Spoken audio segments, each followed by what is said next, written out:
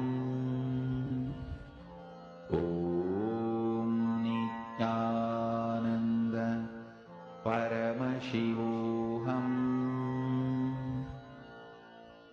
Om Nithyananda Paramashivoham.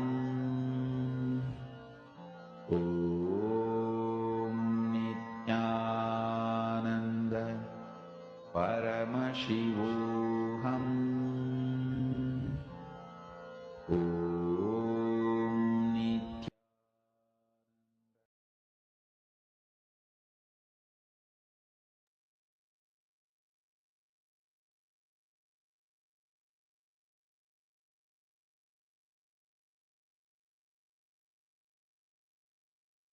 Please relax. Now, we will be entering into the next session. Do not worry. You all have 42 minutes to manifest. So, till the next round of power manifestation, it will be this. So, you can give it time till the rain happens. You create the space and you keep holding the space. Now, we're going to be entering into the next session where we will be understanding about gratitude and we will be learning about the Sahasrara Chakra. Let us all enter into the next session.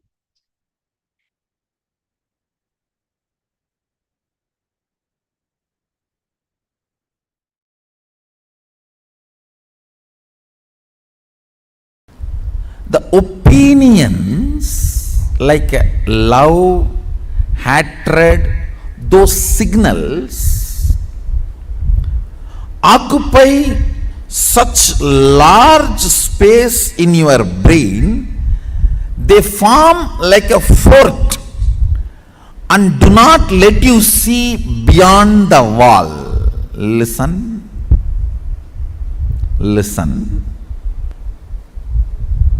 Seeing this world does not make you incapable or incapable of not seeing the other worlds. No.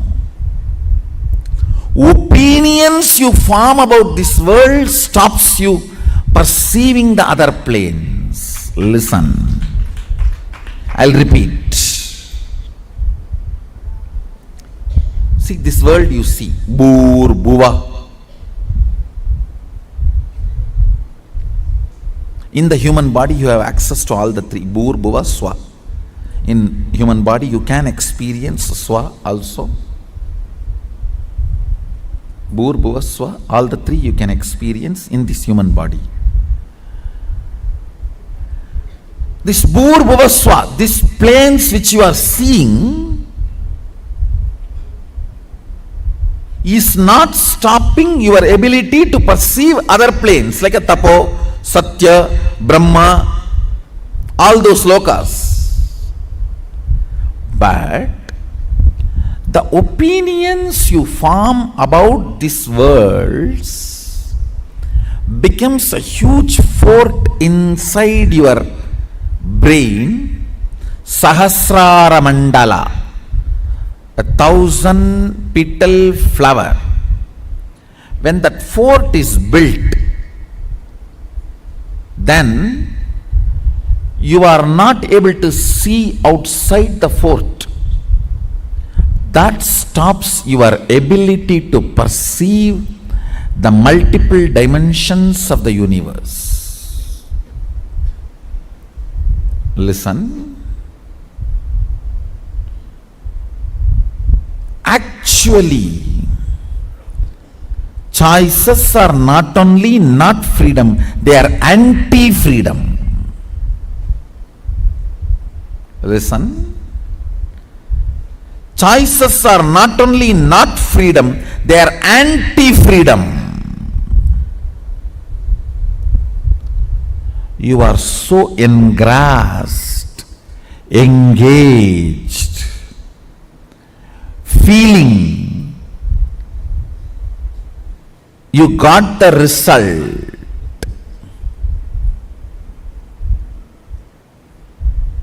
Because you do not know the way to check whether some stone is a diamond or a shining ordinary stone, you go on collecting your whole life something. Only when you are about to die, you discover a machine to check the diamond and you find out whole thing you collected is just faltu stone. Not even one is diamond.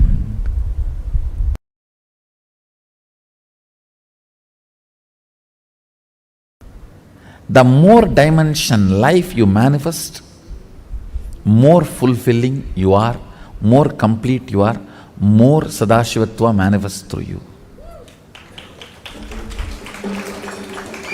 Understand? Understand? Through puja,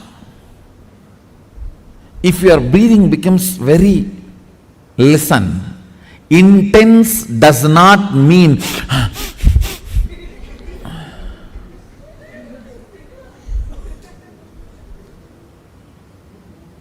through dance, getting intense will have a different physical expression. That will naturally be like a big hyperventilation kind of an action. But through puja, when your breathing becomes intense, it will not be elation type, it will be elation type. Like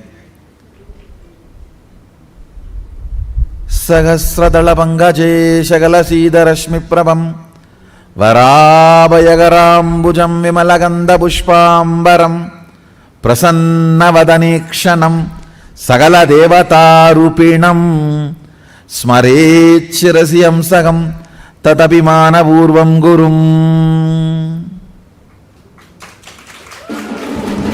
It's actually Dhyana Sloka for Guru. I can see very clearly Arunagiri Yogeshwara.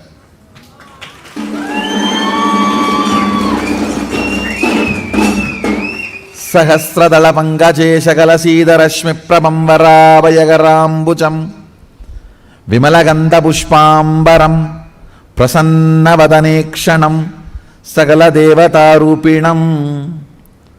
On the 1,000-petal lotus, Varabhayagarambujam, Vara Abhayakara,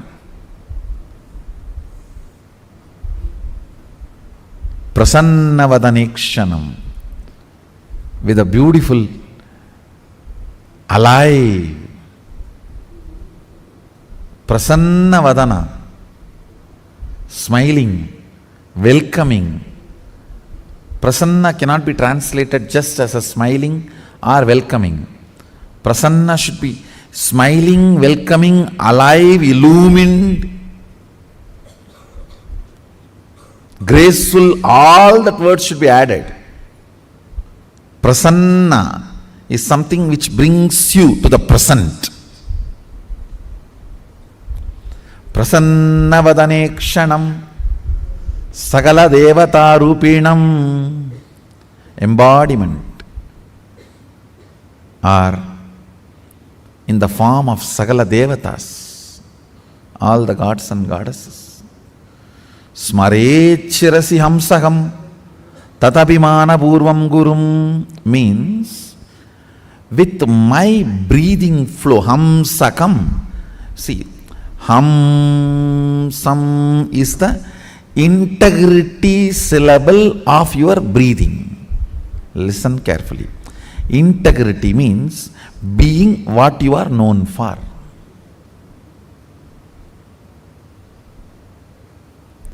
If a lion is known for something and it does that same, it is integrated to being a lion. An elephant is known for something and it is doing the same thing, it is integrated to being an elephant. If suddenly elephant starts eating the flesh, what will happen? He is not known for it. If he does for what he is known, he is integrated to it. So, the integrity syllable of your breathing is hum sam. Hum sam. This hum sam is the ajapa japa mantra, unchanted mantra which gets chanted continuously by the integrity of your breathing. When your breathing gets into your system and comes out, the natural sound it makes is called hamsa. Hum sam. Understand? Where this hum sound takes a turn of some sound is Sahasrara. That is where Guru is sitting. That is why it is called hum. Please listen carefully. That is why he is addressed as Hamsakam. Where the hum turns into sam, his agam resides there. That is his house. If the hum does not turn into sam, you are savam. Understand? If the hum, listen carefully. If the hum is 100 unit and sam is less than 100, 99, you are just aham. If the hum is 100 and sam is 100, you are hamsa. Jiva, individual soul, who had Pratyakatma Chaitanya Jagrata.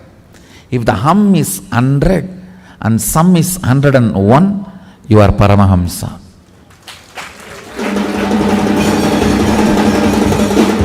Listen carefully.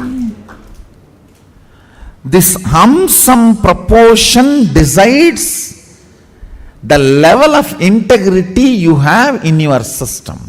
This hum-sam, that decides how many dimensions in your brain are open and available,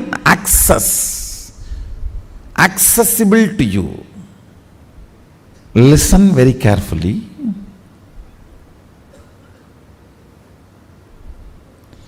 If this hum is 100, sam is less than 100, you are in the plane of agam, human. Bhu. If the hum is 100, sam is also 100, you are hamsa, jiva who is awakened. If the hum is 100, sam is even 101, you started entering into the Paramahamsa dimension. Means the Guru component has started manifesting in your jiva. Means he started mixing in your taste of life. What is your desire? Your Guru's desires. What is your taste of life? Your Guru's taste. What is your joy? Your Guru's joy. What is your opinions about death? Your Guru's opinions. What is your opinion about life? Your Guru's opinions.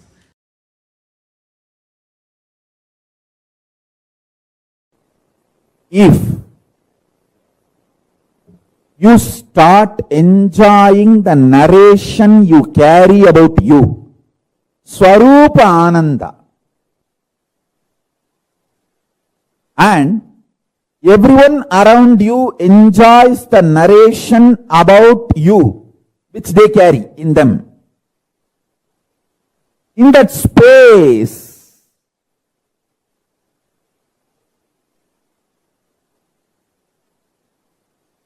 you manifest Sarvanyatva. KAILASA is the ecosystem to help you to enjoy the narration you carry about you. And everyone celebrates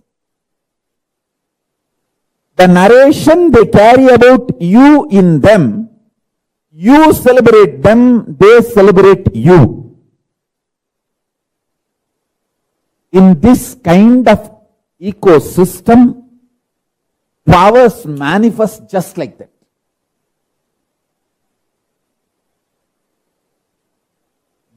That kind of a ecosystem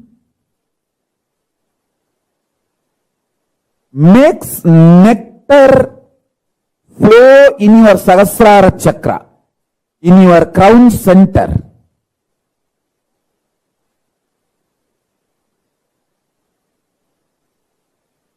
Even when your Guru initiates you with his consciousness, the first thing happens is your Sahasrara chakra explodes in superconsciousness, that Paramashiva space. The nectar, Amrita, pours in your system. You enjoy the beautiful narrative of you carry inside you. That you are Paramashivatva. And you enjoy the Paramashivatva of the whole universe, everyone around you. And everyone around you enjoys you.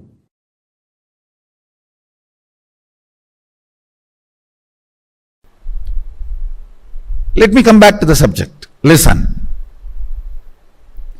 Whenever you are not able to hold the lit up 1,000 lotus petals, that Sahasrara, and come down only with prayer. Prayer will grow roots and push you back to that same higher electrical structure and chemical structure in your brain, to the Sahasrara. If you start analyzing, why am I not retaining? Maybe all the sins I have done.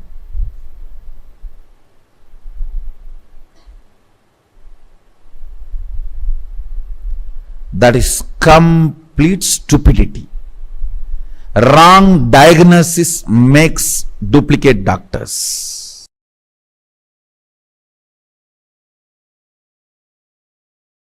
Listen carefully.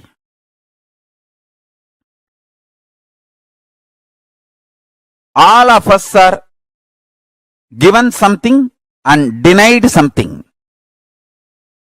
Nobody can say, I am not given anything. You are still alive, breathing. So that proves life is given to you. Naturally, even if you are richest man in the world, there are some things which is not given to you.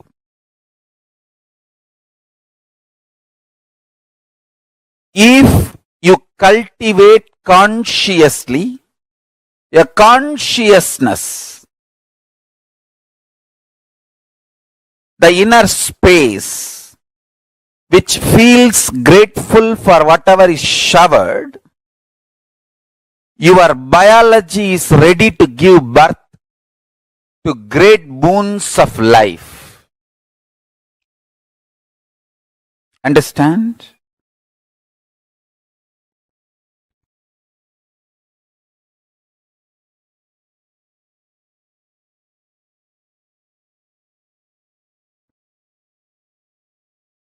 Person who cherishes what is showered in the life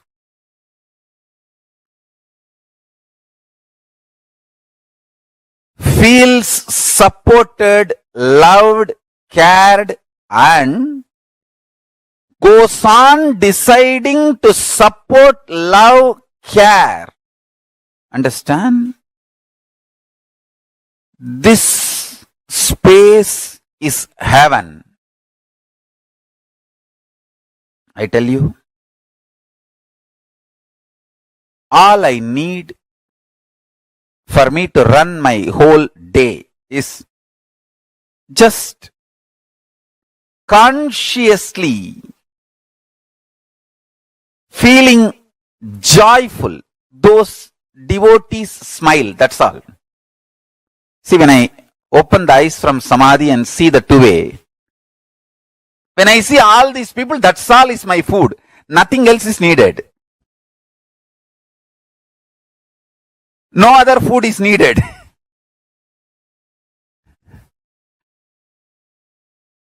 Understand?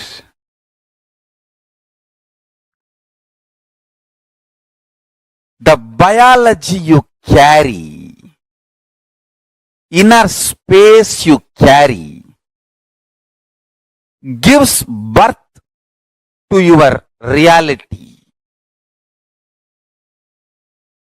If you carry the inner space, being grateful for whatever is showered in your life, you decide to go on showering with others. Understand, I tell you?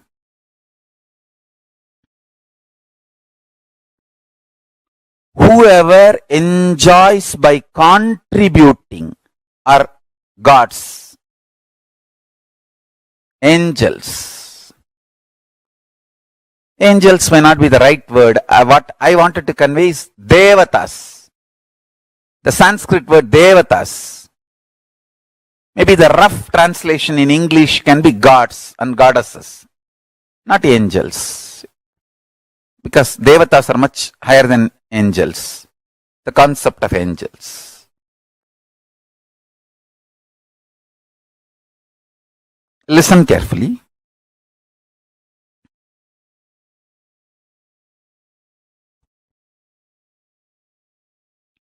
If you feel exploited, frustrated, you will go on vomiting poison, destroying, pulling down.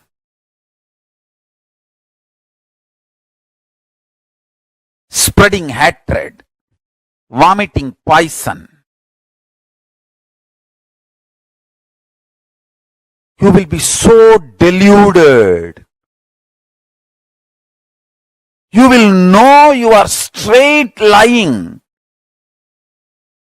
And you will believe it is perfectly alright. That is the worst delusion. That's the worst delusion. Money gets more money. Integrity gets more integrity. Laziness gets more laziness. Abuse gets more abuse. Joy gets more joy. Bliss gets more bliss. Sadness gets more sadness. What you work for, you get that. I tell you, listen carefully. I really tell you.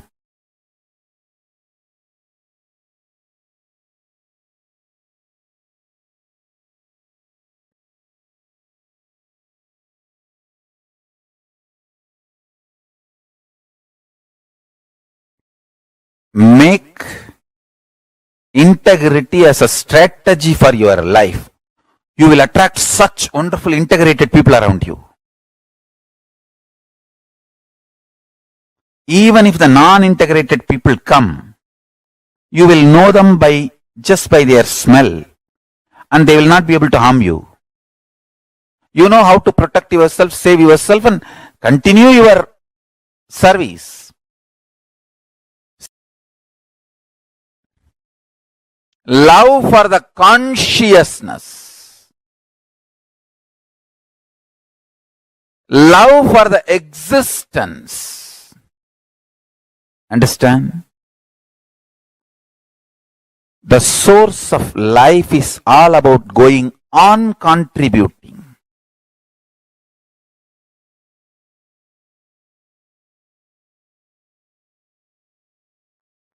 In love, the source of the Karana and Karya means cause and effect of the cosmos, the Paramashiva. In love, everything melts down.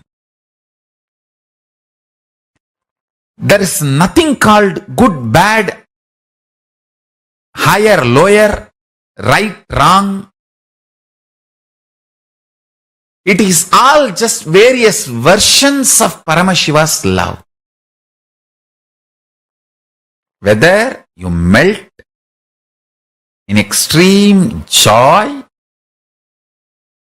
bliss, see, highest bliss your body can handle, the highest bliss, electricity, voltage, that frequency your body can handle is overflowing gratitude with Guru, the Guru Bhakti. That's the last experience you will have before becoming one with Guru. That before that oneness happens, literally please understand, the gratitude makes even the molecular structure of your brain transformed. Not just your muscle memory or biomemory, the very molecular structure of your brain flowers like a 1,000-petal lotus.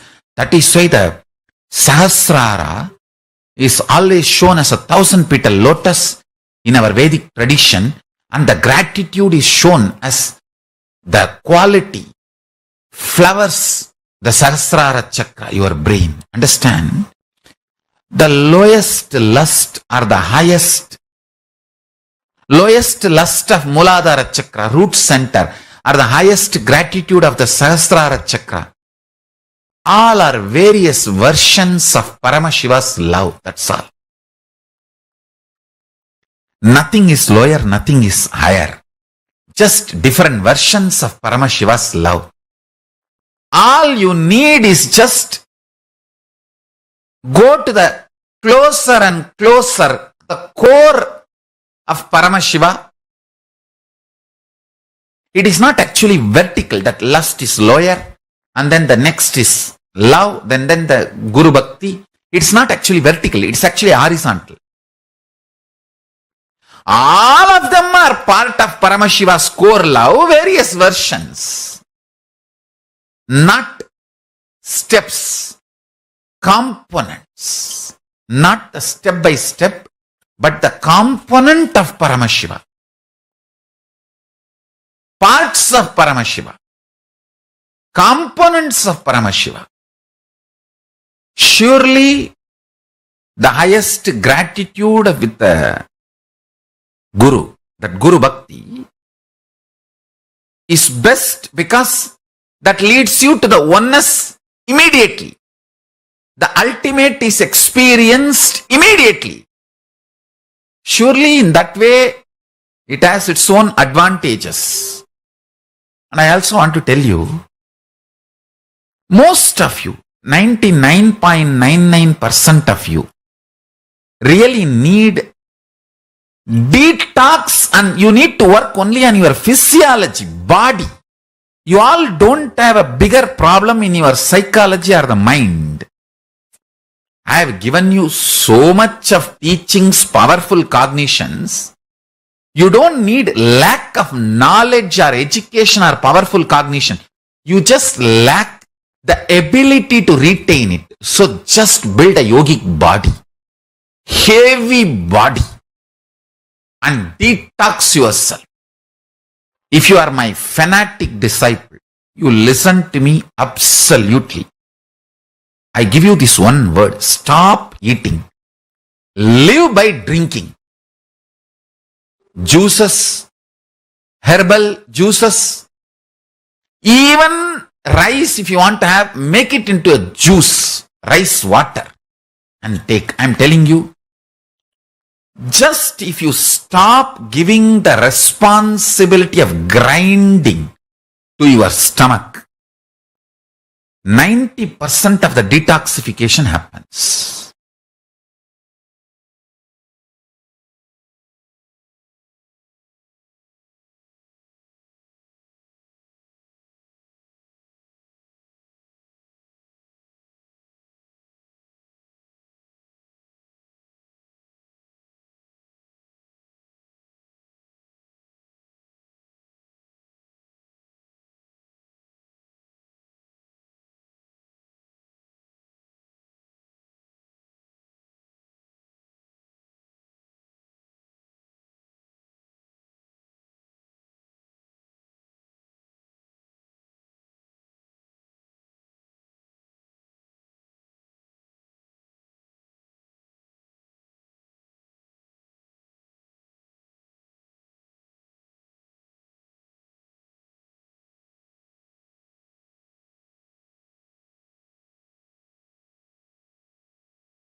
Yes. Can I request all the participants to post what you understood from this session? Because what Swamiji revealed in this session is something very, very important for all of us to understand. All of us have a complaining approach to life, right? We have so many things that we bargain with life for. We have a problem when things don't happen properly. Swamiji tells one of the key things why we are disconnected from the reality for most of the part is because of the constant complaining attitude that we carry in life, and how we we don't have retain the space of gratitude. See, listen very carefully. When you experience gratitude in your inner space, when you manifest the space of gratitude in you, you overflow with so much of energy in life. You don't have any limiting patterns anymore that holds you back. See, please understand, for most of the part, we all carry, cherish, nurture and nourish this part of complaining mode in us. We have so many complaints. We get dissatisfied over things. Like Swamiji tells a very beautiful statement. Swamiji tells that God has, cosmos has enough to fulfill the needs of the people, but it doesn't have a single penny to fulfill the wants of the people, because our wants keeps growing. We keep expanding.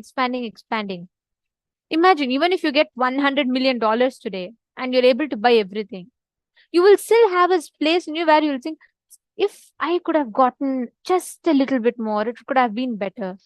We cannot live a life of completion inside of us, because constantly we carry a scale of expectation and we keep roaming around with that. We keep expecting life to fulfill that. And when that doesn't happen, we become incomplete. We complain. It is this vicious cycle that we put ourselves into. And please understand, there's a very beautiful story. It's one of my most favorite stories that Swamiji tells. There was a barber, okay, who used to go to the king and who used to do the king's hair. And every day he used to receive 10 gold coins as his salary. He lived with his wife.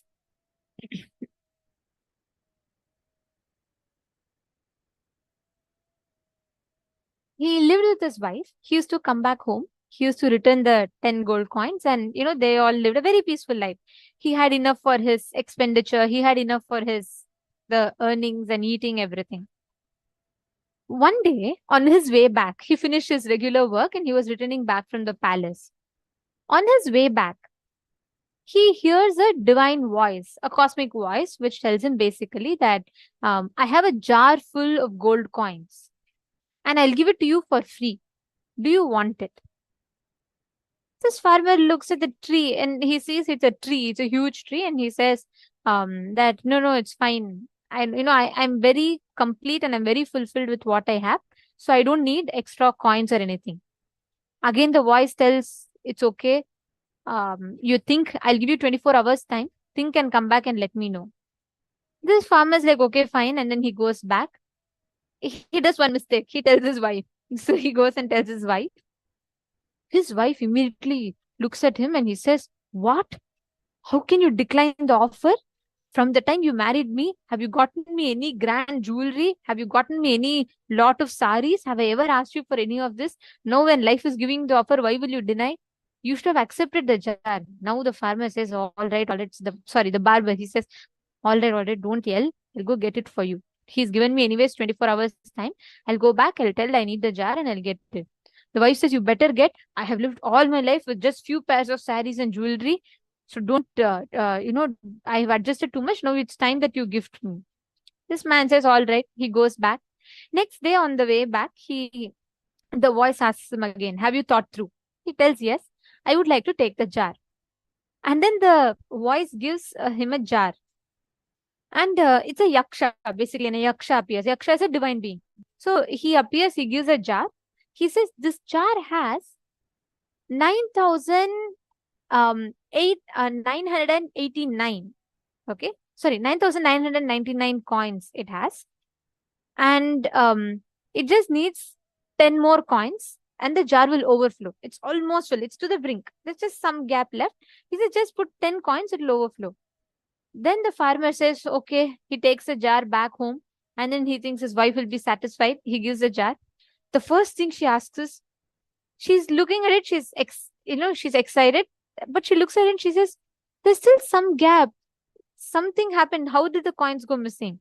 Then the farmer says, the barber says, look, the yaksha already told me there's 9,999. If you just put 10 more coins, the jar will be completely overflowing.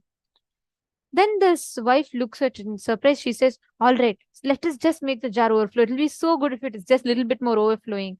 Next day, the barber goes to the king and then he gets the salary, 10 coins. He comes back, he gives the 10 coins. By the moment he comes back, his wife grabs the 10 coins and she puts it into the jar. But it still does not get full. It doesn't flow. It still has some gap, little more gap. That's all. Next 1 week, the wife cuts all the expenses. She doesn't feed properly. She doesn't do anything properly with the money. She just puts the money in the jar. As soon as barber comes, she takes and puts the money in the jar. This goes on for a week. After the end of a week, the barber looks so dull, tired. He's lost his health. And he goes to the king and the king looks at him and says, what happened? You look very tired and dull. Did you also accept the yaksha's jar? Now the farmer is shocked. He says, how do you know? Then the king laughs and tells, everyone in this kingdom who has a problem is because they accepted that yaksha's jar. All of you look in your inner space, look in your house. Each of you have accepted this yaksha's jar. Immediately that day, the barber went, got rid of the jar, and after that, he lived completely blissfully afterwards. Each of us have accepted this yaksha's jar, which just do one more thing, I'll be happy. You get a job. Just if I get a promotion, I'll be happy. You get a promotion. Just if I get few $1,000 extra salary, I'll be happy. You get that. We never get fulfilled in life. We're almost always running behind getting just this, just something more. Each of us have this yaksha's jar. All of you look back. Look into your lives. We all carry this yaksha's jar. Like how this wife, she cut down everything just because the yaksha wants, saying just 10 minutes more. Sorry, just 10 coins more. The jar will overflow. She started cutting everything and she started trying to get that jar overflowing. That coins were not enough for her. We all do the exact same thing. No matter how much life showers, we feel, oh God, just some more. Understand, that is the most unfortunate thing that we are in today. We don't offer gratitude in life for what we have. We're always running behind what more we can have. Even if life gives us something, we say, just a little bit more would have been nicer. Just a little bit more would have been nicer. That is yaksha's jar. The only way you can come out of it is gratitude. When you flood your inner space with gratitude, all the other incompletions are like small stones and they all just melt and disappear. Just when you overflow, fill your inner space with gratitude, that one space is enough for you to manifest fulfillment in all the dimensions that you want. Are you all understanding? Just declare this. Don't have the yakshas jar in your inner space.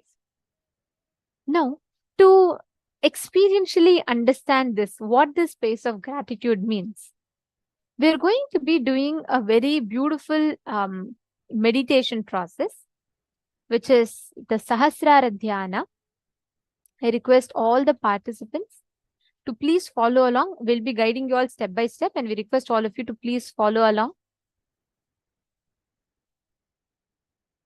Please sit straight. Okay, so this process consists of 3 main steps, and I'll be guiding you all step by step. And within 20 to 30 minutes, we'll finish this process. And I request all of you to please sincerely do this process. I request every one of you to please follow along. Sit straight. The first step you're going to do is Bhastrika. So in this step, what you're going to be doing in this first step is, you're going to be sitting in Vajrasana, which is your legs folded. Your hands will be resting on your lap. Sit comfortably with your head, neck, and spine in a straight line. You all can see here. You all can sit in this posture as shown. If you're not able to sit for medical reasons, please do not force yourself. You can wait. If you're able to sit, sit. If not, it's okay.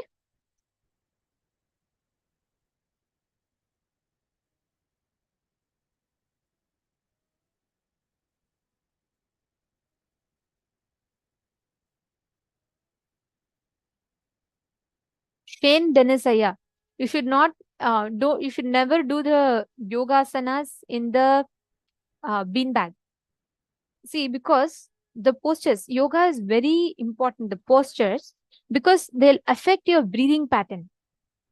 It's not the physical postures alone, right? So even if there's a slight bend here and there, the posture gets misaligned, you will not really have the complete effect of the kriya that it intends to give you.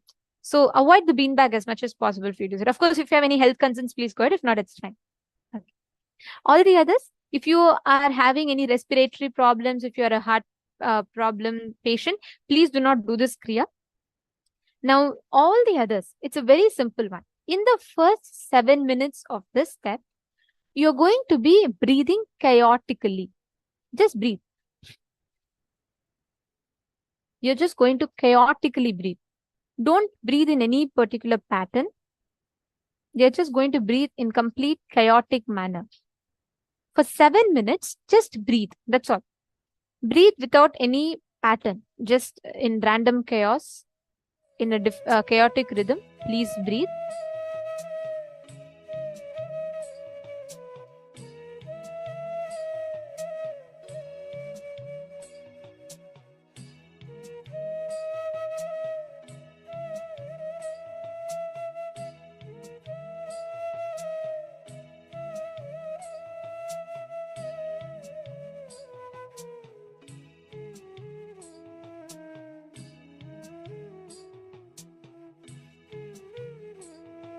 Breathe in a completely chaotic manner. Aggressive and chaotic. It should come from the bottom of your stomach.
Relax.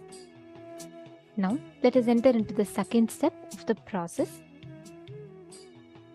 Now, in the second step of this process, I request all of you to relax from the chaotic breathing. Now, you're going to continue to sit in Vajrasana. If you're not able to, you can even sit in Sukhasana. From the Chin Mudra with your fingers. So I'll just show you all how exactly we do the Chin Mudra.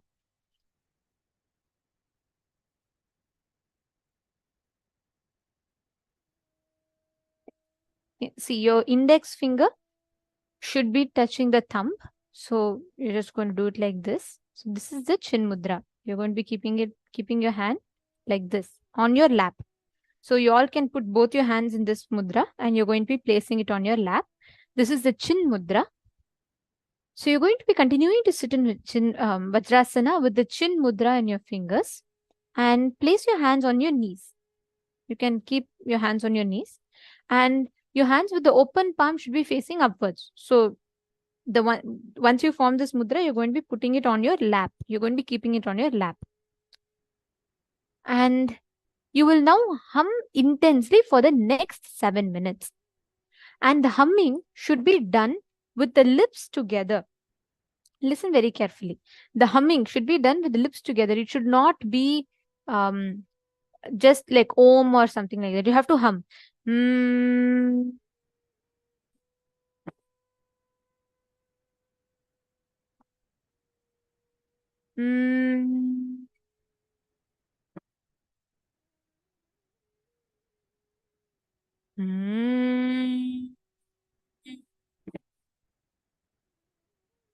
Hum from your navel center.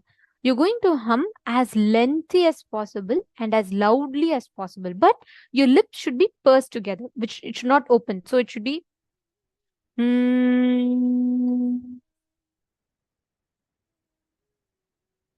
intensely hum. For the next 7 minutes, you're just going to hum. So let us all enter into the second step. Please do this intensely.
Relax.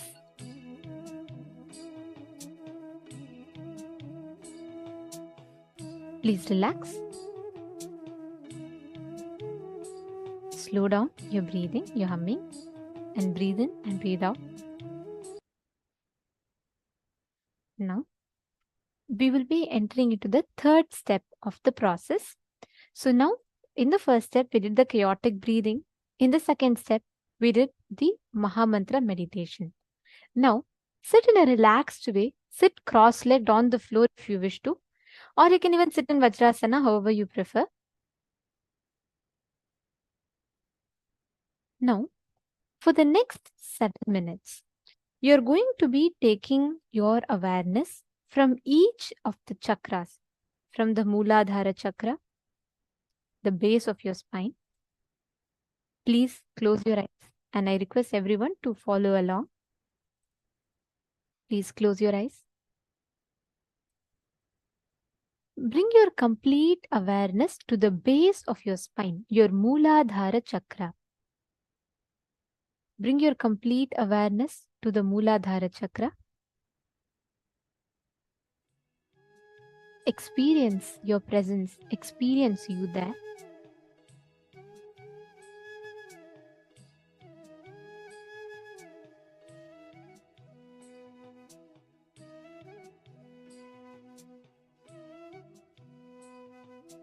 Mooladhara is the base of your spine, your root center.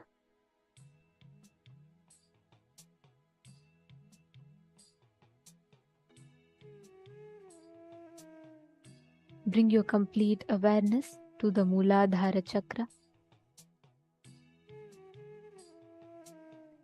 Now, slowly move your awareness to the Swadhisthana chakra. Swadhisthana is 2 inches below your navel center. That is the Swadhisthana region. Bring your complete awareness to the Swadhisthana chakra. Intensely experience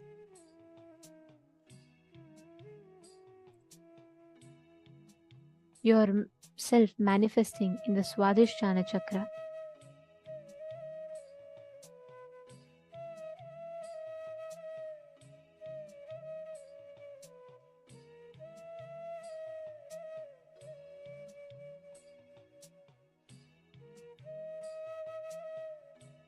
Bring your complete awareness to that region. Whenever you bring awareness to that region, you will experience so much of energy oozing out in that part of your body. You will experience that the whole Swadhisthana, just 2 inches below your navel, will be oozing with energy.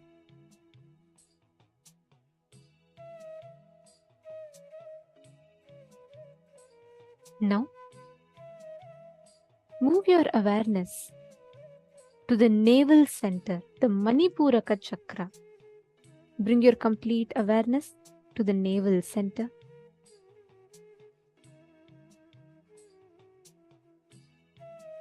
Dwell on each chakra for a minute with the awareness that the chakra is pure, and experience how the chakra is filled with energy and the chakra is radiating eternal bliss, the Nithyananda.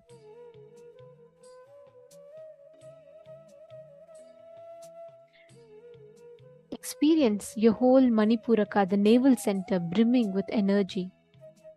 Experience how the chakra is intensely active.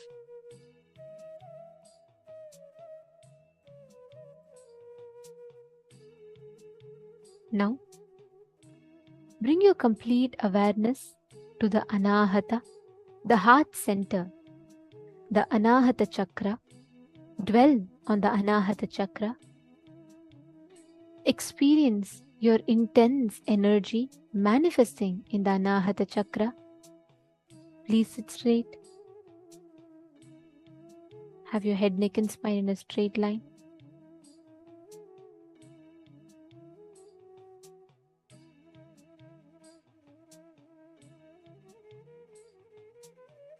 Experience your heart center opening up and that energy overflowing from your heart center.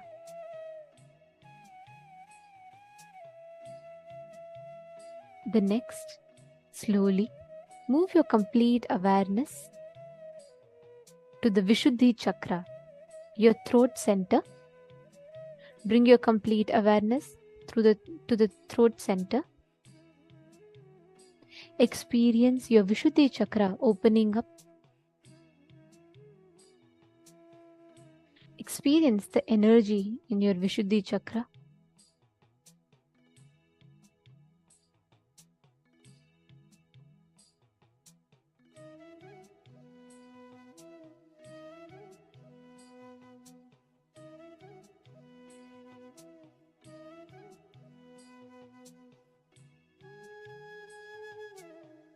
Now, move your awareness to the Agnya chakra, the third eye, the region between your two eyebrows.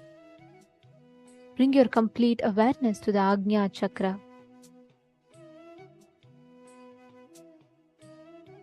Experience the intense energy in your third eye. Experience the whole manifestation of immense energy, pure energy awakening in your third eye.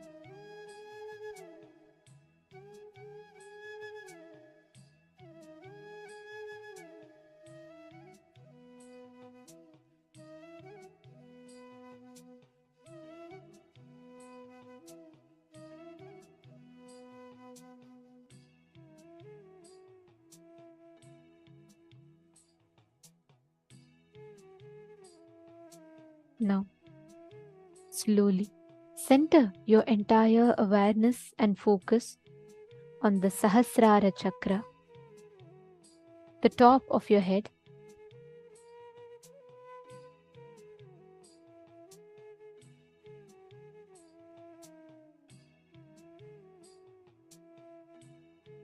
Bring your complete awareness on the Sahasrara chakra.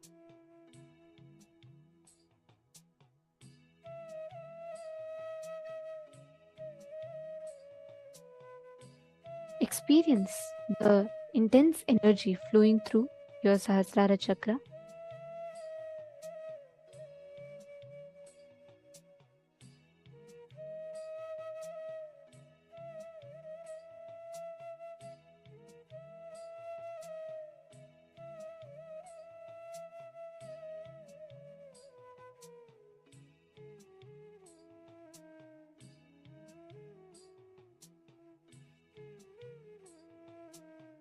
Now,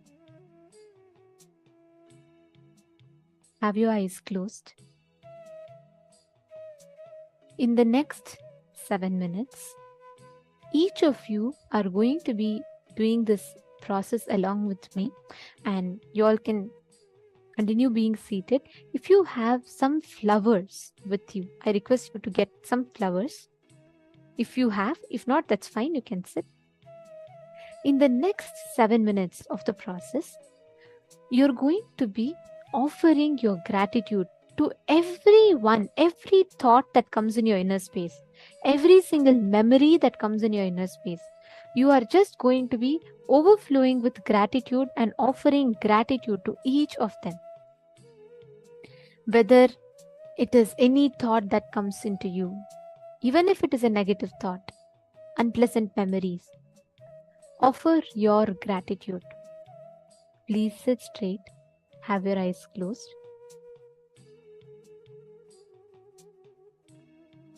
Start meditating. Any thought that comes in your inner space, just bless it. Just offer your gratitude. Feel grateful that it happened in your life and bless it.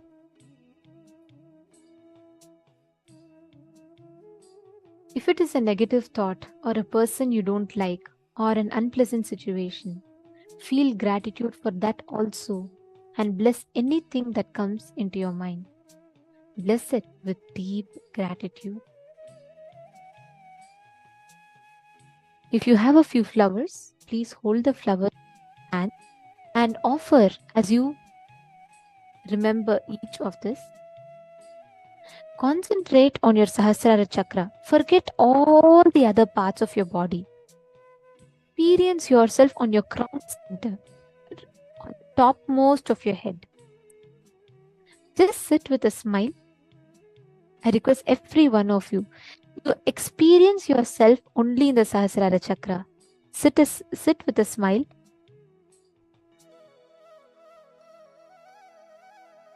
Now, with your whole being, offer your gratitude to your mother.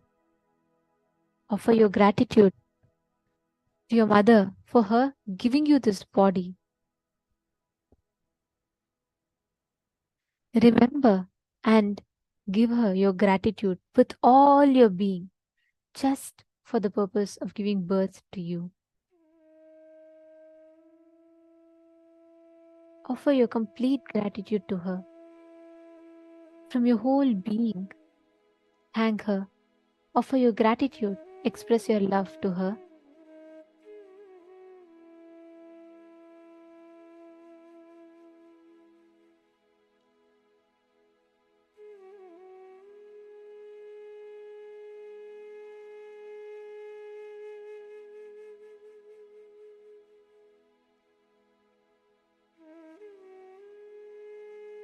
Offer your gratitude to your father for giving you this life, for providing you with all your needs, for taking care of you. Remember your father. Offer your gratitude to your father. Thank him from the bottom of your heart. Offer your gratitude for his happening in your life.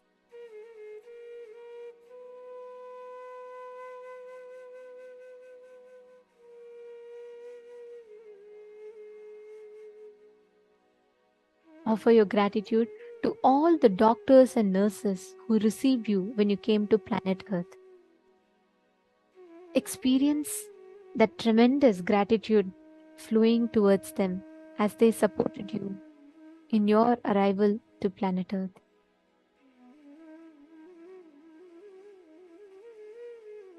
Remember and offer your gratitude to all the people who built the hospital or home where you were born. Thank them from the bottom of your heart.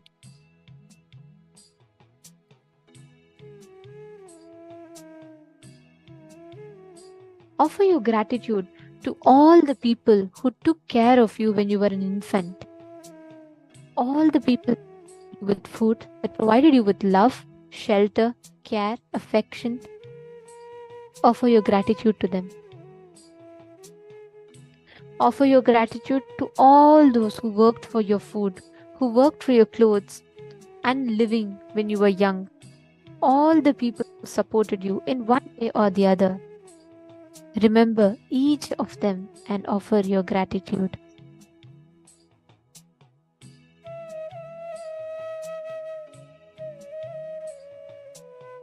Sit with a beautiful smile on your face as you remember each one of them and as you offer your gratitude to them.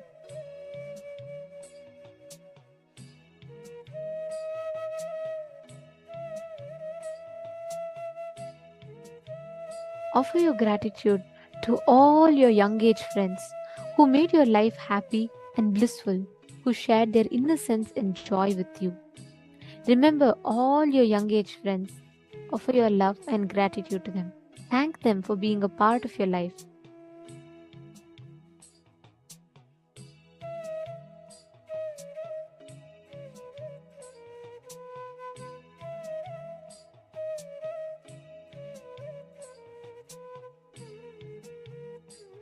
Offer your gratitude to your brothers and sisters and other relatives for nurturing you, for caring for you.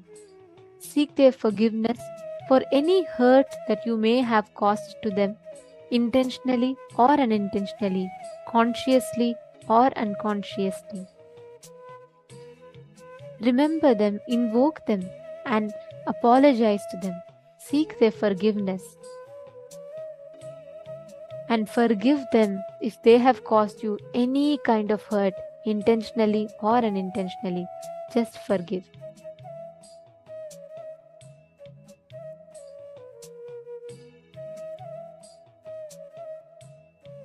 Remember each one of them.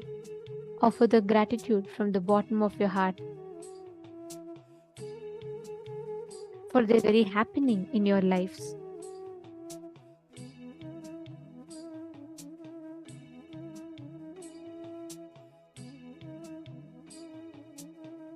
Next, offer your gratitude to all those who gave you the professional education,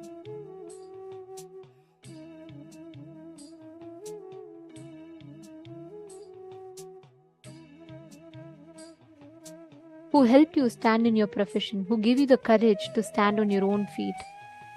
Remember each one of them, your friends who motivated you, the colleagues who supported you, your boss who helped you expand. Remember each one of them and offer your gratitude to them.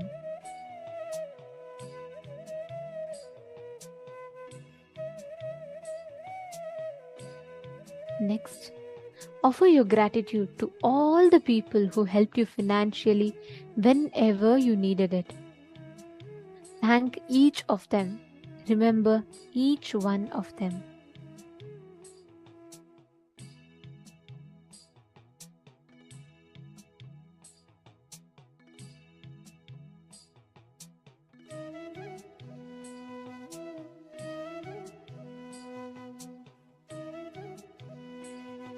Offer your gratitude to all the doctors and nurses who took care of your health, who gave you the medical assistance whenever you needed it. Remember all the doctors, offer your gratitude to them. Thank them for supporting, for keeping your body healthy to live and fulfill your life.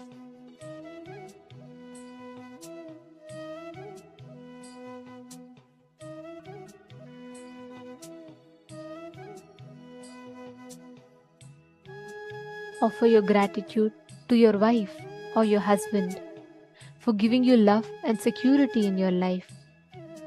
Forgive them for anything that they might have done to you that hurt you. Seek their forgiveness for anything that you might have done to them to hurt them, with or without your knowledge. If they have done anything that they should have not done to you, knowingly or unknowingly, forgive them. If you have done anything knowingly or unknowingly that hurt them, seek their forgiveness.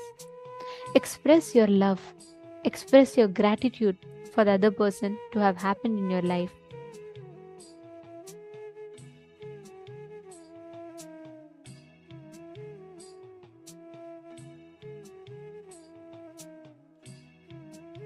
Offer your gratitude to all the people who encourage you and give you inspiration in your spiritual life.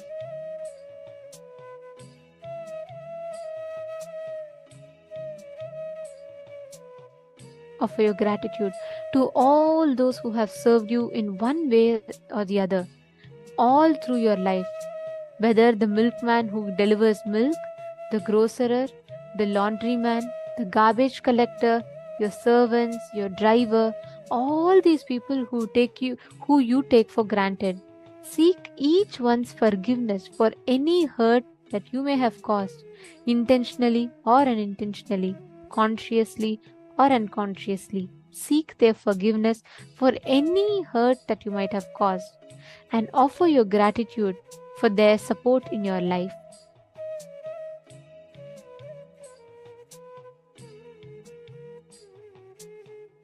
Remember each one in your life and offer your gratitude to them.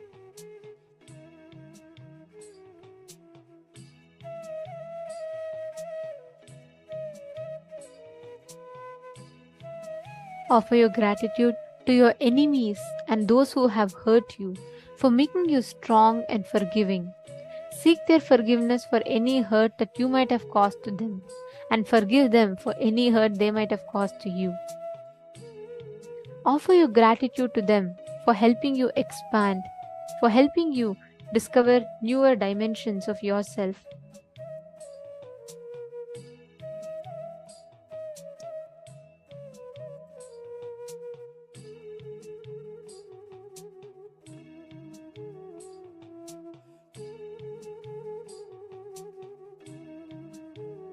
Offer your gratitude to all those who helped you physically, mentally, socially, economically, spiritually. Remember each one of them. Offer your gratitude to each one of them.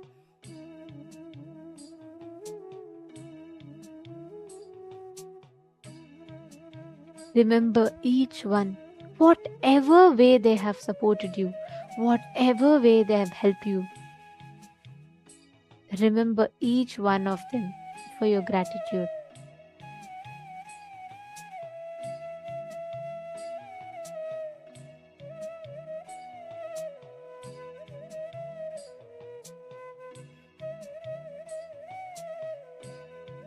Offer your gratitude to your body and all its parts one by one. Offer your gratitude to your mind for its miraculous functioning. Offer your gratitude to your legs for it to help carry you wherever you want. Offer your gratitude for your calf muscles, for your ankle, for your knees, for your thighs. Offer gratitude to each part of your body, part by part by part. Remember each one of them and offer your gratitude to them.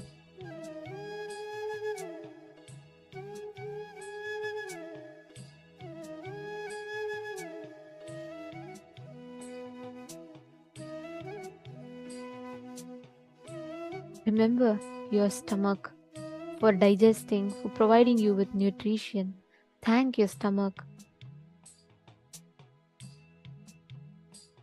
Thank your lungs. Thank each part of your body one by one by one.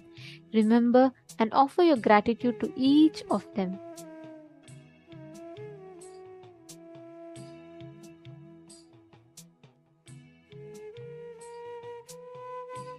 Offer your gratitude to your brain. Offer your gratitude to your kidneys. Offer your gratitude to your heart. Offer gratitude to every part of you.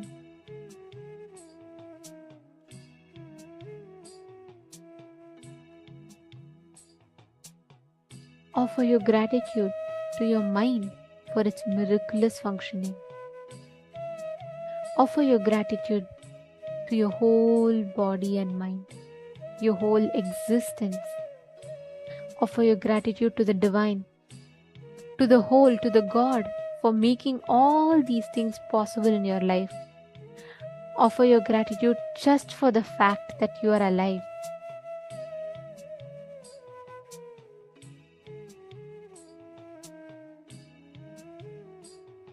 Now, just sit in that blissful space for the next 7 minutes. Just enjoy that space. Enjoy the gratitude that is overflowing in that space.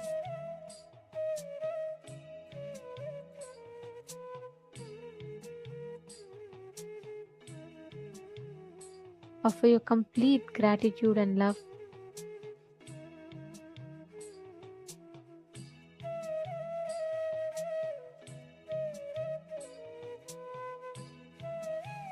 Now, for the next 7 minutes, just sit and sway with the flow of existence. Offer your gratitude to the whole existence, the whole universe, cosmos, and to the great lineage of the enlightened masters, the avatar Purushas that have kept this sacred science alive.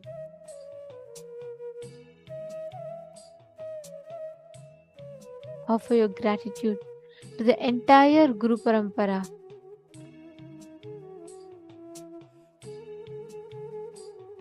Now for the next 7 minutes, continue to sit.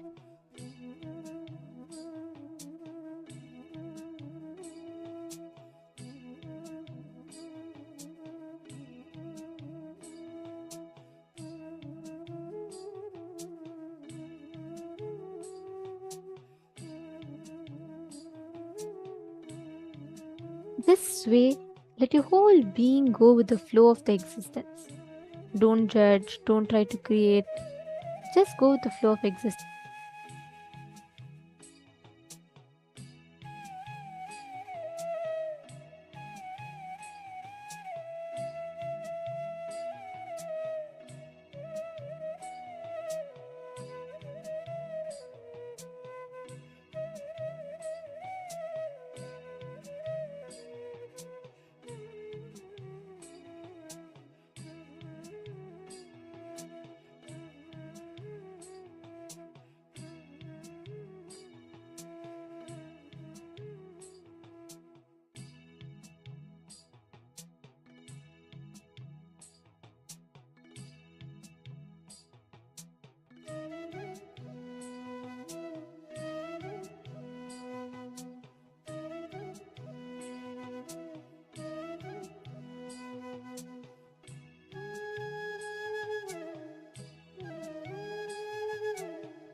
Now,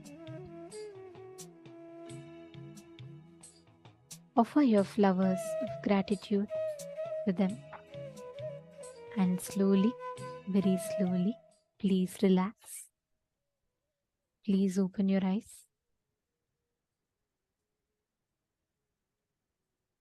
You can now slowly, very slowly, please relax.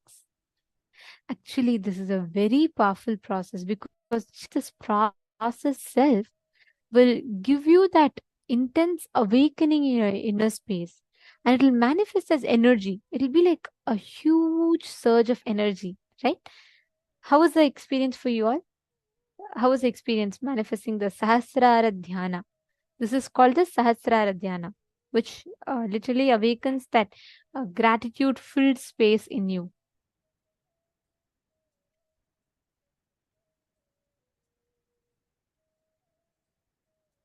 Okay.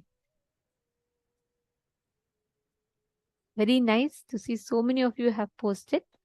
Now, understand just for this one space of gratitude, any power you want, you can very easily manifest.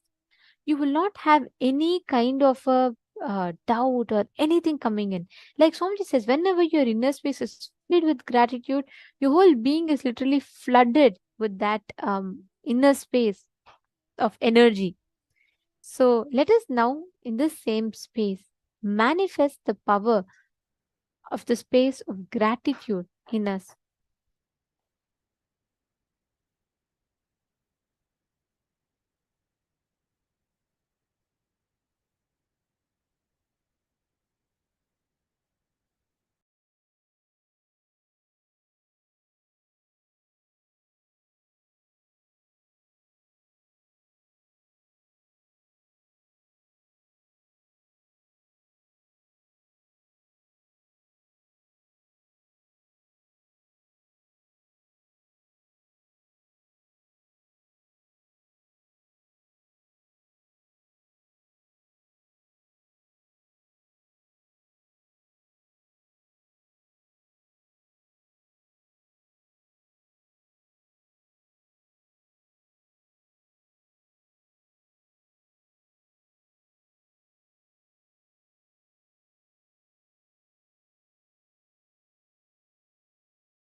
Nithyananda, everyone.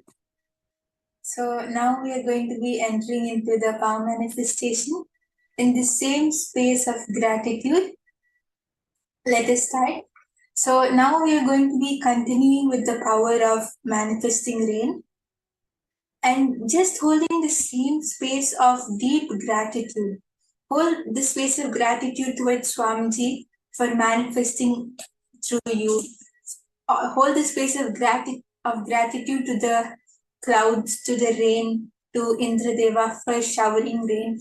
Just have intense gratitude. We don't need anything else now, right? Because all of us have just done a very powerful meditation. And you'll see how beautifully this meditation, this technique, is going to help you in manifesting powers. Yes. So we don't need any powerful cognition. The space which we are all holding now, the space which we are in, it's a very beautiful, very powerful, and this is the space of manifestation that we will all experience it now during this power manifestation round, and it will help us cognize it more powerfully and deepen our cognition that gratitude is enough for me to manifest anything I want in my life. Right? So I request all of you, please, when you have done this meditation, especially, do not miss this power manifestation round. Let us all sit straight. And in this power, we are going to work on manifesting rain. Yes, so I request all the participants, if you have a Kristasila, the granite slab, you can bring that and we can get ready with that. A Kristasila, a pencil and a paper. And you can even take a picture of how the weather is. You can use AccuWeather and to keep a record of how the weather is before the manifestation.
all of us are getting ready for the manifestation, just one thing, that when all of us just express extreme gratitude, just have the intense gratitude towards Varuna Deva for manifesting rain, towards Ganga for showering herself on all of us, and just express your gratitude towards anyone and everyone who comes in your mind, whether it's Varuna Deva, Ganga, Swamiji, whoever it is.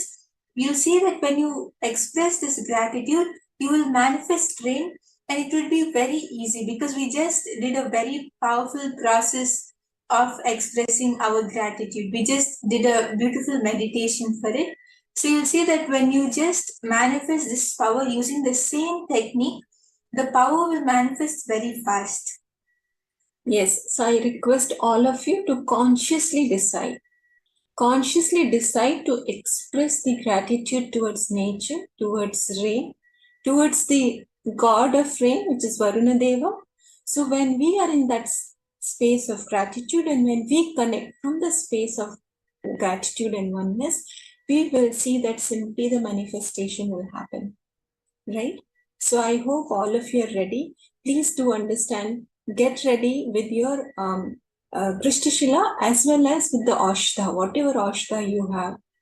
I hope all of you have some Ashta which you must have been got blessed during darshan.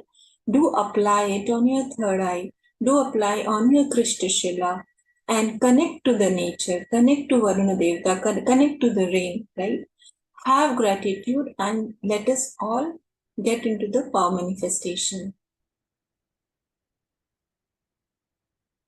Yes, so once all of you are ready, you can even post in the chat. Please do not forget to take the pictures. So you can post your yes in the chat if you are ready with your Krishtashila. Even if you don't have a Krishtashila, it's fine. But it's better to manifest with a Krishtashila. Krishtashila is the granite slab which Swamiji has blessed and energized for all of us. I understand some of us are new and you may not have this.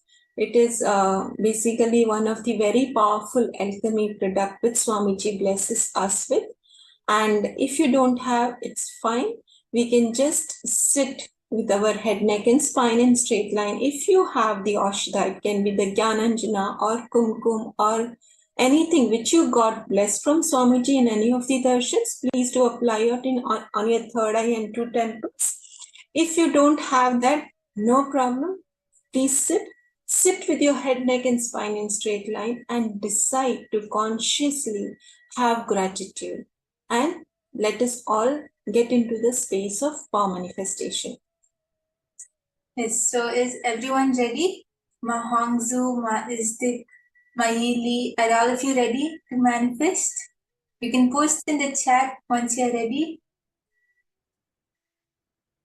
Okay, so Ma Krista is ready. That's great. Ma Premila Maski, are you ready?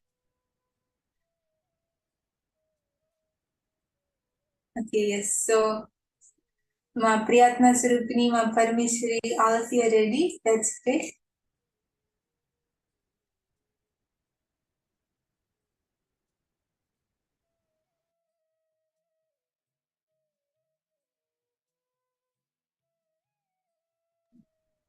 Yes, so I request all the participants, whoever has a Krishtashila, just write down the name of the place in which you're going to manifest. Wherever you are, you can write down the name of that place.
Yes, Nithyananda everyone. Sorry for the technical issue. So I request all of the participants who are ready to write down the name of the place in which you're going to manifest and keep it under your Krishthisila. Yes, Ma Parameshwari, yeah, if you do it for your town, it is completely fine, no problem. So you just write down the name of the place and keep it under the Krishthisila and connect to Swamiji. Just overflow with the extreme gratitude towards Swamiji and just give a command that it should start raining over here.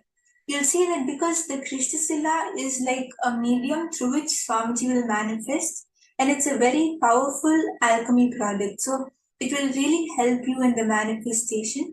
You'll see how Swamiji just flows through the Krishthisila and brings rain in the place which you have written down.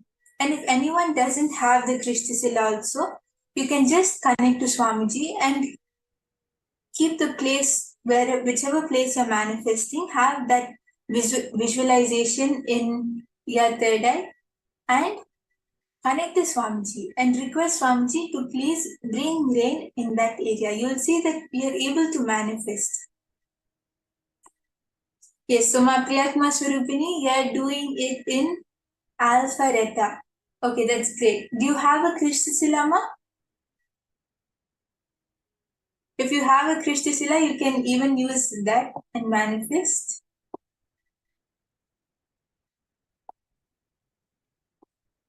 So let's all sit straight and chant Mahavakya.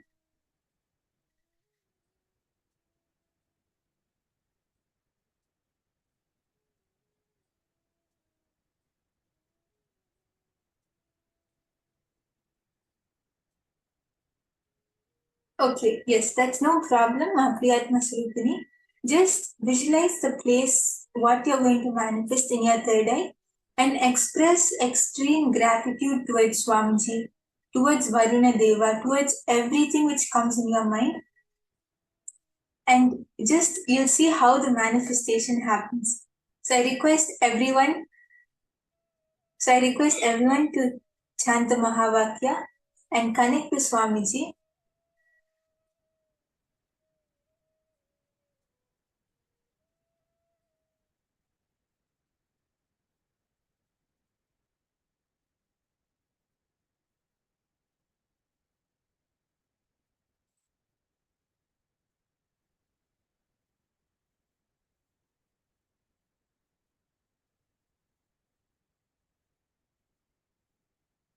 Express extreme gratitude towards Swamiji, towards Ganga, towards everything which comes in your thoughts, which comes in your mind. Unclutch from every other emotion, every other feeling. Just have the feeling of gratitude in you and chant the Mahavakya.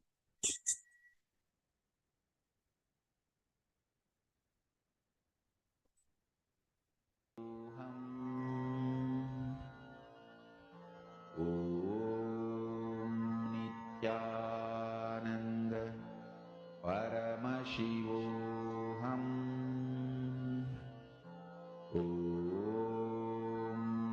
Nithyananda Paramashivoham.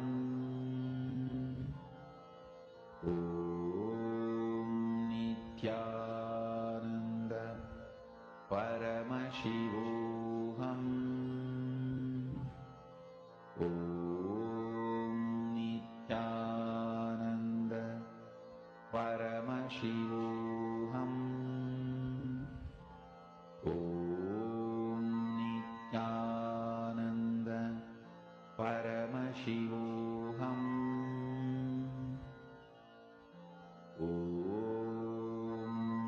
Nithyananda Paramashivoham. Nithyananda Paramashivoham.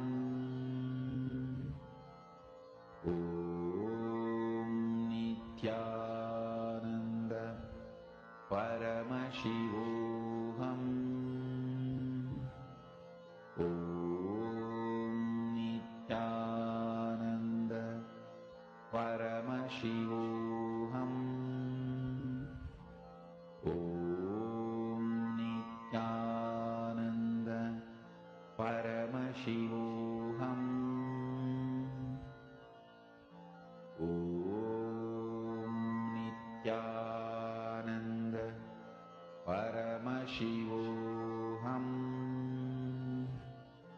Om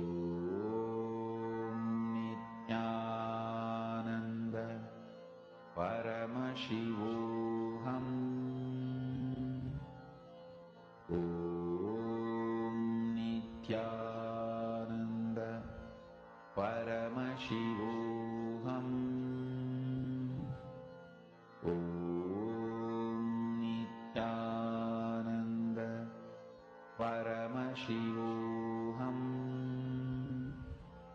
Om Nithyananda Paramashivoham. Om Nithyananda Paramashivoham. Om Nithyananda Paramashivoham. Om Nithyananda Paramashivoham. Om Nithyananda Paramashivoham. Om Nithyananda Paramashivoham. Om Nithyananda Paramashivoham. Om Nithyananda Paramashivoham. Om Nithyananda Paramashivoham. Om Nithyananda Paramashivoham. Om Nithyananda Paramashivoham. Om Nithyananda Paramashivoham. As all of you are starting to manifest, you can even start posting on the chat. Even if it's starting to become cloudy or the clouds are becoming more clouds are coming, you can observe all of that. There is a change in the weather. Lullaby for Samadhi. And Suprabhatam, wake up call, wake up song for Paramashiva. This Mahavagya is spiritual lullaby for you to fall into Samadhi. Suprabhatam, wake up song for Paramashiva to wake up in you. Just remember this one powerful cognition. This Mahavagya puts me in Samadhi. This is spiritual lullaby for Samadhi. And Suprabhatam, wake up song for Paramashiva in me. For Paramashiva to manifest. With this one spiritual powerful cognition, chant this Mahavagya.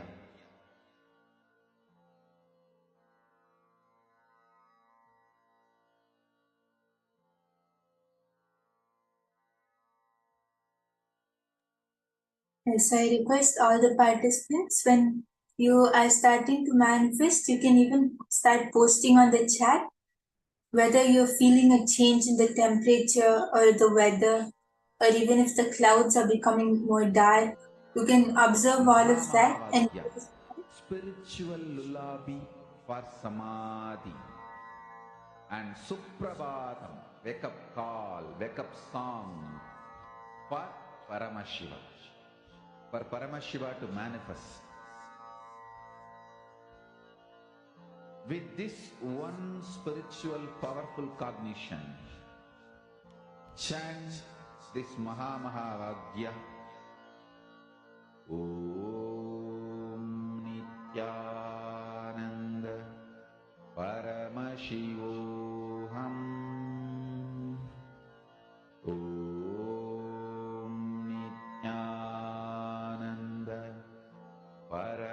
Om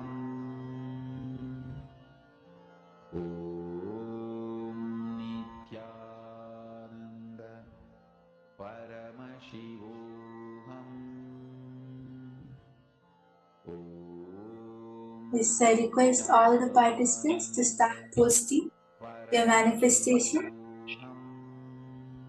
Okay, so my Hongzu, your body feels full. Is this manifesting or incompletion pattern? Yes, so you don't need to worry. It is not an incompletion, because when we are sitting and doing the power manifestation, it is always only a manifestation which would happen.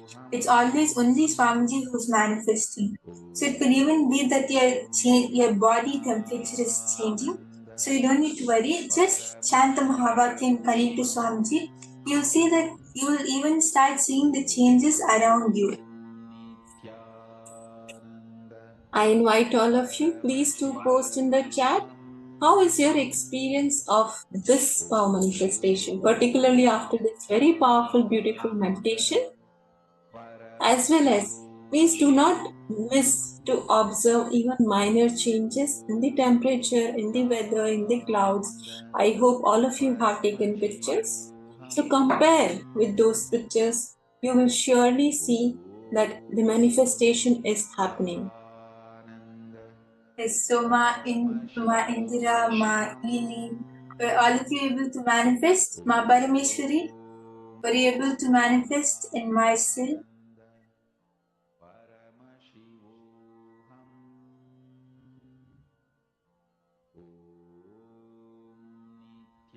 If anyone has manifested, you can post on the chat.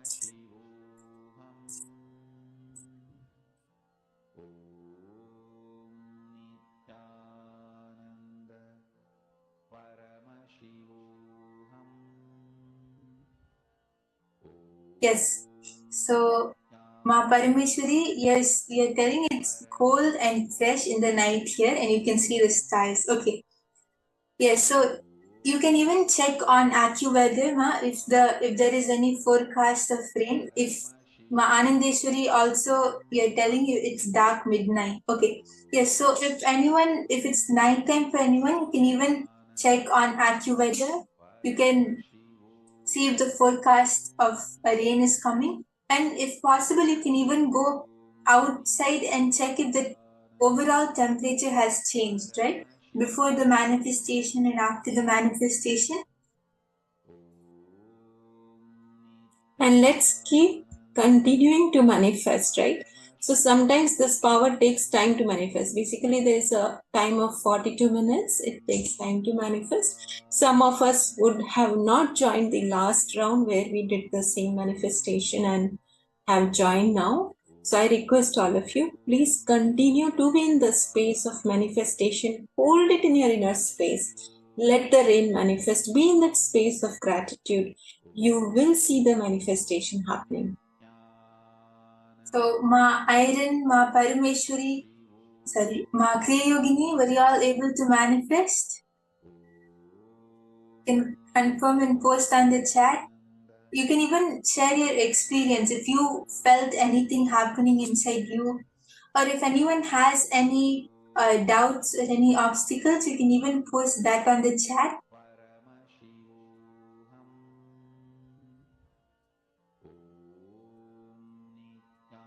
Okay, so Ma Parameshwari, it says yes on AccuWeather. So there is a forecast of rain.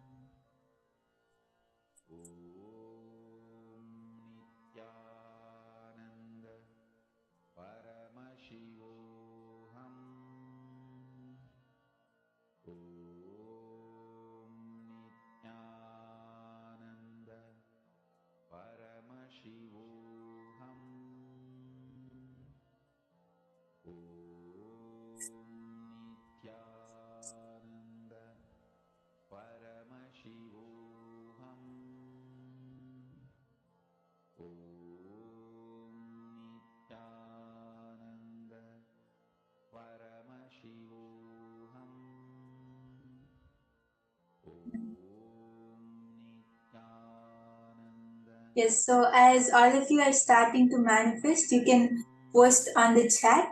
And now we are going to enter into a very important session, and that session is a direct preparation for today's initiation.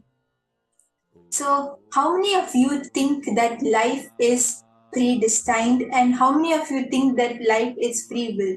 Raise your hands. You can raise your hands.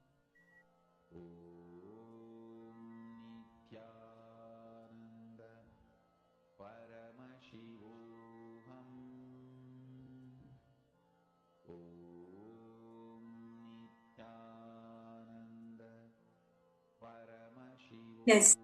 So now the session which we are going to enter into will be an answer for this very question, whether life is predestined or free will.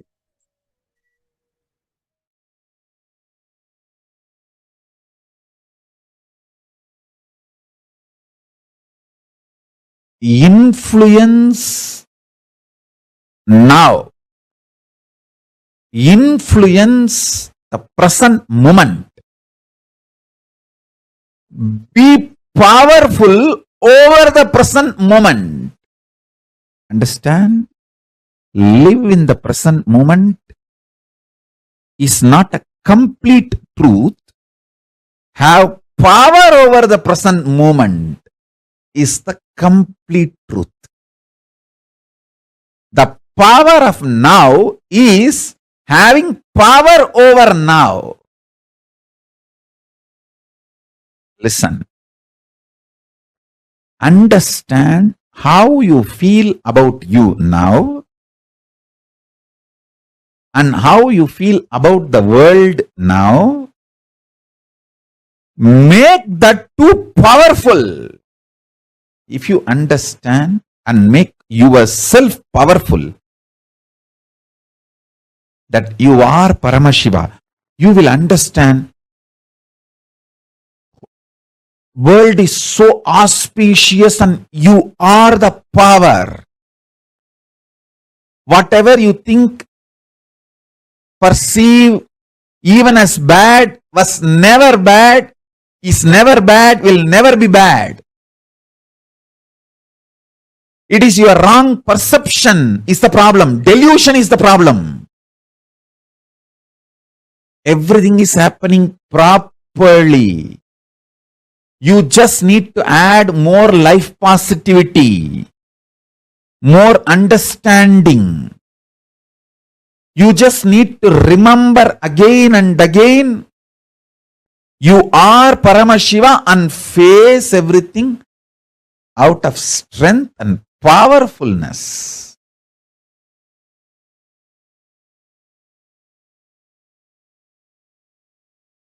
Now, the next truth. Listen.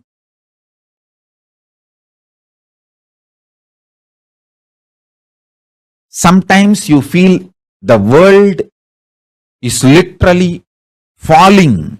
The roof is falling on your head. You are crushed. You are collapsed. The world is just, sky is falling over your head. That is what is reality, and you perceive that as a reality about world, and that reality, that perception about the reality collapses your perception about yourself, and you collapse. That is what you call everything is determined, fate, nothing can be done. Sometimes you feel, wow, what I want is happening. So your perception about the world is what I want is happening. And the reality, what I want is happening. Oh, then everything is free will. We have full freedom. Listen. Both are of understanding. Determination or free will, both are of understanding. Sometimes when things happen as you want, you feel, oh, life is free will. Sometimes when you feel things are not happening as you want and the roof is collapsing, crashing on your head, and you feel everything is predetermined. Now understand this truth. I'll give you one more example. If you are standing with both the legs, that's the way you experience reality. You raise one leg, that is your freedom. After that, you cannot raise the other leg also. That is determination. So understand, the choices you already made are binding your future freedom possibilities. The choices you already made are binding your future possibilities. This is when you feel whether life is free will or predetermined.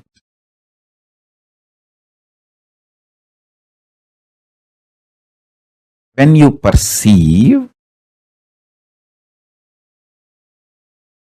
the happenings of your life is against your will and collapse inside you,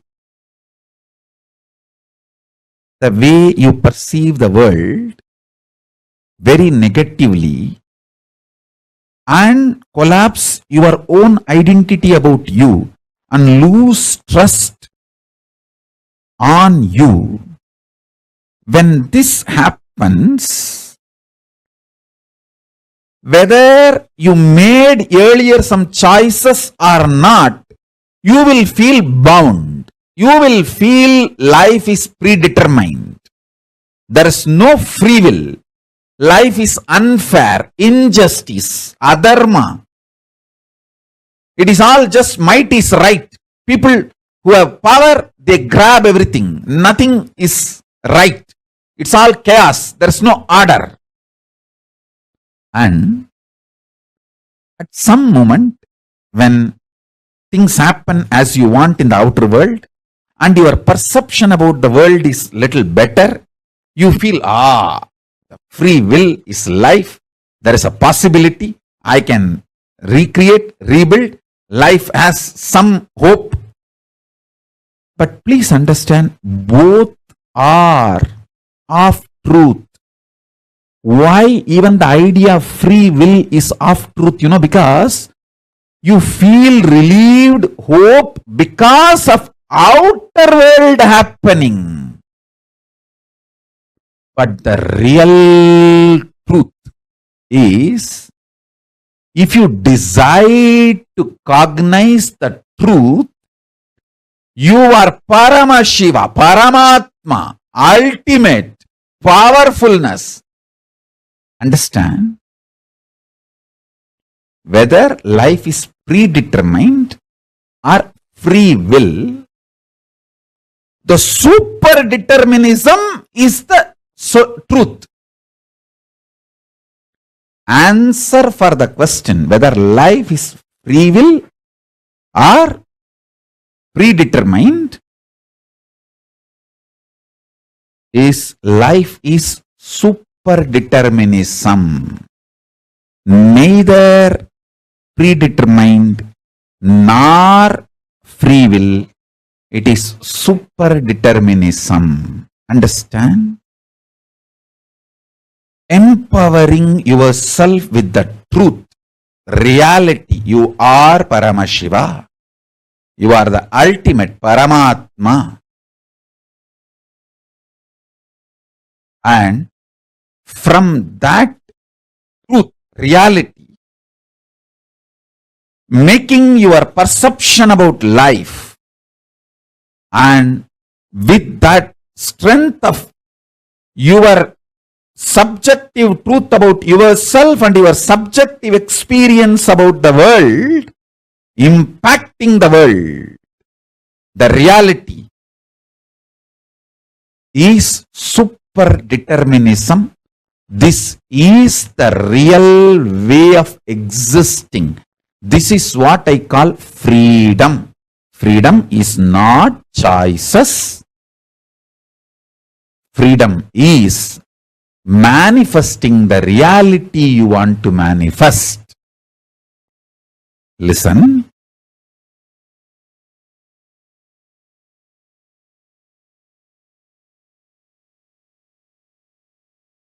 When you subjectively decide to cognize the truth, you are Paramashiva, you will see that super power of coincidence place in your life,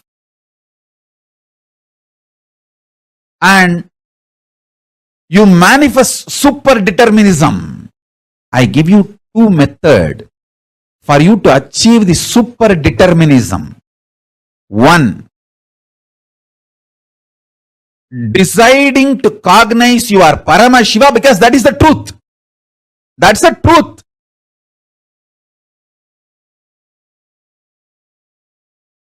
And face your inner space, your perception about life, and the life reality itself. With this truth, I am Paramashiva. This is what is having power over now. Life, reality. That's first. Second, always tell everything to your Atmamurti. You can pray, you can cry, you can express your frustration, you can express your joy, you can express your gratitude, you can even fight. Do everything with your Atmalinga and Atmamurti. Everything. Continuously talking to your Atmalinga and Atmamurti will give you the power to manifest what you want. Shakti. And Buddhi to change wherever you need to change. Above all, Bhakti, the romantic existence with cosmos. You will get all three. Constantly talk to Atmalinga and Atmamurti. Listen. Take these two as the method to achieve super determinism. One,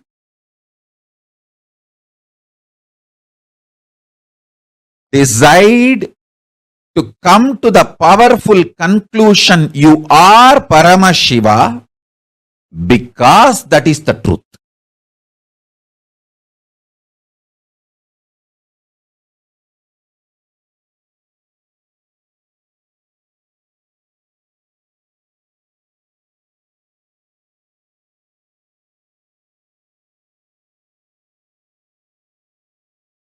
Om Paramashivoham.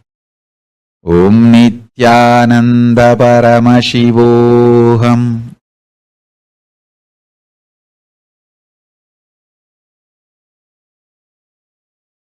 Second, continuously talk to Atmalinga or Atmamurti. You can offer your prayers, you can talk even casual things, you can express your love, gratitude, even anger, you can fight, you can express your frustration, you can do anything you want.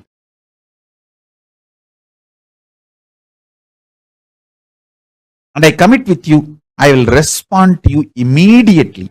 I'll give you what you want. Shakti, to manifest your life as you want. Buddhi, intelligence to alter. If at all you need to alter somewhere your wants for your greater, better, complete life.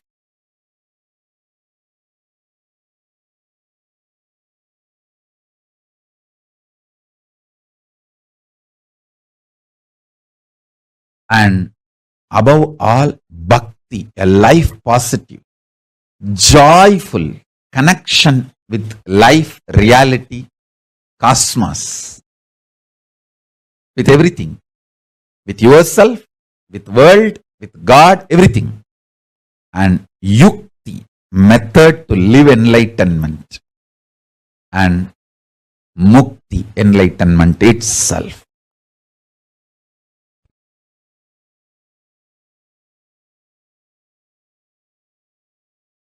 The true experience is when you decide you are Paramashiva, you get power over the now, present. The power over the present gives you the liberation from all these four different theories, theologies, philosophies, rational arguments, ideas, concepts. You experience tremendous powerfulness subjectively. Because of that powerfulness subjectively, the state of Paramashiva, that's what I call state of Paramashiva. Your subjective experience about the object also powerfulness, Parameshwara. Understand? I want to express these three words. Your subjective experience of your subject, your subjective experience of the object, and the object, reality as it is. Understand these three words. Your subjective experience of your subject, yourself, your subjective experience of the object, world, and the world, the object itself. In these three, if you empower the subjective experience of your subject with truth, that truth makes your subjective experience of the object also powerful. When these two components of you becomes powerful, it impacts the object and makes what you want to manifest as life. This is the experiential reality of super determinism. Everything else is a delusion, false. You cheating yourself, you deluding yourself with any kind of argument. No, what Swamiji says is the ultimate truth, but not for me now. Even that. Whether you are ready to understand or not, sun is going to shine and wind is going to blow. Everything is going to happen as it is. This truth which I described now,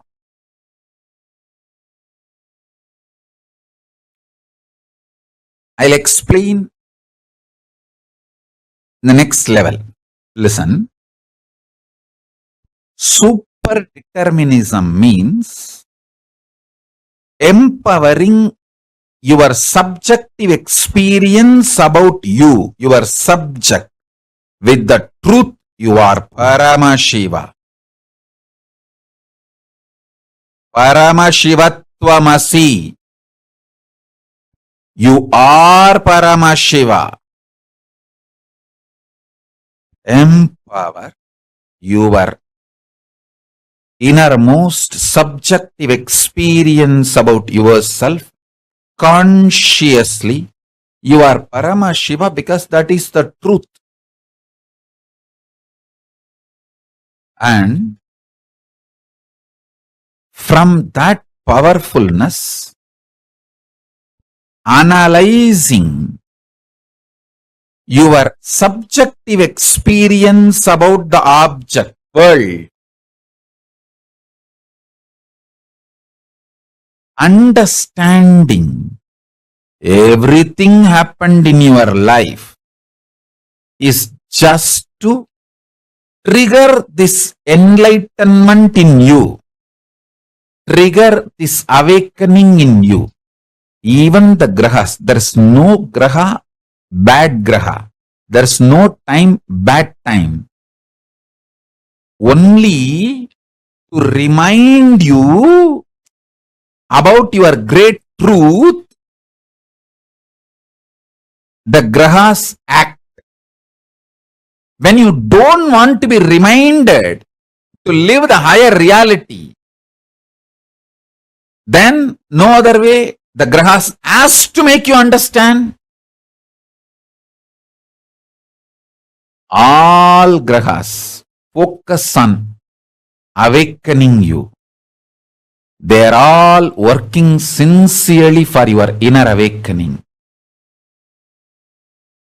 Understand?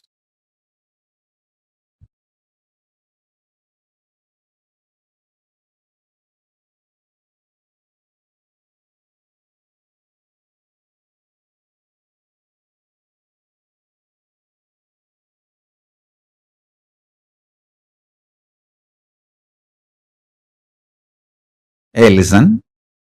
Sometimes your babies or pet, they go into kind of a trance mood when they listen to my satsang and just they settle down. You may be thinking they are sleeping. Even if you think they are sleeping, don't wake them up. It is okay. Just let them. Because they sincerely, intensely listen.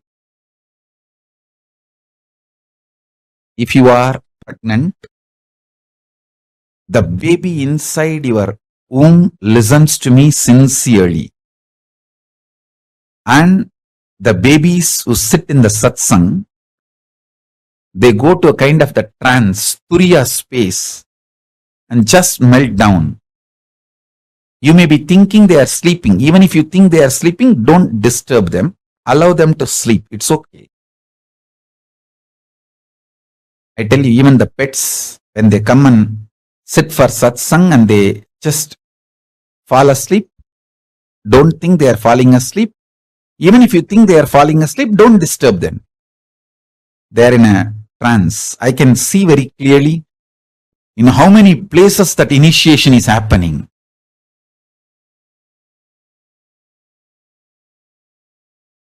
When initiation happens, so many people react in a different way.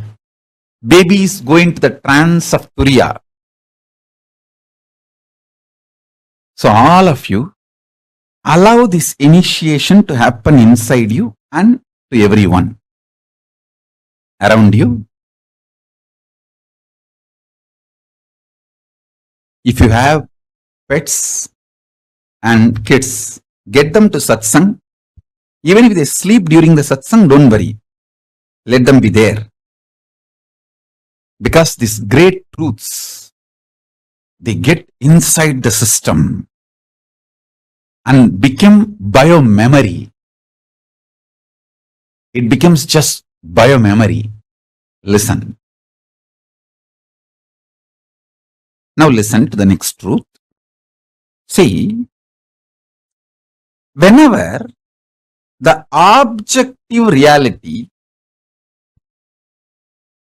impacts your subjective experience about the object and damages your subjective experience about the object, that damage, when it gets overloaded, impacts your subjective experience about the subject itself. That is what I call you gaslighting yourself. Nobody gaslights us. Understand? Nobody can gaslight unless we allow the gaslighting. Whether gaslighting or enlightening, it's your responsibility. You allowed gaslighting of the society. So allow my enlightening.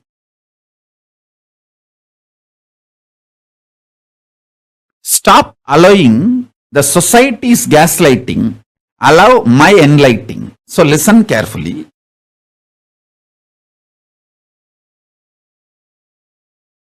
Subjective experience of the object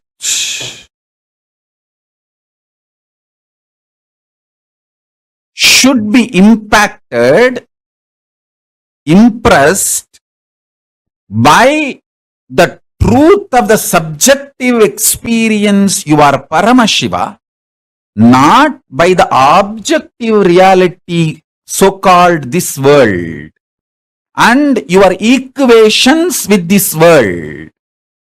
You always have wrong equation with this world.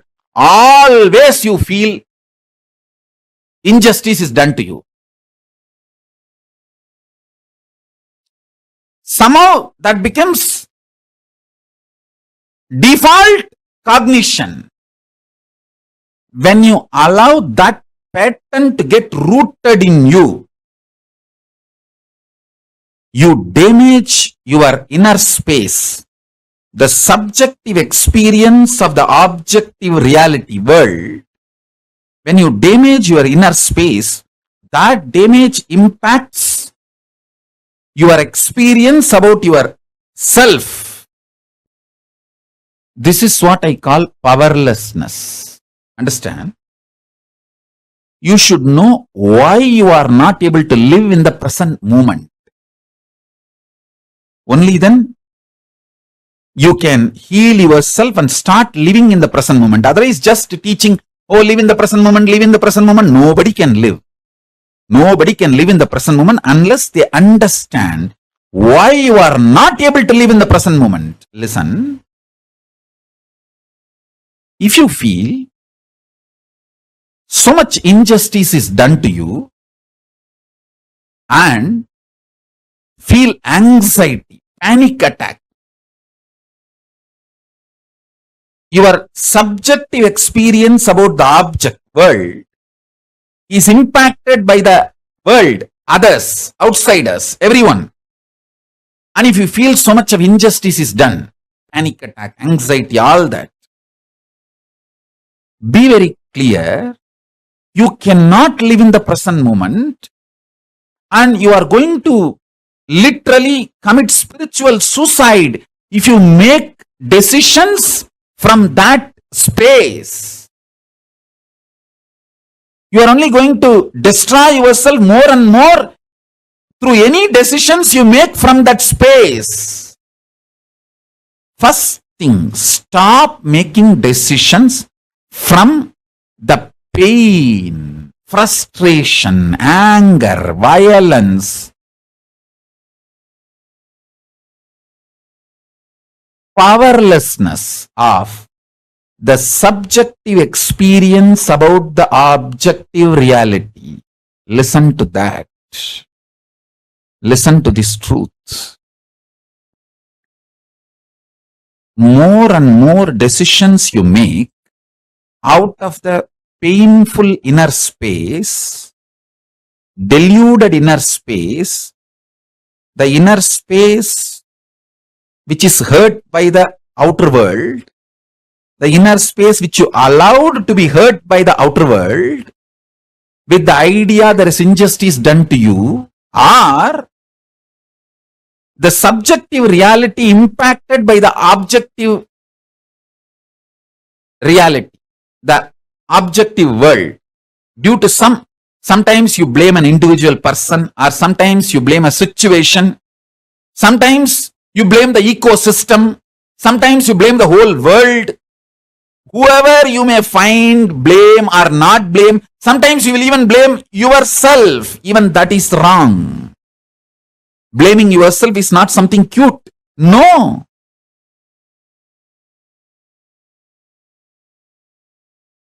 Don't say, oh, I am suffering so much. How can I be Paramashiva?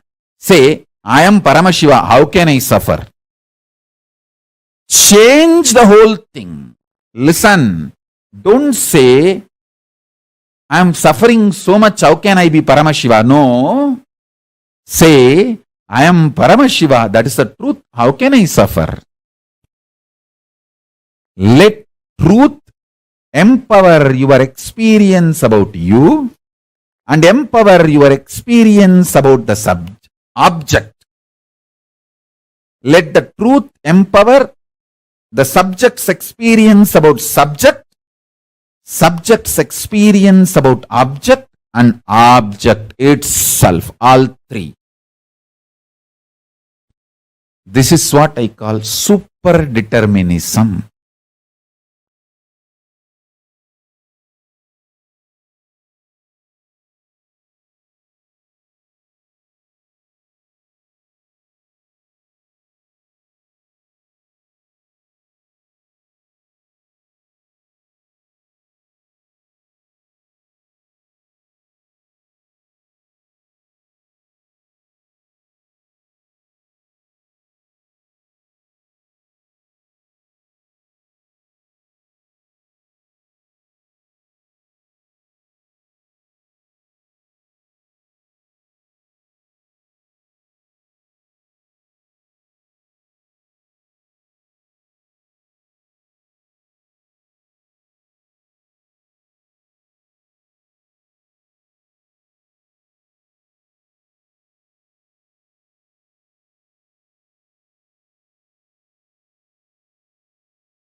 sorry, Swamiji gave one of the most important secrets to all of us. The life is neither predestined nor it is free will. Life is super determinism. It manifests as per your conscious will. When you declare from the understanding that you are Paramashiva, life manifests.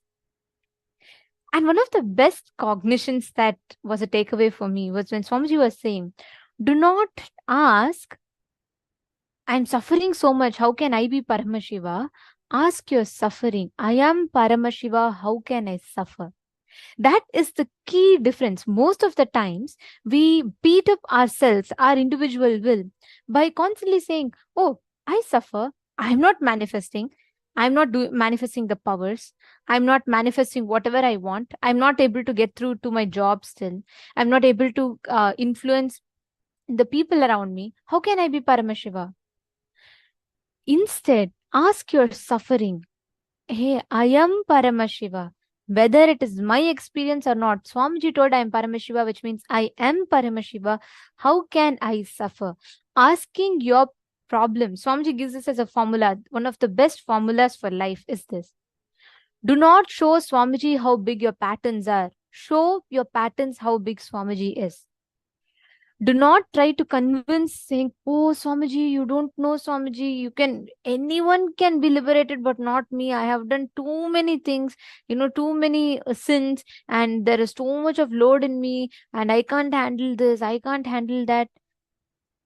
Do not show Swamiji how big your problems are. Show Swamiji, show your pattern how big Swamiji is. Show your problems that who is Paramashiva. That is the key difference. One of the most important aspects. This is the key for success. This is the key for super determinism. We all constantly chase behind. We say, whenever we fail in things, what do we say? We say, oh God, this is how it was all meant to be. I think this was destiny. I can't do it anything. Call it fate. Whenever you're successful, we would like to take the credit for it. So we say, okay, something I did, something has worked out well this time. But life is neither free will, nor it is fate. Life is super determinism, and that is the key. If we just understand this one secret, we will just catch the essence. How many of you are understanding this? How many of you clicked with this?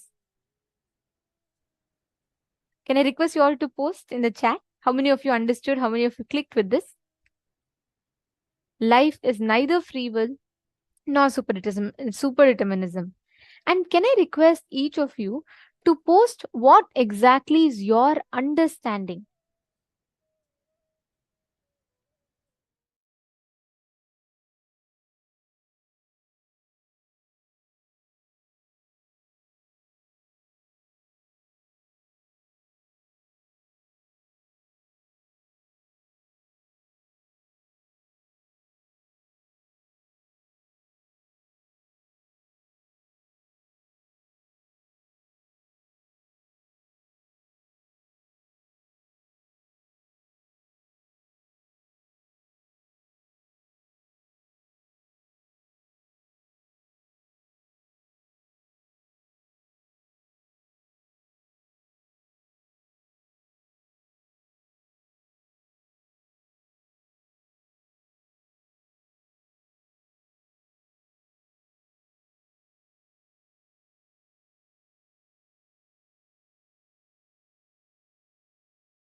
We apologize for the technical glitch.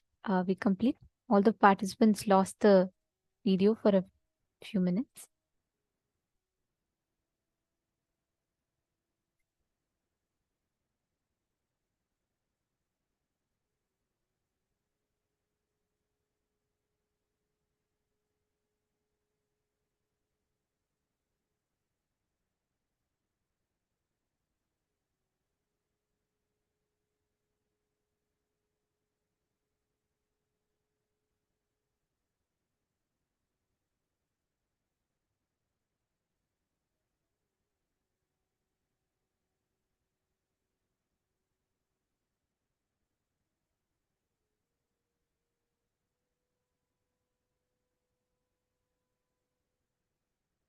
We apologize for the technical glitch for all the participants and hope all of you are able to see us and hear us clearly now.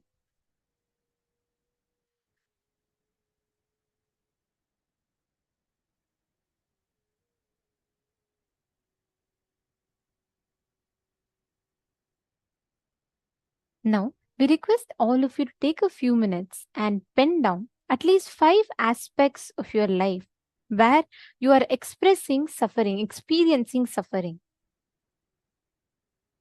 Wherever you feel you are stuck, things are not moving, pen them down.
Nithyananda?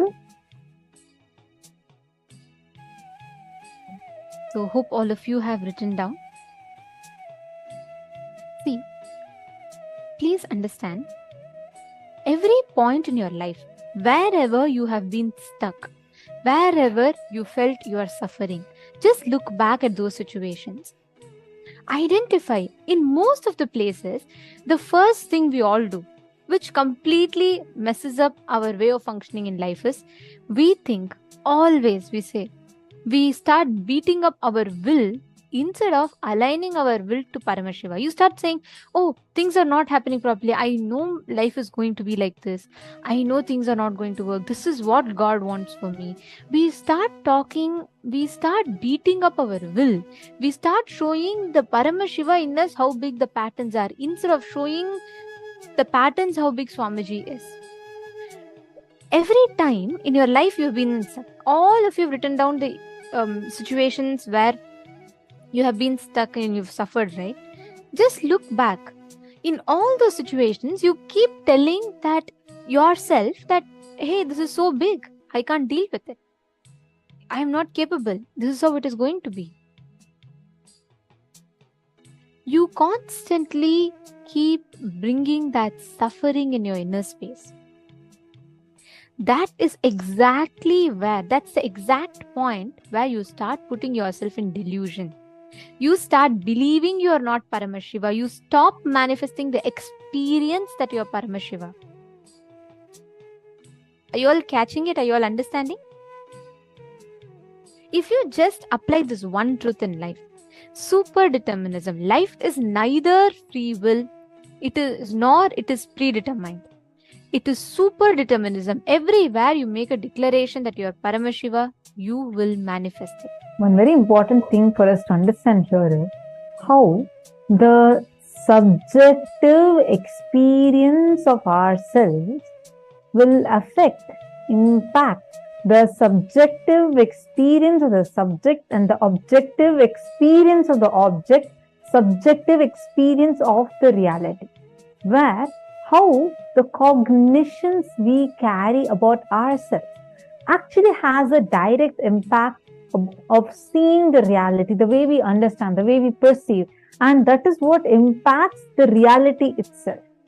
Superdeterminism is where, by you cognizing you are Paramashiva, from the cognition that you are Paramashiva, you cognizing how Paramashiva will see life. Seeing life like that, and with that subjective experience of yourself as Paramashiva impacting the reality, is superdeterminism. Understand? Usually we do the other way around. We let outside what's happening to impact us inside us. Here Swamiji is saying something different. Swamiji is saying, impact the reality by impacting by your inside you, what you feel inside you about you, by impacting the reality with that powerful cognition. Say, I am Paramashiva, so let this happen, and manifesting that. That is using super determinism in your life. You establishing yourself in super determinism whenever you have some high, like you feel like everything is happening the way you want. We claim that, okay, everything is as per our free will. It's our individual will. That's why, look, whatever I want, I'm able to do it. But when it does not happen the way we want it, we're like, this is not going to work for me. I don't think this is going to work out. How many of you are able to see this in your life? How many of you are able to see that many times whenever you are in your high, meaning like things are happening, everything is as per you want, you feel happy, you feel like, yeah, everything is as per my will, I can do it. But suddenly something like an accident happens. Something that you did not foresee has happened. Something unprecedented has happened to you. Immediately, all that confidence just collapses. You remember your past incompletions. You feel like, yes, I was right the other day. I knew all this is only temporary. If I'm happy, how many of you had this habit that you're happy for a period of time, you're enjoying. Suddenly you remember, oh God, I'm enjoying too much. Probably I'm going to have a really bad time coming ahead next. Who all had this feeling? Just wave your hands.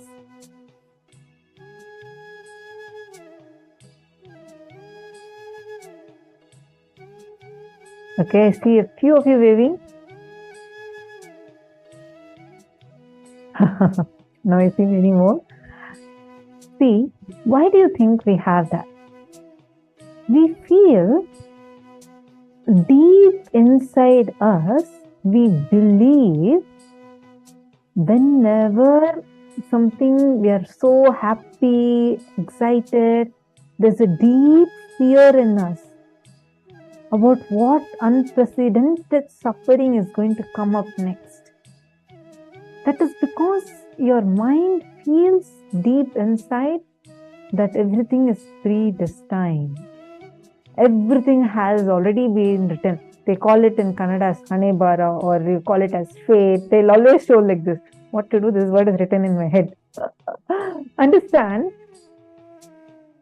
Especially if you're from an Indian family, definitely would have heard this from your parents or any one of your friends. You hear it as a common vocabulary. Right? Because we believe inside us already some fellow sitting somewhere in the heaven has conspired against me and written my life like this. He has planned all these things and already wrote my life. That is why I'm suffering. And you blame the poor God and put all the blame on him. And whenever you feel you're successful, you say, I did it. You know how much of hard work I did. It's my intelligence or my hard work. Now I look what I got. See, this is how currently we are. Why, Vani, you're laughing so much? You clicking with it? See, understand. Now all of us are just going like a pendulum. We say sometimes life is all free will. Sometimes we say, no. Somebody sitting somewhere has conspired and written my life like this. It's all my fate. What to do? That's why I'm having this. Neither of these are right cognitions nor complete. Understand, every moment you are writing your future. This moment decides how your next moment is going to be. This can be understood on multiple levels. But one thing you need to understand, Swamiji does not stop us just at this one. Swamiji goes even deeper. Swamiji says, whenever, let us say you have been living a very bad life, you already, it's not that always you are established in powerful cognition. We go through our ups and downs. We go through all kinds of imbalances. Swamiji says, if the moment you realize, if you declare that I am Paramashiva, from the cognition that I am Paramashiva, see how Paramashiva will see life. Listen, Swamiji is not saying just declare. See even the life, the way how you see, how will Paramashiva see? Paramashiva will see everything as his own see. He is manifesting it. And from how Paramashiva will see, use that as your powerful cognition and in fact, make the reality the way you want. That is super determinism. This is much deeper than just our normal understanding of manifesting our reality. It is coming in a much, much deeper level where you declare, I am Paramashiva. From the space that I am Paramashiva, I am declaring and let this happen.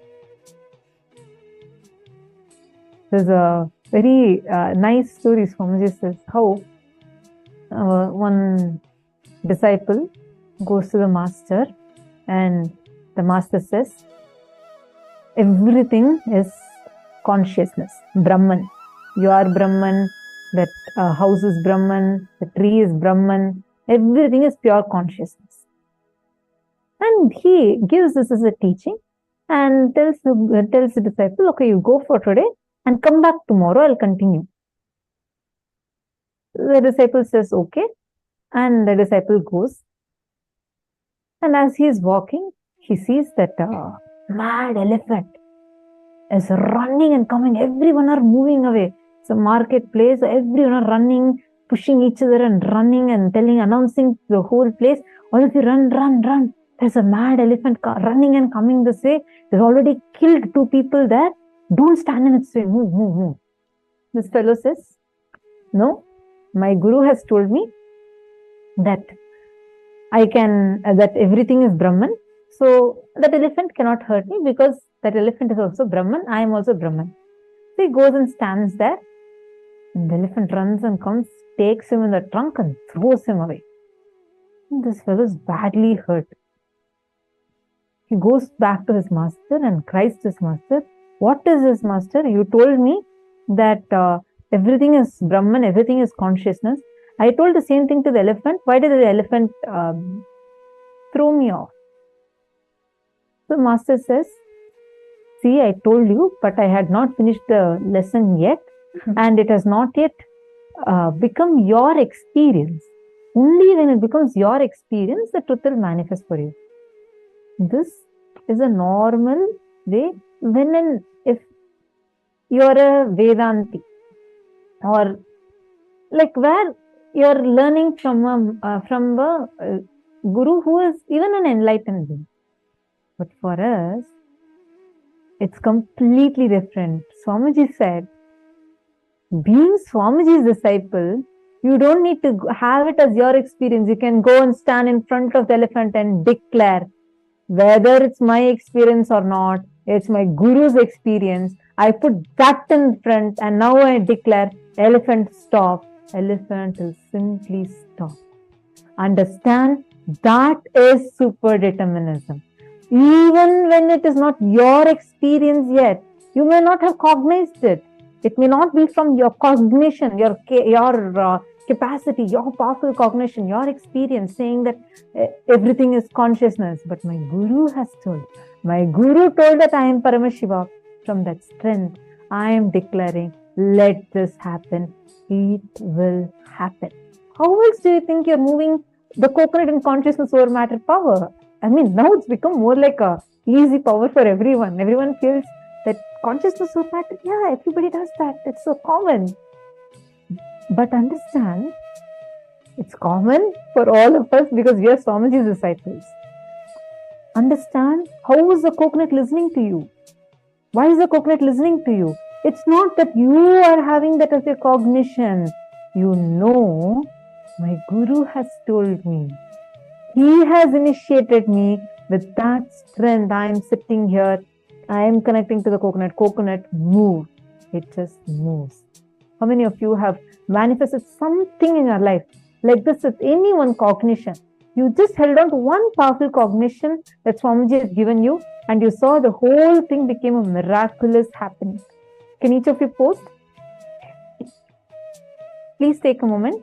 Like any one where you felt like, yes, coming, so excited, yes. Come on, share with us. Each of you post what it is. I know every one of you literally have something or another. Take a moment and post.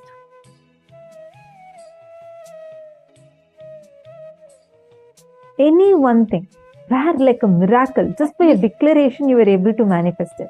Actually, Swamiji tells, this is what is called as the Nithyanandite way of thinking, which means even if it is just mechanically, just declare. Even if it is just something that's mechanically happening, declare. You will see the kind of an impact it will have in your inner space. Because whether it is your experience or not, by the power of your declaration, the reality will manifest. Because what you are deriving from is Swamiji's experience, putting his Atma Pramana as your Sakshi Pramana and standing there will make it your Pratyaksha Pramana. It will make it your experience. So just understand this one simple truth. you will know what exact experience you can have. If you just catch this one truth, this will give you all the inspiration, everything that you need for you to manifest that reality. And Swamiji calls this only as self-drive. See, when you have this as a cognition, right? You don't need motivation, inspiration, anything from outside. It will be your experience. And because it is your experience, you will manifest it. Because you are declaring, you will manifest it. That is the power, that is the strength of making a declaration from your inner space. When you think like this, when you think whether it is my experience or not, I am not waiting for it. I know it is Swamiji's experience and he told me, and because he told me, that is a reality for me. Swamiji tells this becomes an inexhaustible source of inspiration for you. And when this starts driving you, that is called self-drive, where you're not dependent on any external resource for inspiring you. Let us now listen further from Swamiji on what is self-drive.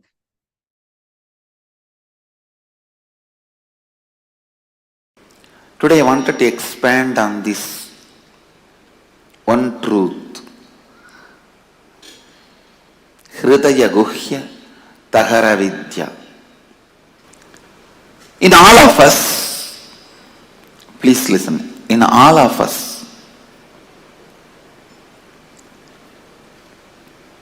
there is a strong cognition which is spontaneous for us, which forms the core of our heart, core of our being. Hridaya Guhya, which is cherished in the cave of the heart. For some people, I am this body is the Hridaya Guhya Tahara Vidya. They function, think, do everything with that understanding. I am this body from morning till night. Painting and cleaning externally and internally takes the whole day. Internal washing, cleaning, filling. External washing, cleaning, painting takes whole day. Even the little remaining time they have, they will be working to get all this. Understand? All of us have Hridaya Guhya Tahara Vidya. In our heart cave, a natural understanding, a spontaneous flow of knowledge. Some people think mind, name and fame, the reward, joy. Joy which comes when others praise you. That is you. If that becomes your Hridaya Guhya Tahara Vidya, the spontaneous knowledge about life, then whole life you run behind that stupid Nobel Prize. And finally you get rejected and dejected, and you go on teaching how to live to people. You need to understand what actually your Hridaya Guhya, in the heart cave, you think as your spontaneous cognition about inner image, outer image, life image and others image. Spontaneously what do you think? Understand? Spontaneously what you understand. Spontaneously what you carry. I wanted every one of you to know, spontaneously what you carry is what you brought from the past birth. That is what you brought from the past births. My Hridaya Vidya, Hridaya Guhya Tahara Vidya, the spontaneous cognition, knowledge I brought in my heart cave is completely aligned to all these four images. Completely aligned to all these four images. aligned to all these four images. Listen. Completely aligned to all these four images. I may want to repeat this again and again till you listen. Listen. That was my spontaneous flow of life. What you feel inside you as you, what you declare outside you as you, what you want others to experience you as you, what you feel about others and the world. Aligning all these four to best and constantly, please listen, the life happening in you, every moment you feeling I exist is like energy. To whatever you want, you can infuse that life into it. If you constantly think, I have so much of SDHD, I can never be successful, more and more you associate yourself with that, that becomes alive. Understand?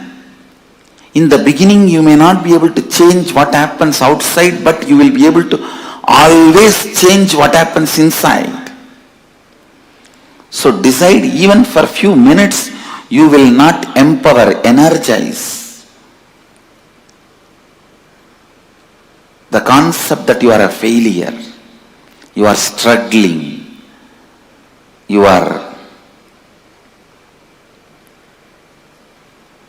Few days before, one of my Swami was telling, I complete and get out, again I fall back, and complete and get out, again I fall back.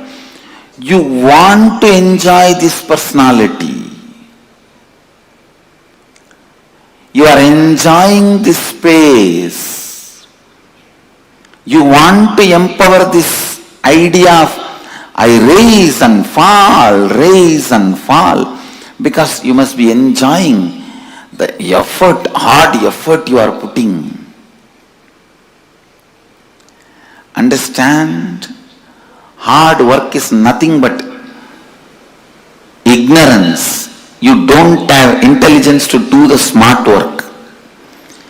You are stupid enough not to do the smart work.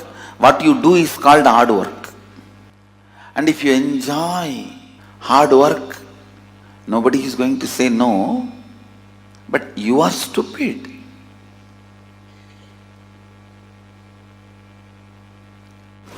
Why will you complete yourself and then come out again, fall into the same ditch and complete yourself and come out? Because you empower that cognition. I am struggling, sincere, seeker. Because you set a standard to yourself. Long ago, at least I will be a good seeker. Whether I achieve it or not, who knows? I don't think I can achieve. That and all is not possible for me. But I'll be a good seeker.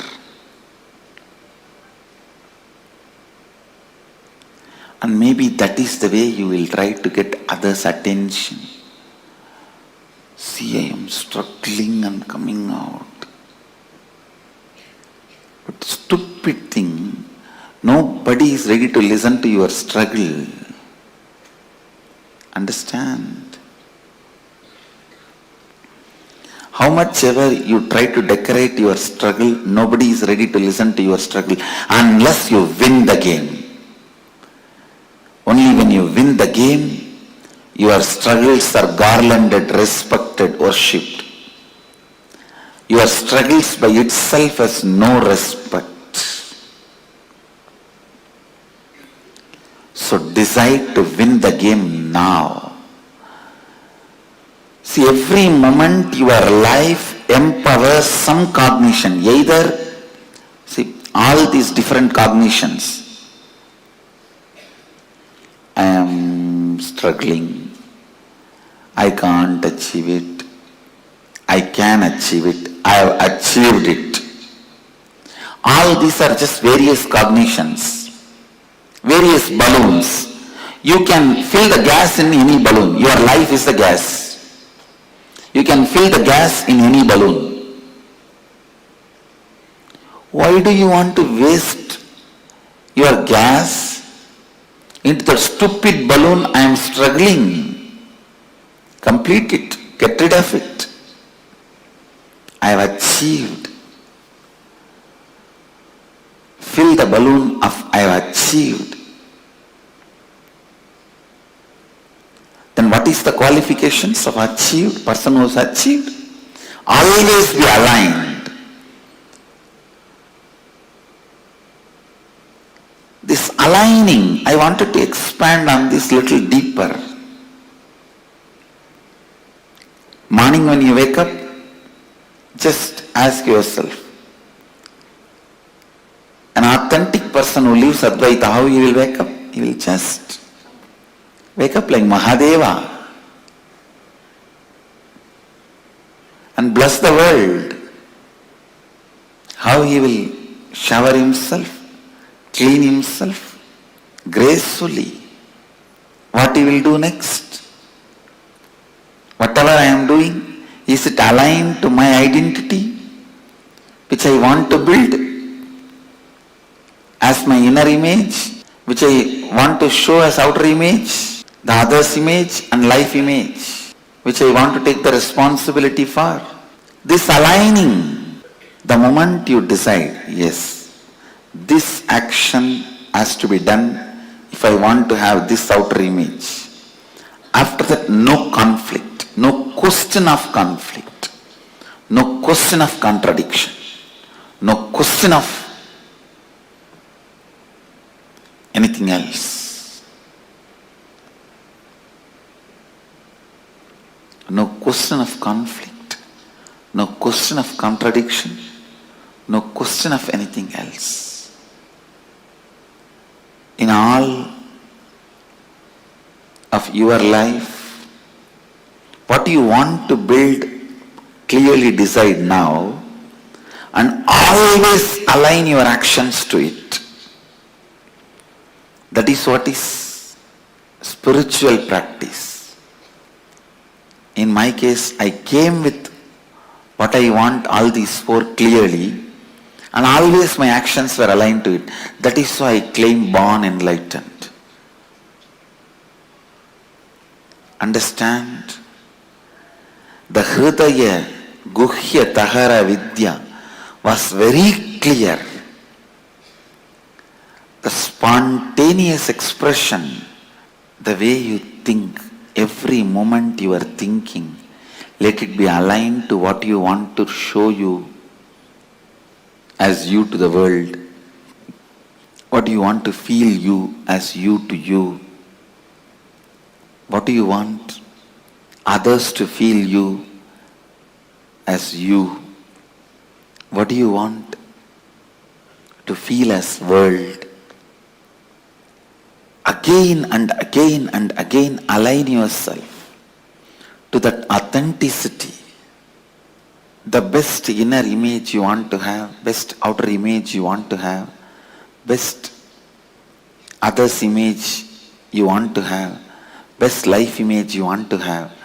How much ever you think it is difficult, it is achievable. Be very clear. The idea of your difficulty is nothing but your SDHD. See, the mirage water need not be drained for your car to go in the road. The summertime, noon, mid-noon, you will see the mirage water in the road. It literally looks like a large water body in the middle of the road.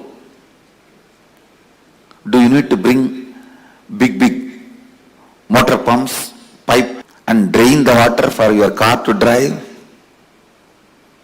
No. You just need to understand it is illusion and drive. Same way, your SDHD, You don't need to be struggling with it. You just need to know it is your SDHD and drive. I tell you, anything can be given up in the life. Anything can be lost.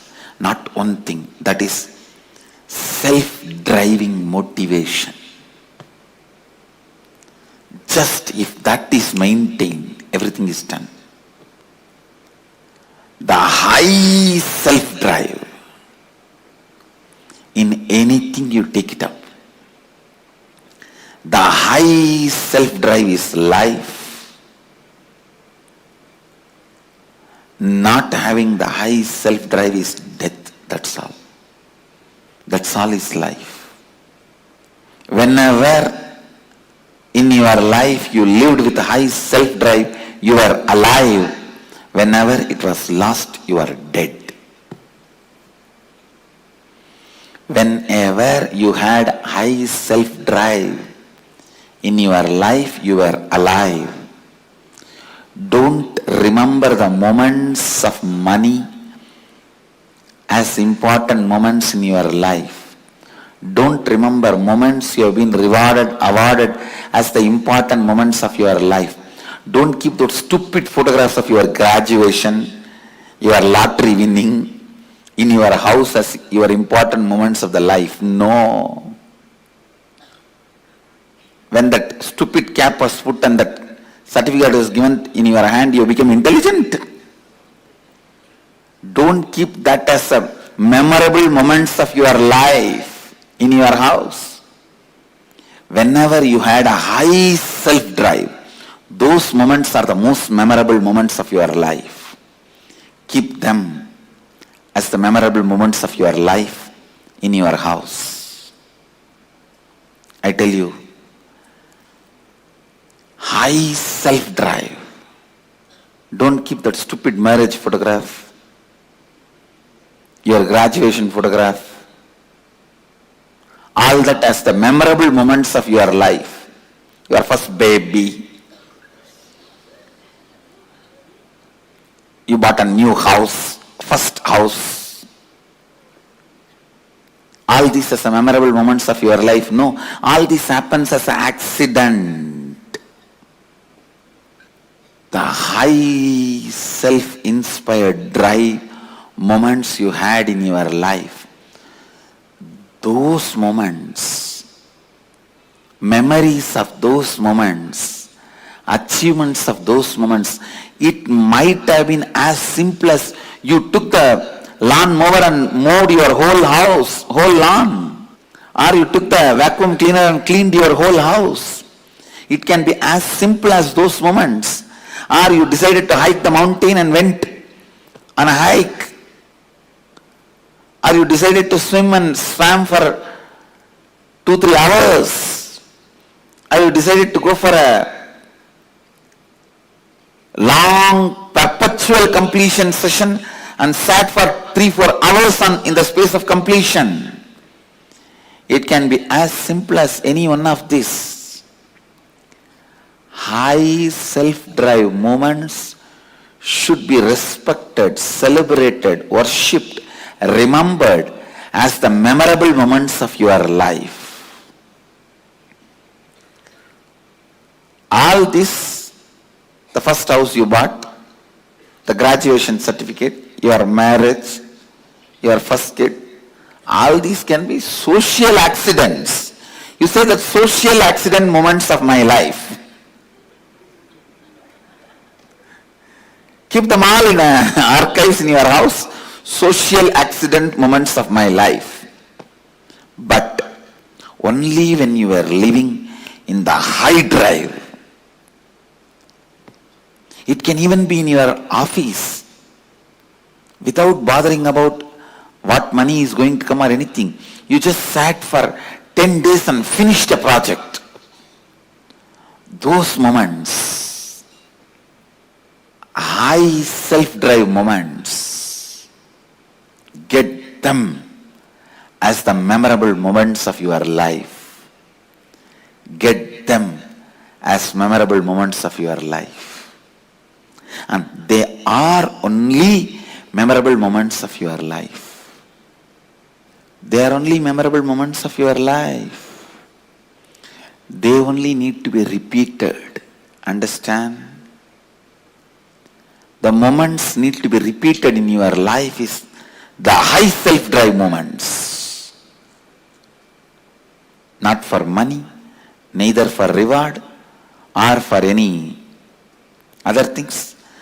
Just out of self-inspiration. The dharmic high-drive moments you had in your life are the moments to be celebrated, experience to be cherished, inspiration to be kept alive, life to be recreated. Please understand, again and again and again, see how you can become more and more authentic to your best inner image, outer image, life image, others image. Understand, any doubt you have, any idea you have, you cannot achieve that 4 is SDHD. Self-doubt, self-hatred, self-denial. SDHD. Go on completing with those SDHDs. Go on completing with those SDHDs. Let the external situation not create SDHD in you, not encourage SDHD in you. Understand, the external situations should not be creating an SDHD in you. Constantly complete the SDHD and constantly align yourself to the declared identities, to the best identity. That is what I call Advaitic activism. Advaitic activism. This is what exactly I call Advaitic activism. Advaitic activism is my life. Advaitic activism is my message. I expect Advaitic activism to be your life. And Advaitic activism is our collective life. Understand, you need self-drive to complete SDHDs. No one can complete SDHDs for you. No one can complete. That is the only thing even Guru cannot do for you. Everything else Guru can do and only Guru can do. But completing with SDHD, even Guru cannot do, only you can do it to yourself. That is the freedom you have to live or leave SDHD. Just decide. Living with SDHD feels good or leaving the SDHD feels good. Living with SDHD feels good or leaving the SDHD feels good. Understand? Living with SDHD feels good or leaving the SDHD feels good. Completing with SDHD, only you can do it to yourself. Again and again and again, demanding authenticity from yourself. Again and again and again, asking for authenticity from yourself. I tell you, if you retain your self-driving inspiration,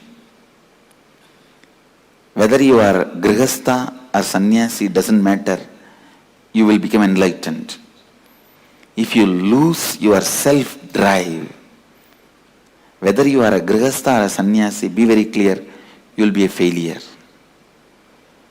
It is SDHD that matters. If you complete SDHD, you achieve it. If you are suffering, struggling with it, your life becomes hell. It is SDHD that decides whether your life is going to have the self-drive, enlightenment or not. SDHD is like a cow dung. If that is dumped, even the diamond will be covered. Even the diamond will lose its shining if just ordinary cow dung is dumped on it. But even if 1,000 years the cow dung was on diamond, the moment you wash the cow dung, diamond will again shine in its original glory. Even if you are suffering, struggling with SDHD for a million years, if you wash the SDHD now, your inner glory will stand up again. Understand? Come to the space of Advaitic activism. Come to the space of Advaitic activism. Come to the space of Advaitic activism. The more and more you align yourself, your declared inner image, best outer image, best others image, best life image, the more and more you tune yourself to that, more and more you become authentic. The more and more you become authentic, the more and more you live enlightenment.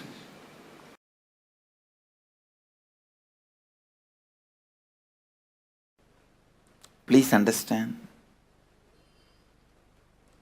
self-drive is the source of the knowledge a human being has. Means that is Saraswati. Knowledge is not number of books you read. Knowledge is not number of concepts you know.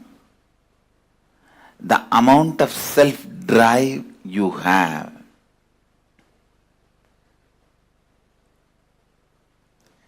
Understand, giving a right context to the self-drive is only the job of Saraswati, knowledge. When there is a right context, the self-drive never gets dried up. If it gets dried up, it is from the wrong context. It is the lower level pleasures. It is not self-drive. Self-drive which gets dried up is from violence or from greed. Please understand, the self-drive comes out of fear and greed, gets dried up just in few days. Giving the right context for your self-drive is the job of Saraswati. All the knowledge, the reason for all the knowledge, reason for all the books, reason for all the knowledge transmission mechanism is to give you the right context for your self-drive. To give the right context for your self-drive.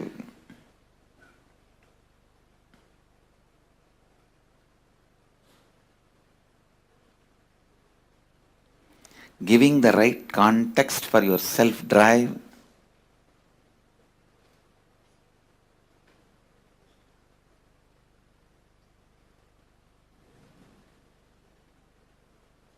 is the source, purpose, reason, cause, sole cause of your knowledge.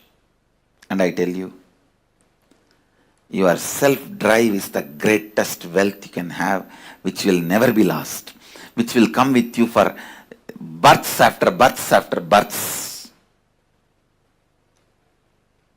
Self-drive is the one and only wealth you can carry from one birth to another birth. Please understand. If you want to go to US, you have to change Indian currency to US currency. If you want to come from US to India, you have to change US currency to Indian currency. The same currency will not be useful in the other country. Same way, when you leave the body,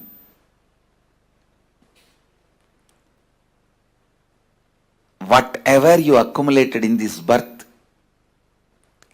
wealth, life, relationships, properties, nothing will be useful in the next birth.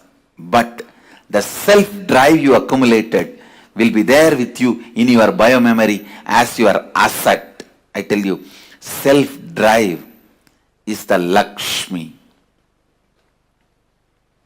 Self-drive is the ultimate wealth, ultimate asset.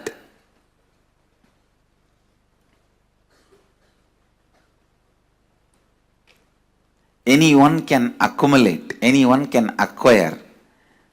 Not having self-drive is nothing but deep hatred towards you or towards others, life. I tell you, whoever does not have self-drive has a deep negative pattern about life and others. They are constantly abusing life and others, criticizing life and others, deep incompletion with others and life. I wanted to remind all of you, all tiredness, all boredom is nothing but self-conflicts and self-contradictions. Self-conflicts and self-contradictions. Self-conflicts and self-contradictions. People with self-drive are rewarded by Kala Bhairava with life. People who don't have that are slammed by life, Kala. Understand, self-drive is life. From the right context, self-drive from the right context, self-drive from the right space.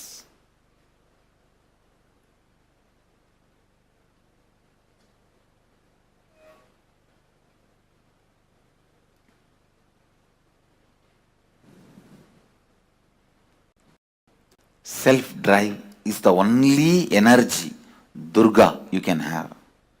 Nothing else is energy. Not your muscle power or your thinking power. All that are not the top energy. Self-drive is the energy of life. Understand? Self-drive is Saraswati. Self-drive is Lakshmi. Self-drive is Durga. Driving yourself constantly, I tell you, anything stops your self-drive from the right context is incompletion. Immediately complete with it and get rid of it. The verse in Bhagavad Gita, the words of Sri Krishna, Uttared Atmanatmanam Atmanam Avasadayet. This is the exact interpretation I will give.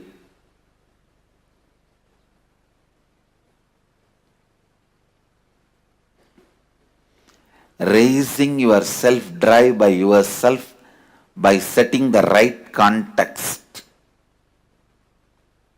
you will be a great friend for yourself. If you can't raise your self-drive by yourself, by setting the right context, you are the greatest enemy for you. It is the self-drive that makes you king or beggar. It is the self-drive that gives you self-respect or not. It's a self-drive that gives you the ability to exist. That is a self-drive that gives you the strength to live. Self-drive is the love for life. Self-drive is the devotion for life. Self-drive is commitment towards life. Self-drive is the scale to measure your authenticity, integrity, responsibility, and enriching.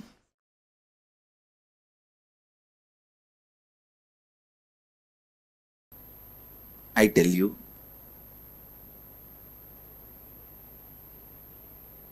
now whatever I am speaking, if you just pen down, when you started developing the patterns, ideas, moving out of your original Advaitic state and relive, it will be literally like a miracle cure for tons of problems you have. Even not having self-drive is a problem.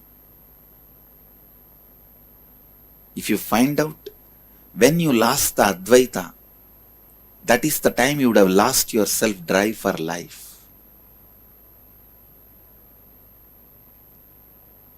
Just do this simple process. First, pen down the ideas, patterns, concepts which makes you feel you are away from your non-dual state. Second, think and pen down when that patterns have started developing in you, how you developed those patterns, those incidents. Third, relive all those incidents. Fourth, relive and complete them. Fifth, start living Advaita, non-dual state of consciousness. That's all.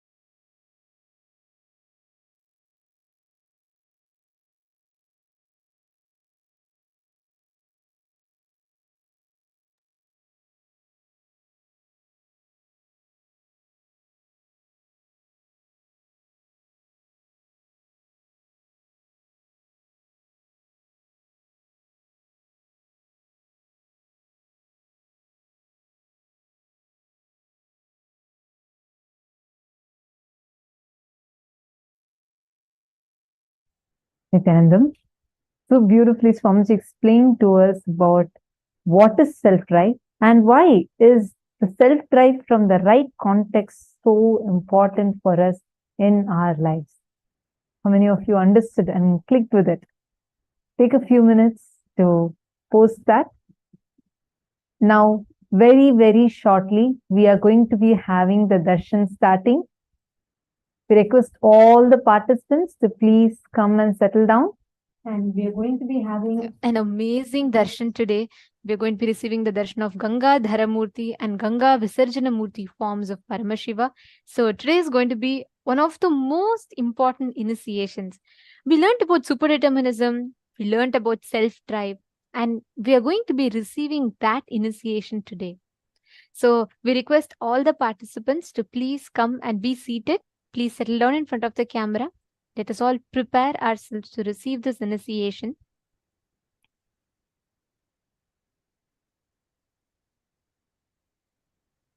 Actually, talking about superdeterminism, Swamiji revealed a very beautiful truth in this video. Swamiji said how many times we feel so justified with the struggles that we go through. And we feel so so much more legitimate when we tell, like Swamiji is giving the example of how one of the Adinavasis had told Swamiji that they try and they fall to incompletion, they complete and again they fall back into pattern. We have so much of respect associated to struggle, and we strongly believe that that only establishes our hard work, because of which again and again we keep manifesting that in our lives. Today, Swamiji revealed a very important truth for how we can break free from that. The very happening of Ganga depicts that will persistence. It is after so much of will persistence from Bhagirath that Ganga descended. We all listened to the story Swamiji himself had revealed. This is the Murti. Ganga Dhara Murti is the form of Paramashiva, where he accepts Ganga into his head in Kailasa, and Ganga Visarjana Murti is a form of Paramashiva through which he releases Ganga from his matted locks to Bhuloka. So we will be having the darshan of these two forms of Paramashiva. Let us start with the Dhyana Shloka, meditating on the form of Paramashiva as Ganga Dharamurti and Ganga Visarjana Murti.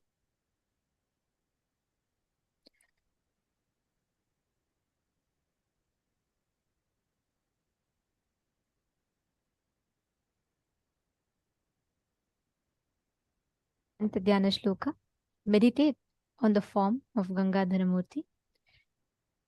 Tato haimavati jyeshtha sarvaloka namaskrita tada sati mahadrupam kritva vegam chadussaham akashat patadadrama shive shiva sarasyutah achintyaccha sa devi Ganga paramadurdhara vishamyaham hi patalam Strotasagrhyam Shankaram Tasyavalepanam Jnatva Ruddhasto Bhagavan Haraha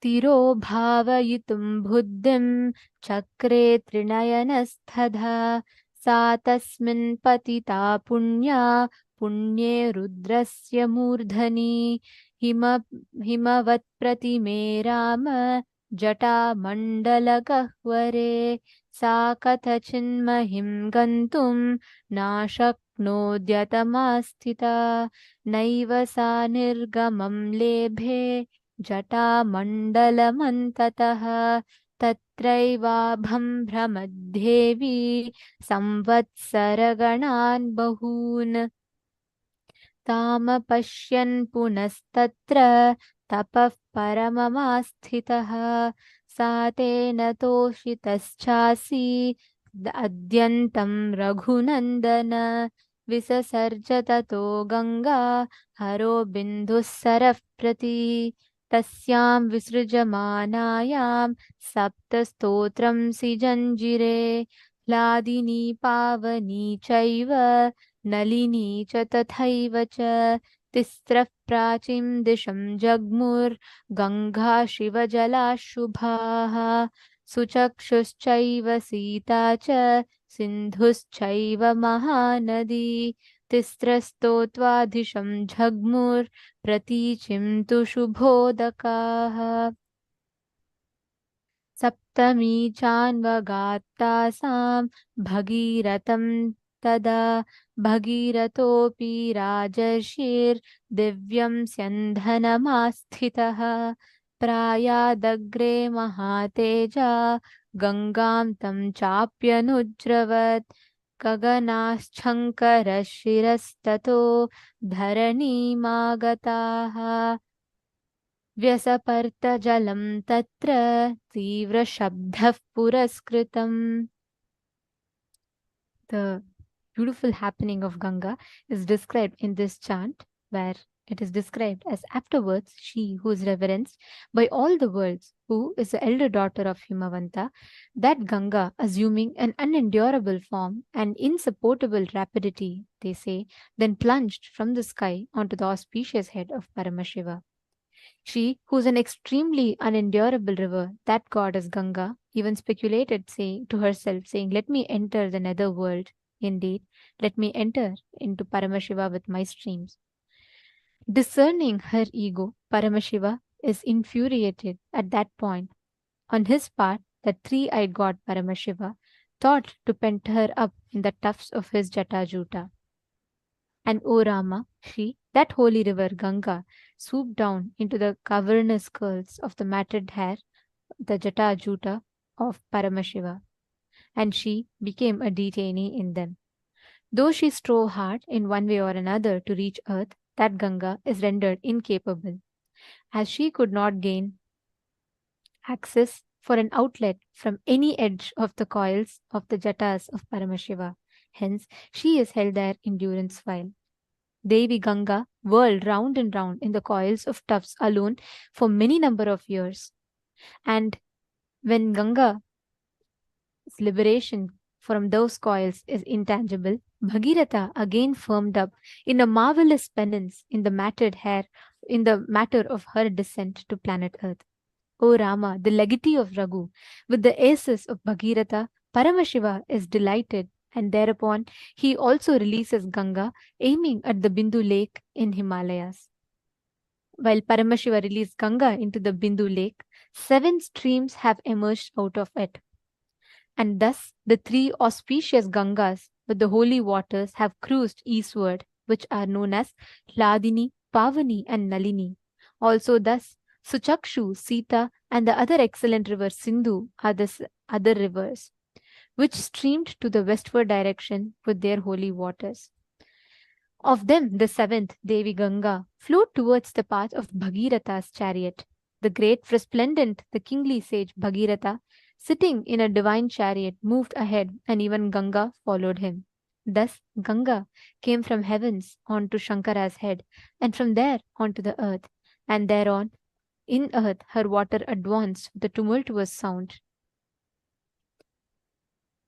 The whole happening, the descent of Ganga, represents the ultimate will persistence. No matter what happens, not giving up. Like Swamiji beautifully tells, Ganga does not break Himalayas by her power, but by her persistence. It is her will persistence that even she can break through from Himalayas. If we just look back at Swamiji's life, right, we can see Swamiji is the personification of what we learned as superdeterminism, what we learned as will persistence, all that we learned today. Swamiji is the essence. He is a personification of that. Like in every aspect, literally, that's what we see, right? Like how Swamiji lives this and radiates this will persistence. You will see that in every time. Give up on yourself. You should never give up on yourself. And that is exactly the way how Swamiji is. Not just Swamiji does not give up on himself. He does not give up on any one of us, on anything, any project. What Swamiji had started in his childhood as a passion to carve deities, today is standing tall as the largest collection of deities in the world, which is the Nithyananda Sacred Arts University, where the sacred tradition of deity making, you all need to know, there is no measuring tape that's used. Even now, the deities are made exactly as per the agamas, using the traditional measuring methods, like using a coconut leaf or using the measurements, like just by folding few leaves. That is the methodology that is used. How every single thing, anything that Swamiji started in his childhood, till date, like you would only see so much of persistence, will persistence in making that as a reality. It was even when Swamiji was young, what Swamiji had started, whether it is like organizing the first ever Ganesh Chaturthi or chanting the Upanishads, like everything. Swamiji has now expanded it so much. Like Swamiji tells, right?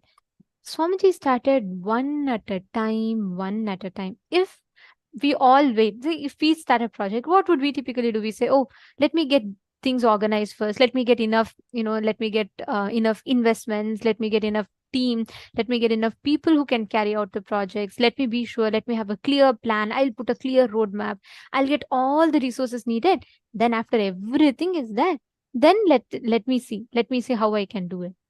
But Swamiji, like Swamiji beautifully tells, he never waited, he never stopped, or he was never stuck for anything.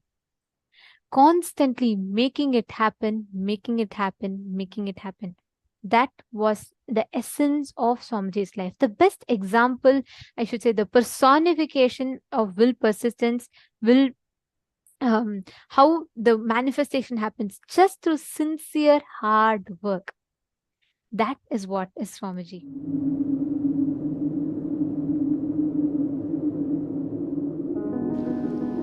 The first and foremost sacred secret I want you to know: integrity is falling in love with your higher personality. Understand? You do have Sadashivatva in you. You are hardwired for it. It's not that your Sadashivatva is gift from somebody. No. Understand? Just like how when you fall asleep, you put an alarm and tell the alarm, hey, wake me up tomorrow morning. Same way.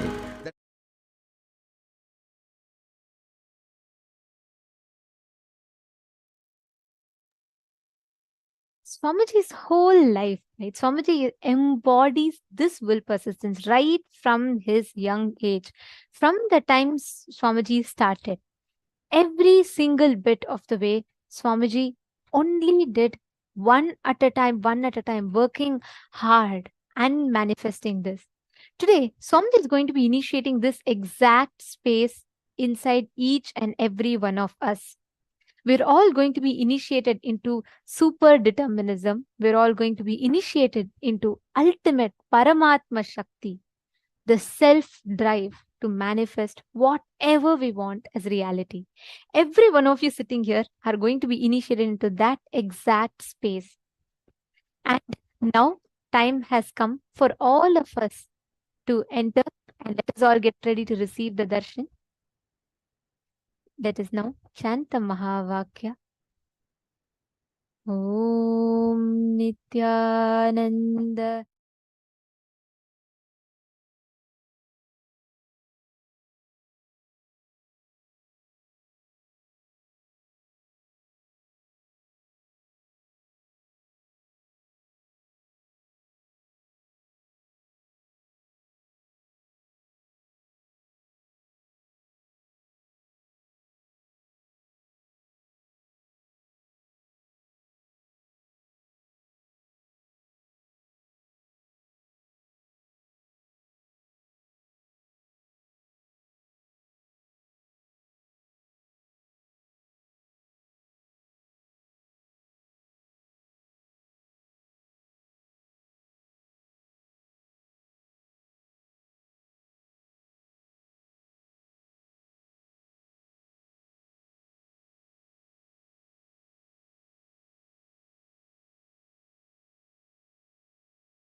with your eyes open, is darshan. Come, let us all now move from meditation to darshan. Slowly, very slowly, please open your eyes.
सार भरे जय कैलाशी जय अविनाशी सुख राशि सुख सार भरे जय शशि शेखर जय डमरूधर जय जय प्रेमागार भरे जय शशि शेखर जय डमरूधर जय जय प्रेमागार हरे जय त्रिपुरारी जय मदहारी अमित अनंत अपार हरे जय त्रिपुरारी जय मदहारी अमित अनंत अपार हरे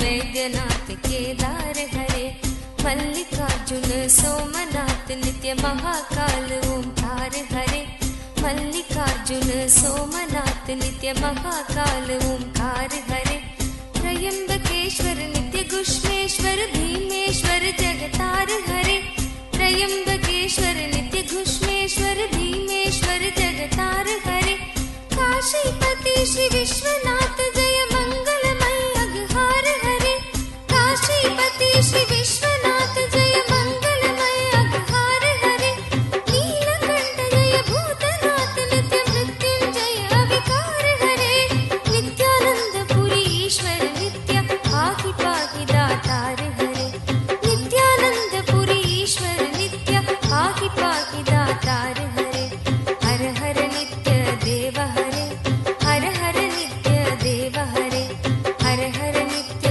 देव हरे हर हर नित्य देव हरे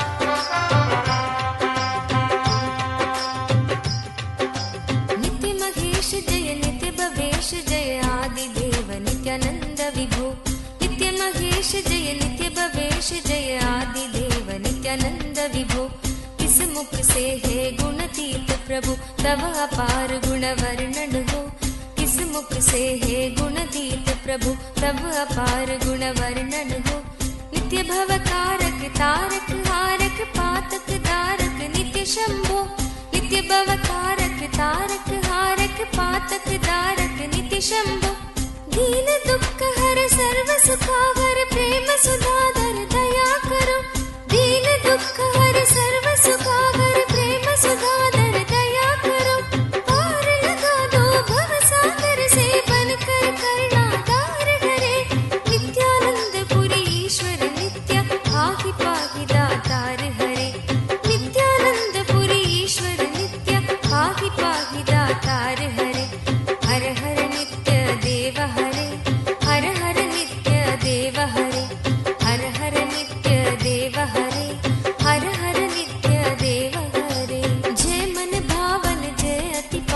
शोक नशावन नित्य शंभो।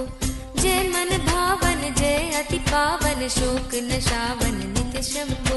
विपद विदारण अदम उबारण सत्य सनातन नित्य शंभो। विपद विदारण अधम उबारण सत्य सनातन नित्य शंभो। सहज वचन कर जलज नयन वर धवल वरण तन नित्य शंभो। सहज वचन हर जलज नयन वर धवल वरण तन नित्य शंभो। मदन कदन पर पाप हरण हर चरण मनन धन नित्य शंभो। मदन कदन पर पाप हरण हर चरण मनन धन नित्य शंभो। विवसन विश्व रूप प्रलयंकर जग के मूलाधार हरे। नित्यानंद पुरी ईश्वर नित्या पाहि पाहि दातार हरे। नित्यानंद पुरी ईश्वर नित्या पाहि पाहि दातार हरे। जय जय नित्य देव हरे। जय जय नित्य देव हरे। जय जय नित्य देव हरे। जय जय नित्य देव हरे।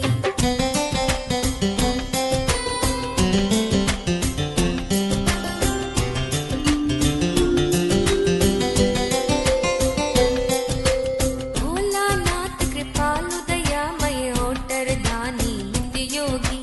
भोलानाथ कृपालु दयामय ओटर दानी नित्य योगी। सरल हृदय अति करुणा सागर अगत कहानी नित्य योगी।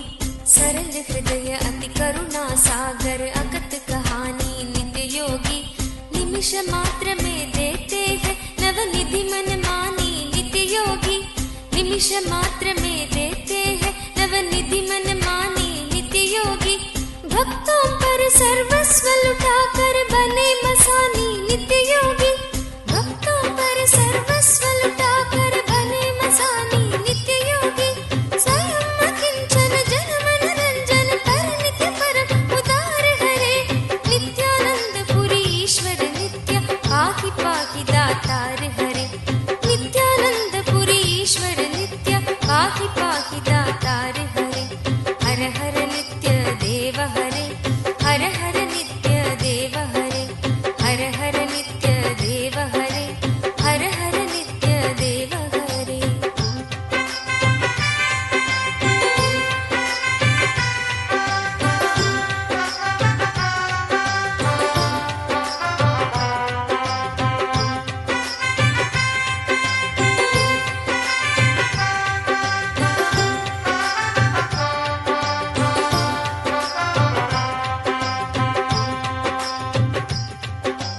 आशुतोष इस मोहमयी निद्रा से मुझे जगा देना। आशुतोष इस मोहमयी निद्रा से मुझे जगा देना। विषम वेदना से विषयों की मायाधीश छुड़ा देना। विषम वेदना से विषयों की मायाधीश छुड़ा देना। रूप सुधा की एक बूंद से जीवन मुक्त बना देना। रूप सुधा की एक बूंद से जीवन मुक्त बना देना। दिव्य ज्ञान भंडार युगल चरणों को लगन लगा देना।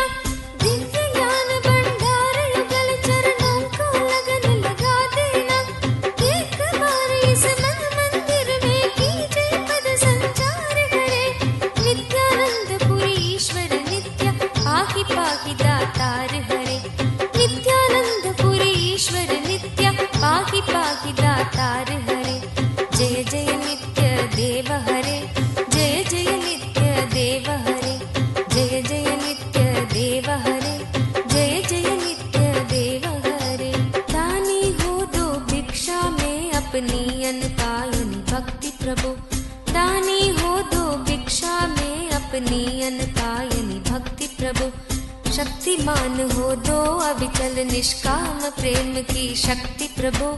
शक्तिमान हो दो अविचल निष्काम प्रेम की शक्ति प्रभु। त्यागी हो दो इस असार संसार से पूर्ण विरक्ति प्रभु। त्यागी हो दो इस असार संसार से पूर्ण विरक्ति प्रभु। परम पिता हो दो तुम अपने चरणों में अनुरक्ति प्रभु। परम पिता हो दो तुम अपने चरणों में अनुरक्ति प्रभु। स्वामी हो निज सेवक की सुन लेना करुण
भगवंत हरे। तुम बिन बेकल हूँ प्राणेश्वर, आ जाओ भगवंत हरे। चरण शरण की बांग गहो, हे उमा रमण प्रिय कंत हरे। चरण शरण की बांग गहो, हे उमा रमण प्रिय कंत हरे। विरह व्यापित हूँ दीन दुखी हूँ, दीन दयालु अनंत हरे। विरह व्यापित हूँ दीन दुखी हूँ, दीन दयालु अनंत हरे।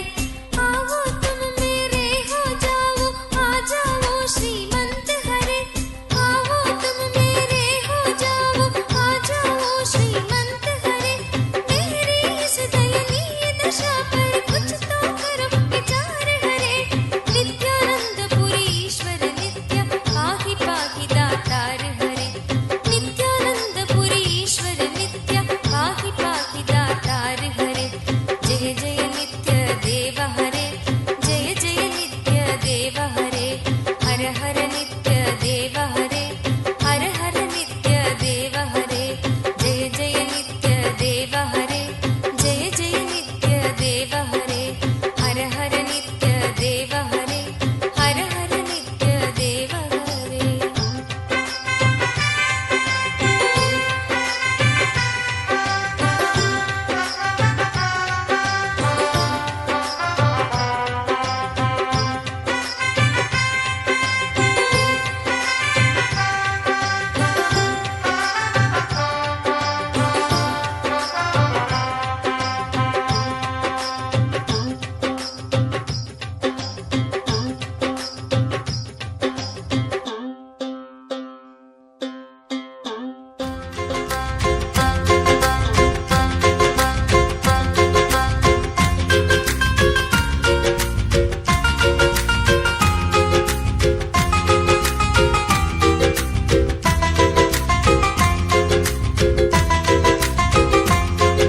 हिमालय संचारी गंगा तीर विहारी, मोहन रूप मुरारी।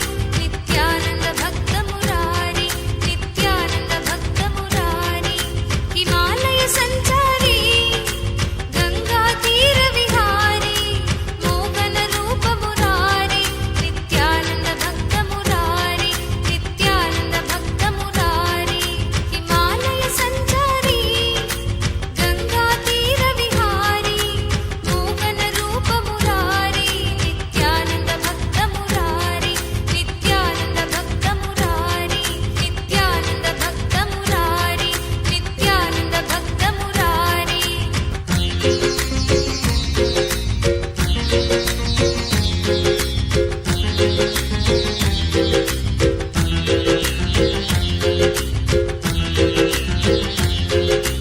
प्रेम हृदय संचारी, बिडुदि पुरी निवासी। प्रेम हृदय संचारी, बिडुदि पुरी निवासी। मोहन रूप Murari, To Mahaganapati and our beloved Swamiji.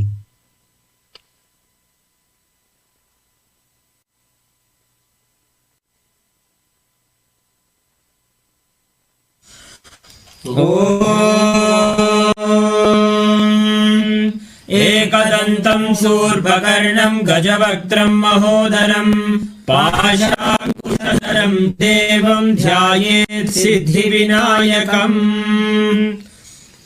अथ धूपः ॐ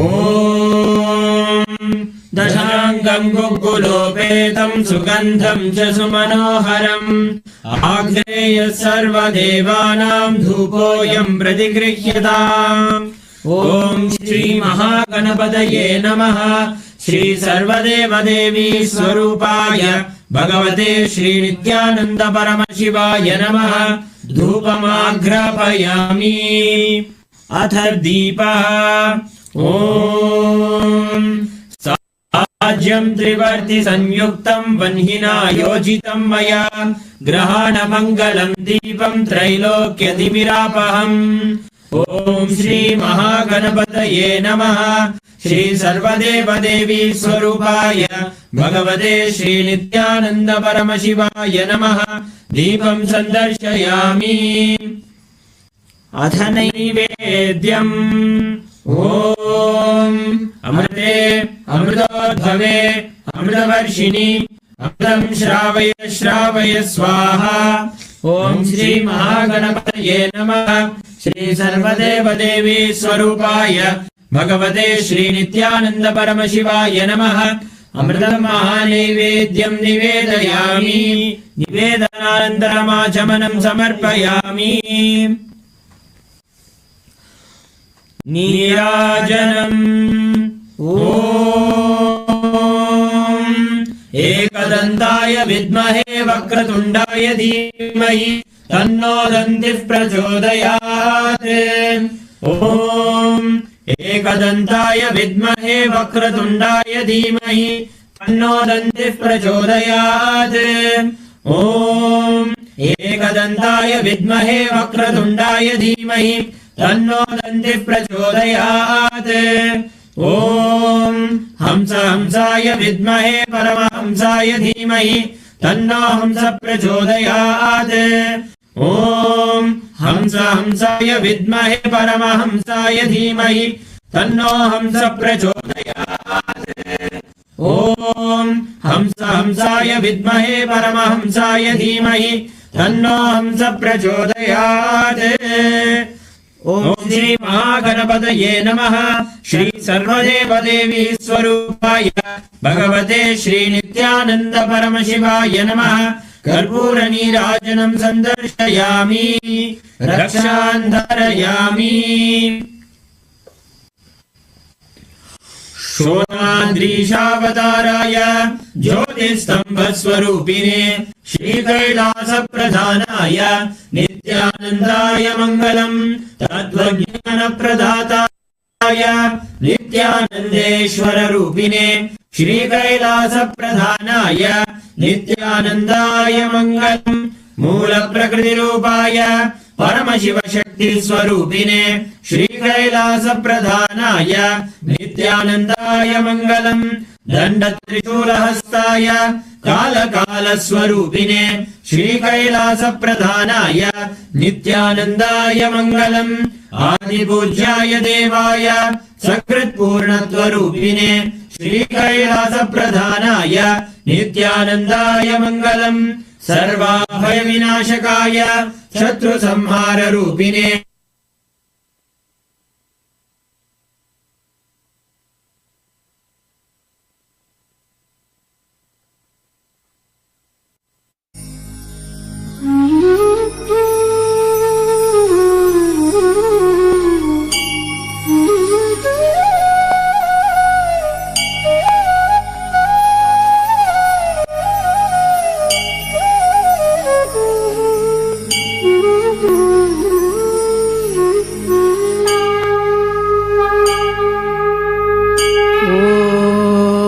नमः शिवाय। ओम नमः शिवाय। ओम नमः शिवाय। ओम नमः शिवाय। ओम नमः शिवाय। ओम नमः शिवाय। नमः शिवाय। नमः शिवाय। गंगाधरा लिंगेश्वरा शंभो महादेवा। गंगाधरा लिंगेश्वरा शंभो महादेवा। गंगाधरा लिंगेश्वरा शंभो महादेवा। गंगाधरा लिंगेश्वरा शंभो महादेवा। जटाधरा जम्बुलिंगेश्वरा ओम नमः शिवाय। जटाधरा जम्बुलिंगेश्वरा ओम नमः शिवाय।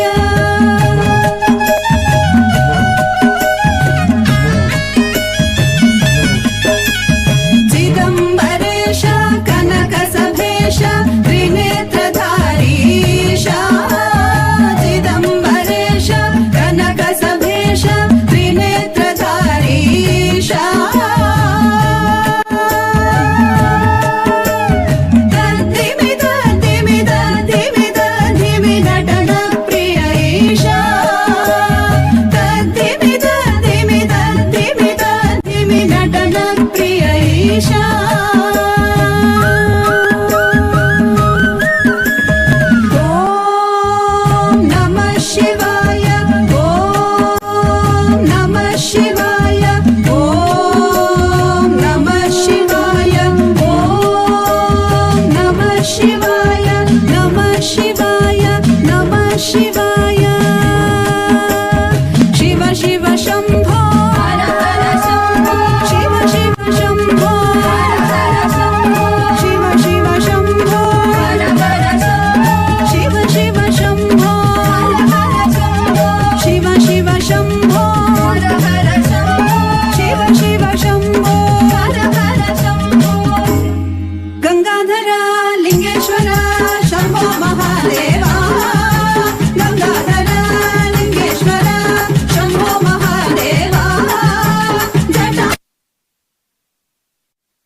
Shivashankara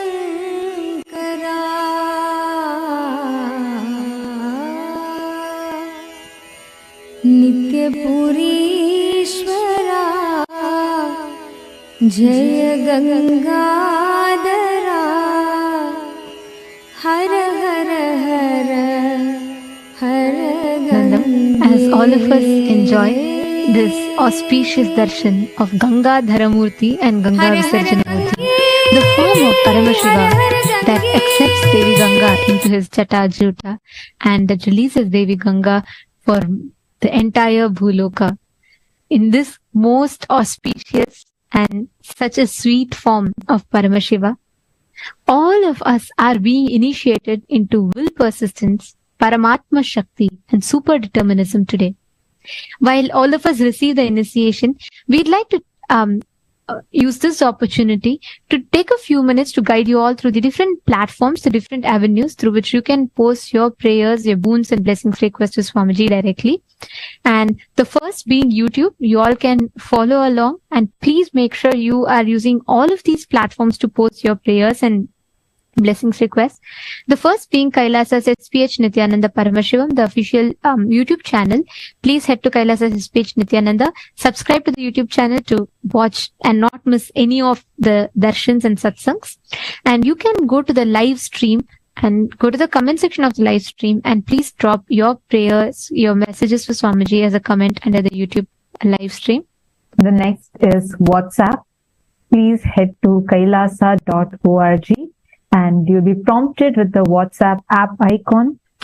Click on the WhatsApp app and join the KAILASA's community on WhatsApp, and you can post your messages, boon requests, prayers, and even share how you're enjoying this sweet, auspicious darshan through WhatsApp.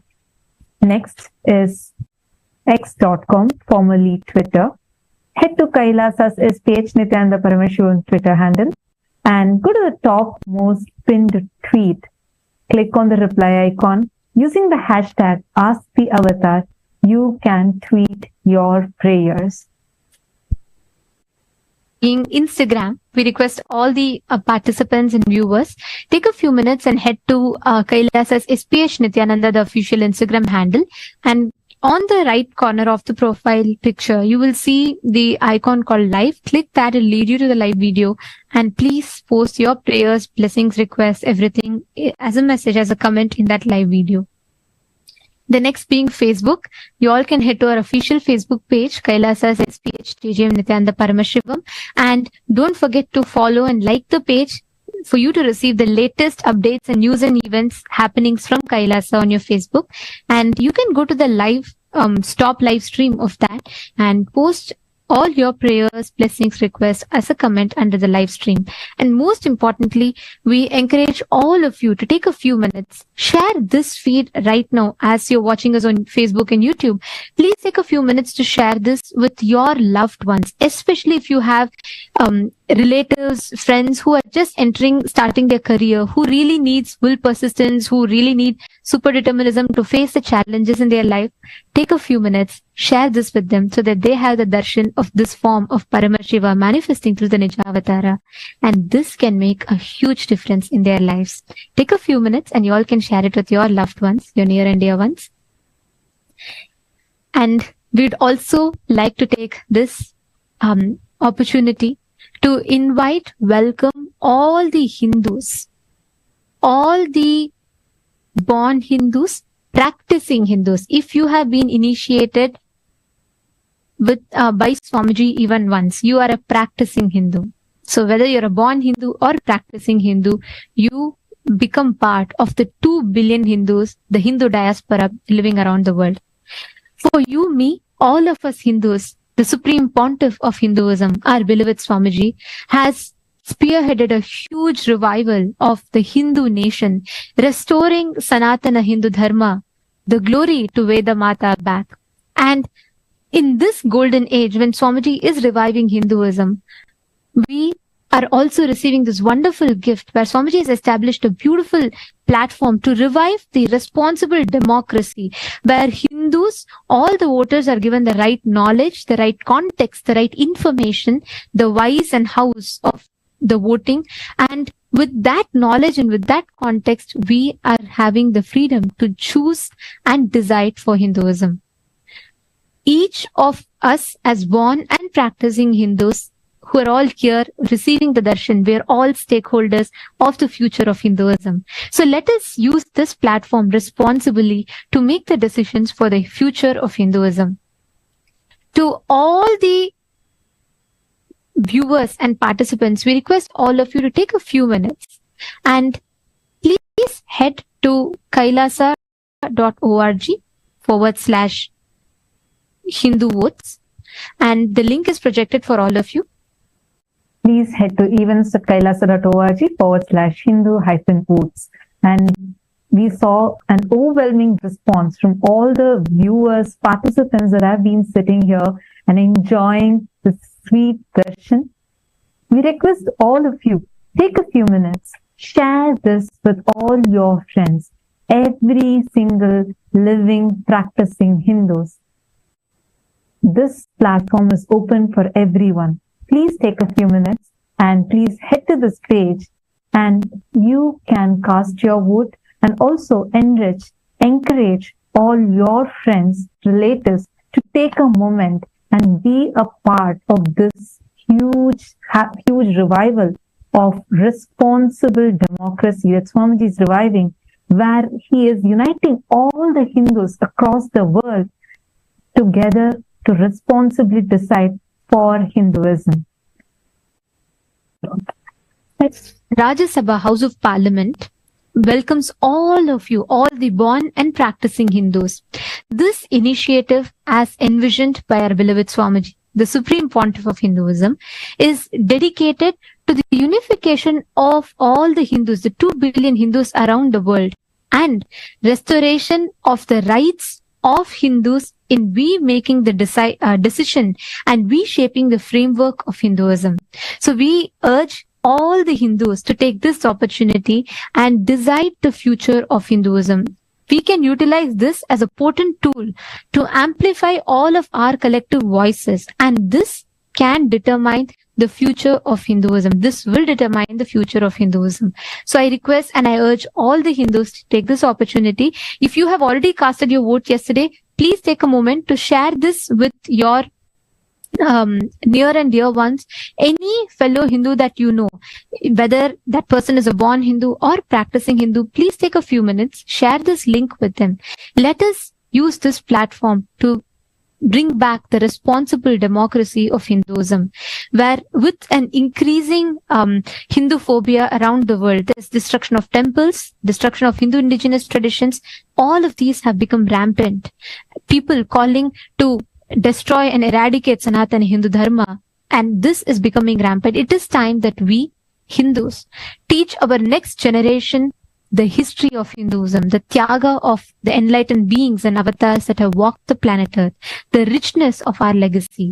So this voting topic is whether we should make Hindu genocide awareness as a part of the curriculum for our next generation and the current generations. So we have 3 different options.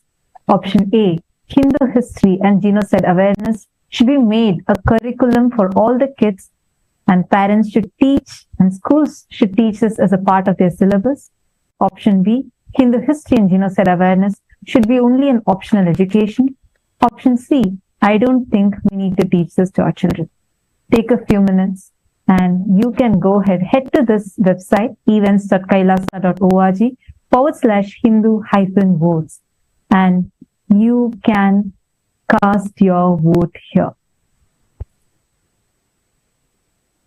And all the Sarvagnya Pita Yajamans, Sarvagnya Pita Kartas, and all the members of Chit Sabha, the opinion makers and policy makers, we request all of you, the link has been shared. This voting is exclusive for the opinion makers and the policy makers of Kailasa, who are the founding fathers and founding mothers of Kailasa.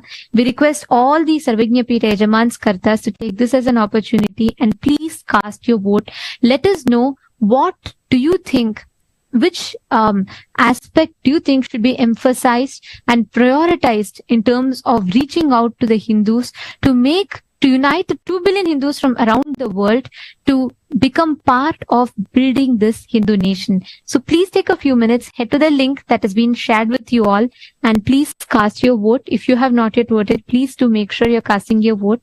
And in the next, within the next 5 days, so one voting will happen for a week. So let us take this as an opportunity to reach out this to all the Hindus, and by the end of the week, we will be announcing the results so that we can start bringing the difference. We can make the difference.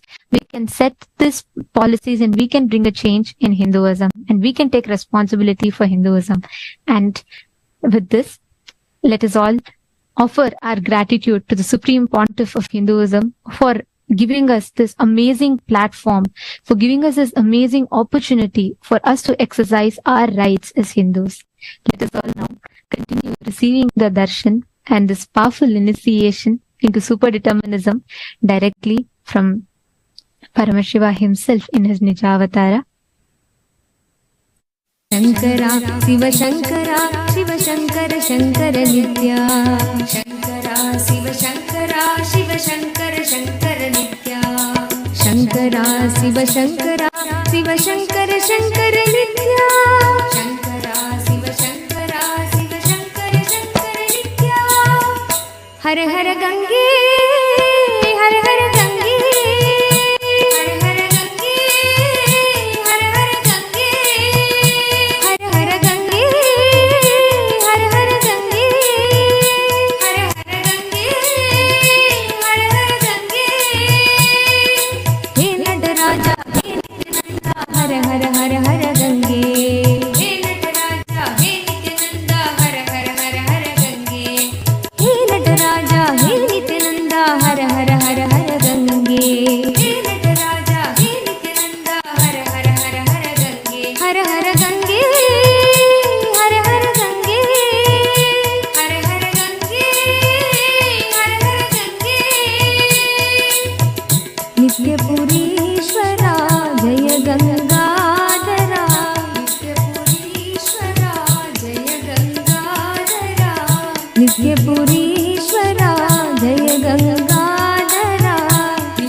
Shiva Shankara, Shiva Shankara, Shankara Nitya. Shankara, Shiva Shankara, Shiva Shankara, Shankara Nitya. Shankara, Shiva Shankara, Shiva Shankara, Shankara Nitya. Shankara, Shiva Shankara, Shiva Shankara, Shankara Nitya. Shankara, Shiva Shankara, Shiva Shankara, Shankara Nitya. Shankara, Shiva Shankara, Shiva Shankara, Shankara Nitya.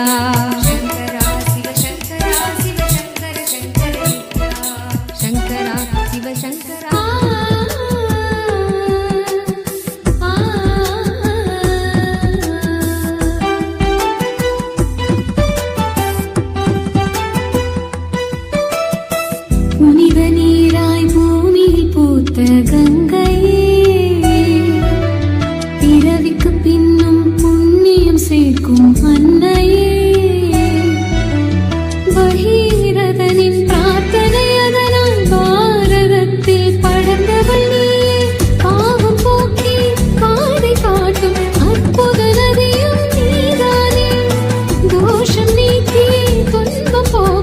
அதிசய நதியும் நீதானே, உன்னாசி வேண்டி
ultimate manifestation of Paramashiva's Gangadhara Murti, Ganga Visarjana Murti.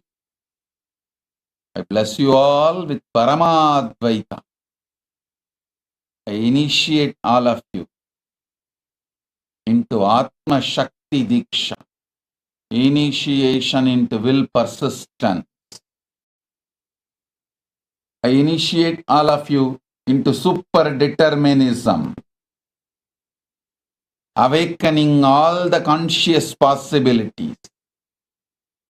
You will all manifest the power to roll the dice as you want. From that, you will manifest the power of will persistence wherever you want in your life. You can bring the rain, change Vatavarana just through the will persistence. I bless you all with the energy of Gangadhara Murti, Ganga Visarjana Murti.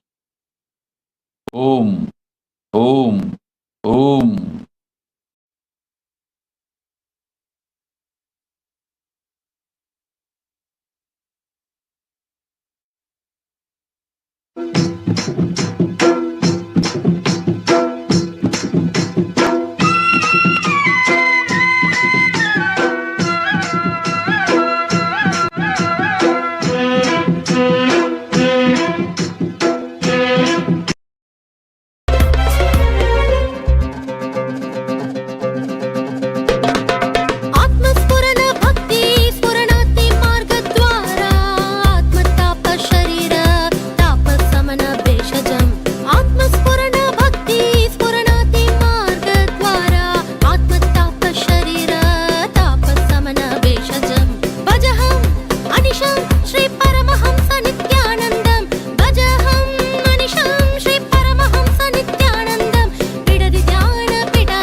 सार भरे जय कैलाशी जय अविनाशी सुख राशि सुख सार भरे जय शशि शेखर जय डमरूधर जय जय प्रेमागार हरे जय शशि शेखर जय डमरूधर जय जय प्रेमागार हरे जय त्रिपुरारी जय मदहारी अमित अनंत अपार हरे जय त्रिपुरारी जय मदहारी अमित अनंत अपार हरे निर्गुण जय जय सगुणामय निराकार साकार हरे नित्यानंद पुरी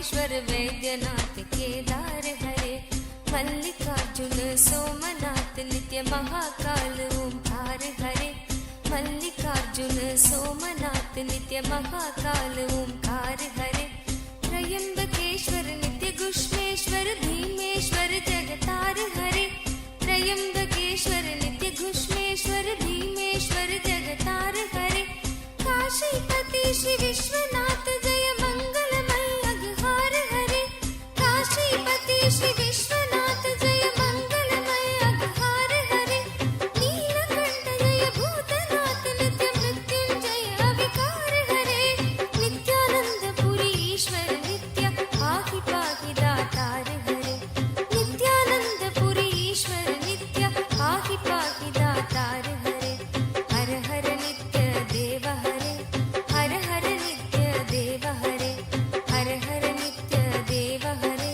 हर हर नित्य देव हरे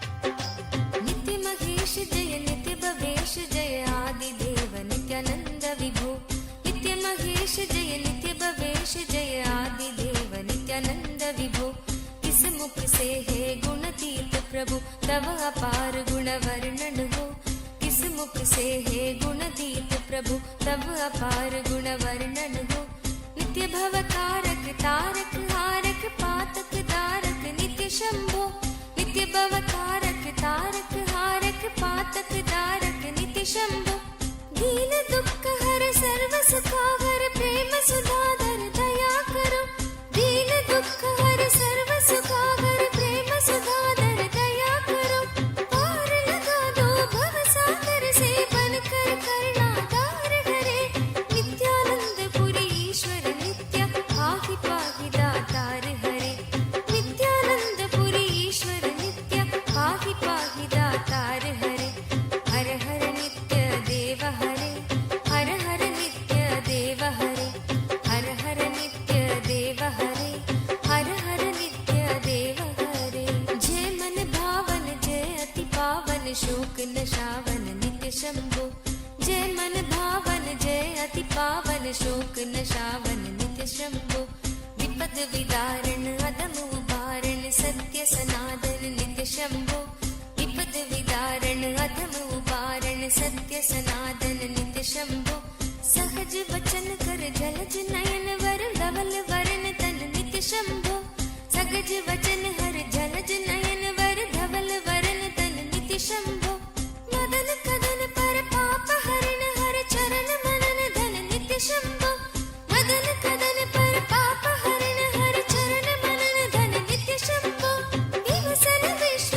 रूप प्रलयंकर जग के मूलाधार हरे नित्यानंद पुरी ईश्वर नित्य पाहि पाहि दातार हरे नित्यानंद पुरी ईश्वर नित्य पाहि पाहि दातार हरे जय जय नित्य देव हरे जय जय नित्य देव हरे जय जय नित्य देव हरे जय जय नित्य देव हरे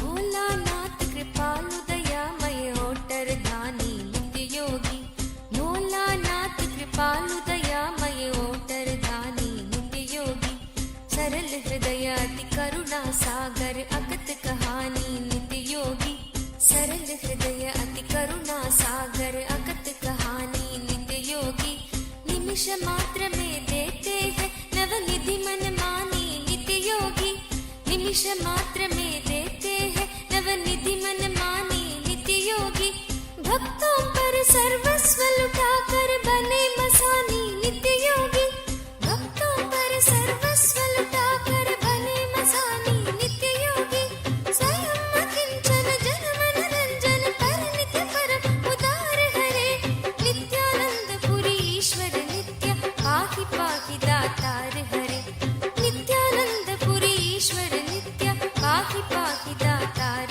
हरे हर हर नित्य देव हरे हर हर नित्य देव हरे हर हर नित्य देव हरे हर हर नित्य देव हरे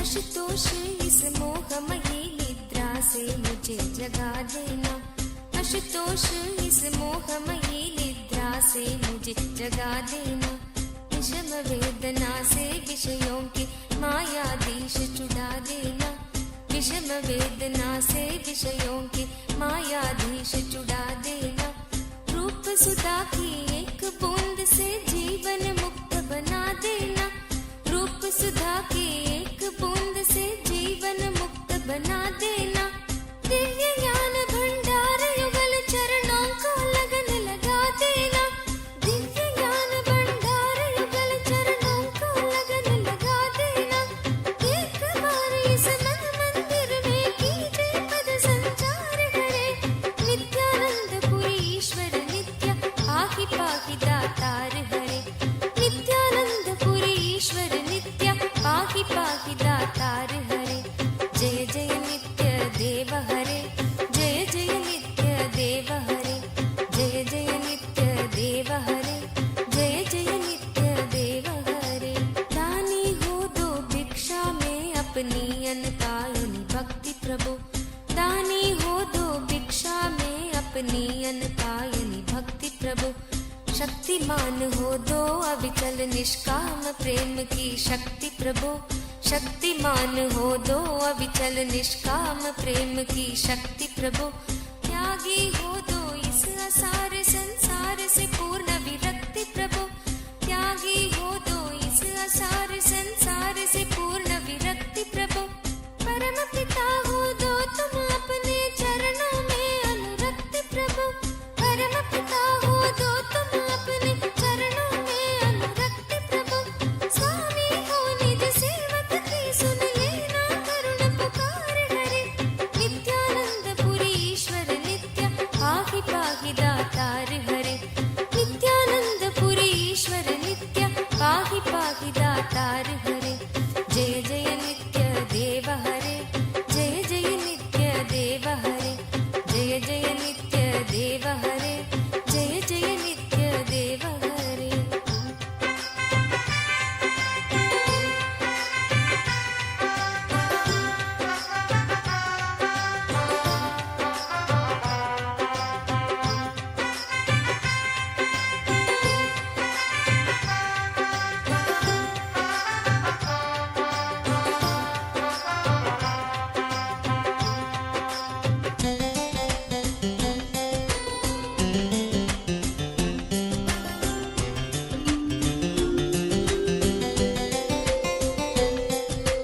तुम बिन बेकल हूँ प्राणेश्वर आ जाओ भगवंत हरे तुम बिन बेकल हूँ प्राणेश्वर आ जाओ भगवंत हरे चरण शरण की बांग गहो हे उमा रमण प्रिय कंत हरे चरण शरण की बांग गहो हे उमा रमण प्रिय कंत हरे विरह व्यापित हूँ दीन दुखी हूँ दीन दयालु अनंत हरे विरह व्यापित हूँ दीन दुखी हूँ दीन दयालु अनंत हरे आओ तुम मेरे हो जाओ आ जाओ श्रीमंत हरे आओ तुम मेरे हो जाओ आ जाओ श्रीमंत हरे मेरी इस दयनीय दशा पर कुछ तो करो विचार हरे नित्यानंद पुरी ईश्वर नित्य पाहि पाहि दातार हरे नित्यानंद पुरी ईश्वर नित्य पाहि पाहि दातार हरे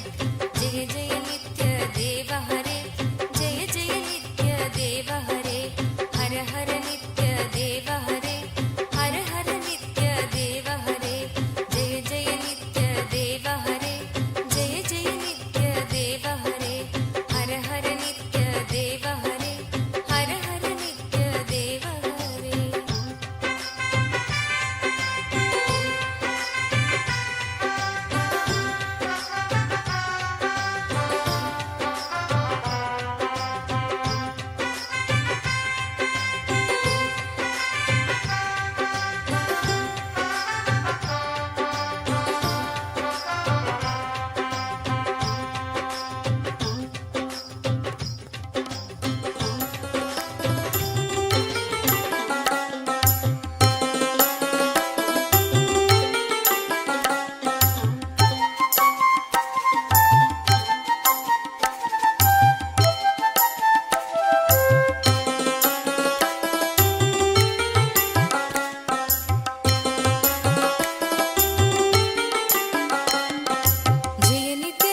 शिवशङ्कर जय गिरिजाधीशा Om, Om, Om.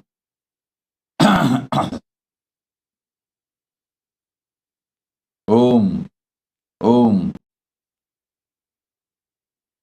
Om.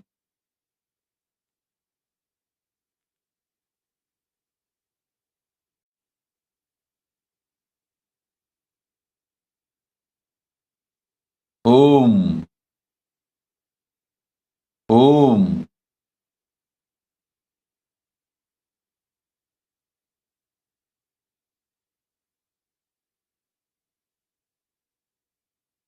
Om. Ma Anandini, Hung Chin Yu. I accepted your Pada Puja. I'll shower you with all the energies and release you from all karmas.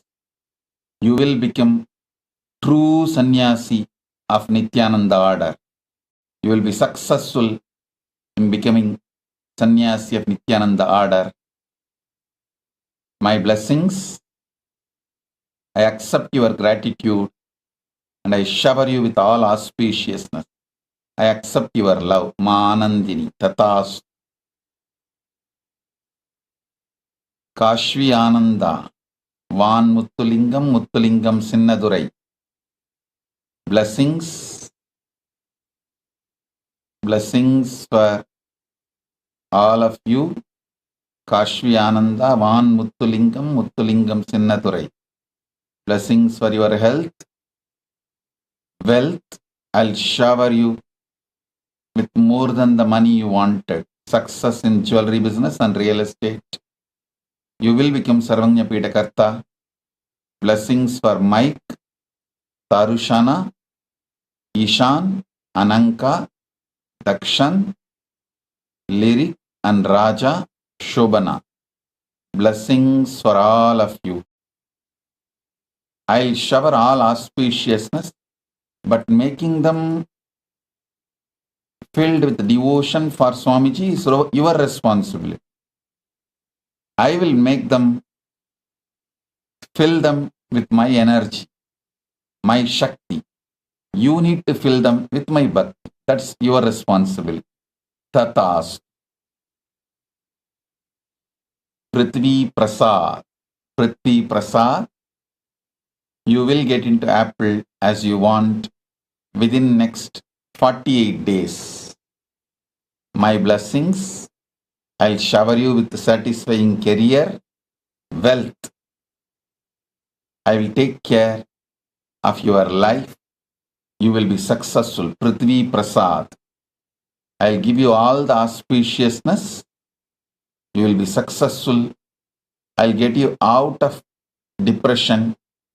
You will be successful in your career, wealth, bliss.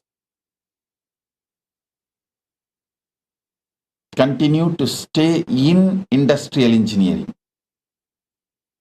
That's enough. That will bring you success. Prithvi Prasad. Tatas. Kartik Shanbagamurti. Kartik Shanbagamurti. I'll clear all your uncertainty, fears. I'll shower you with completion and success. You will be able to complete your higher studies and full-time job in Bay Area. You will have your green card. Kartik Shanbagamurti. Tatas. I am with you. Zeng Shu Zen. Zeng Shu Zen. I accepted your Tulabaram. I'll shower you with the healing power and all the 5 boons you wanted. I'll take care of your sister, Zeng Shu Juan. I'll shower you with all the bliss, enlightenment, health. Zeng Shu Zen. Tatas. Yuvaru Zo. Yuvaru Zo. My blessings, I give you all the boons you want. Do unclutching, you will achieve enlightenment. I will remove your root patterns, don't worry. Deep devotion is the way you will connect with me. Guru walk for you, do yoga every day. Through that, you will be able to heal yourself and others. My blessings for your success, healing power, health. You will have a happy marriage life, an enlightened baby. Tatastu. Yoru Sho. Tatastu. Yang Yan Bin. Yang Yan Bin. Tatastu. I shower you with enlightenment. I bow down. I accept your bowing down, your devotion. I will heal you completely physically and mentally. You will become Sarvanyapita Karta. And I accept your gratitude. I will protect you. Tatast. Om. Zhang Shun Cheng. Zhang Shun Cheng. My blessings. I'll remove all your karmas. I'll shower you with awakening of 7 chakras. My blessings. You will be showered with all enlightenment, energy, bliss, all the good things. You will have your money back. Tatast. Zhang Shun Cheng. Tatast. Deng Ji. I'll make you rich. I'll make your stock money back. I'll shower you with wealth. Blessings for your children and their health. Tatast. Deng Ji. Tatast. Zhang Jun Cheng. I gave you the blessings. Tatast. Om.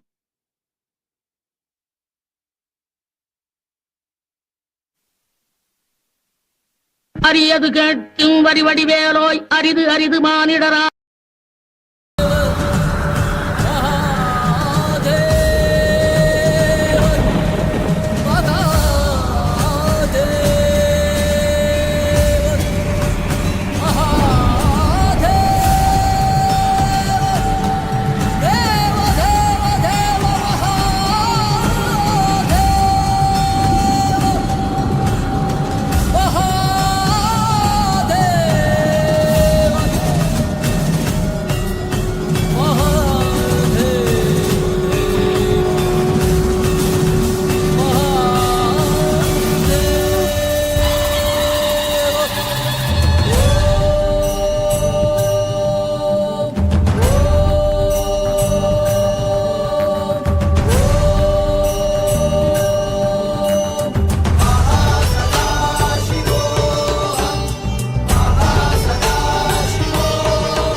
Namah Shivaya, Namah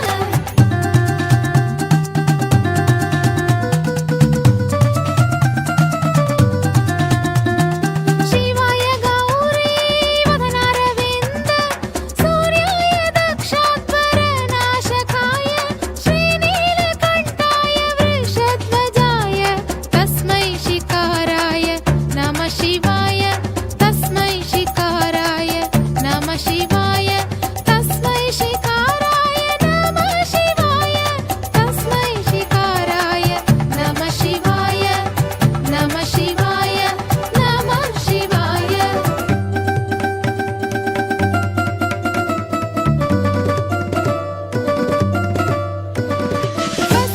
Vasishakumbhottama Gautamarya Munindra Devachita Shekaraya Vasishakumbhottama Gautamarya Munindra Devachita Shekaraya Chandraka Vaishwanara Lochanaya Tasmai Vakaraya Namah Shivaya Tasmai Vakaraya Namah Shivaya Namah Shivaya Namah Shivaya Namah Shivaya Namah Shivaya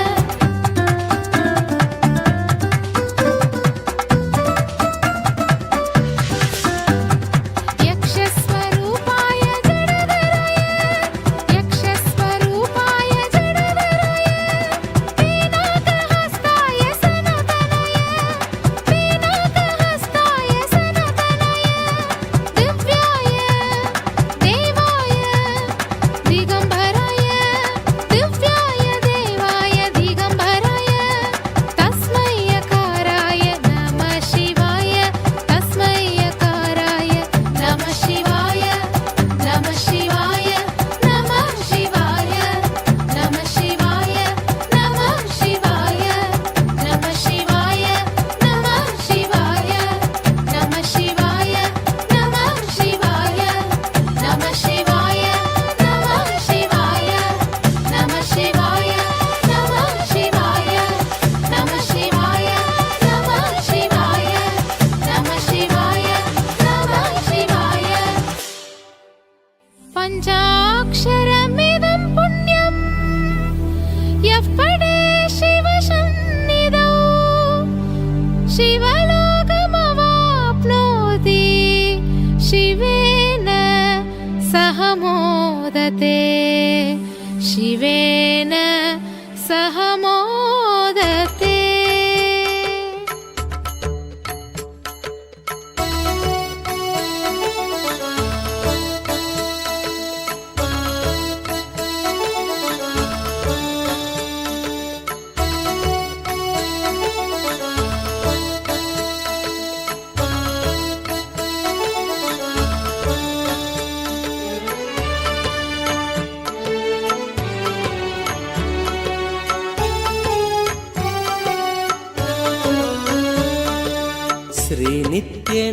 श्रीनित्यनन्दार्थबन्धो भस्मलिप्ताङ्ग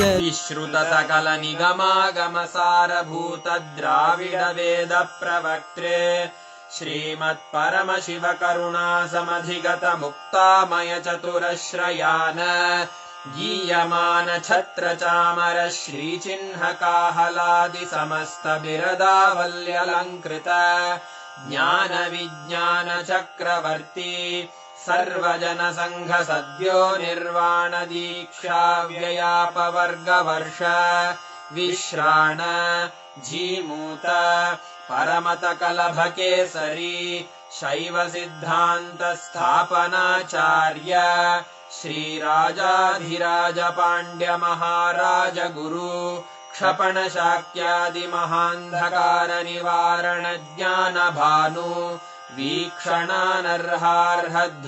वीक्षणानर्हार्हध्वजोच्छेदनपूर्वक श्रीमद्वृषभध्वजस्थापक शैवसमयकर्त्रे सर्वज्ञपीठारूढ श्रीजगद्गुरु श्रीज्ञानसम्बन्धदेशिकस्वामि वागीशसुन्दरमाणिक्यवाचकस्वामिनाम् अवतारभूत श्रीज्ञानसम्बन्धस्वामि पुनरुद्धृत श्यामलापीठ सर्वज्ञपीठ त्रिनवत्युत्तरद्विशततम गुरुमहासन्निधान अरुणगिरियोगीश्वर परम्परागत अरुणाचल सर्वज्ञपीठ गुरुमहासन्निधान कैलास परम्परागत काञ्ची कैलास सर्वज्ञपीठ त्रयस्त्रिंशदुत्तरद्विशततम गुरुमहासन्निधान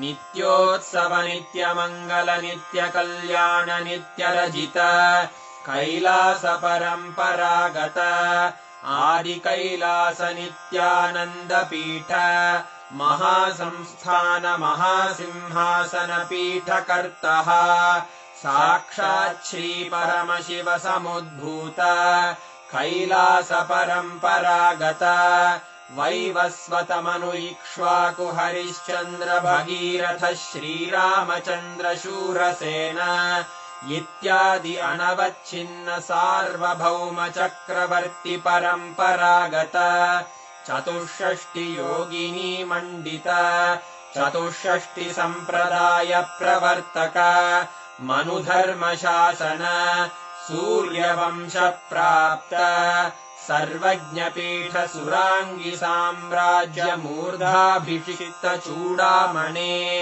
साक्षात् श्री परमशिव समुद्भूत कपिल महागुरु पुनरुद्धृत महानिर्वाणिपीठ अष्टोत्तर सहस्र श्री महामण्डलेश्वर साक्षात् श्री परमशिव सिंहासनाभिषिक्त समस्त गणनायक श्री महागणपति समारंभ अनवच्छिन्न पीठाधीश्वर गुरुपरम्परा प्राप्त अटल पीठ अष्टोत्तर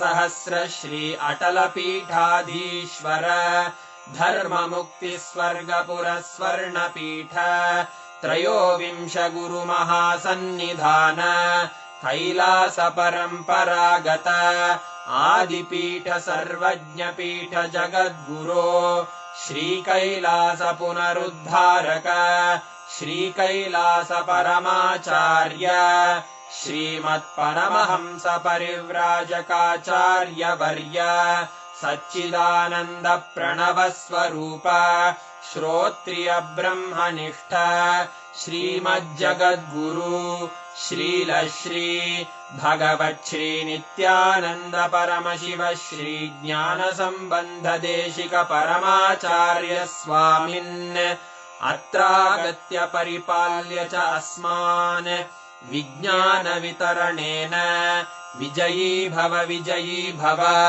जय जय।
To all the participants, every one of you that joined with us today, tomorrow we're going to be having a very, very beautiful initiation.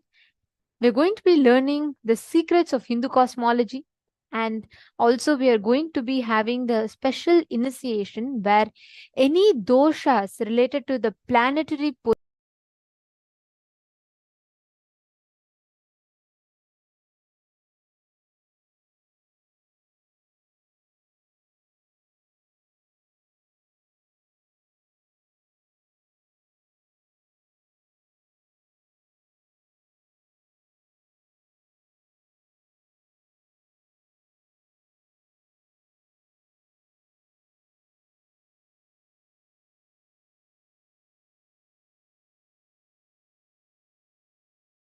all the participants use this as an opportunity.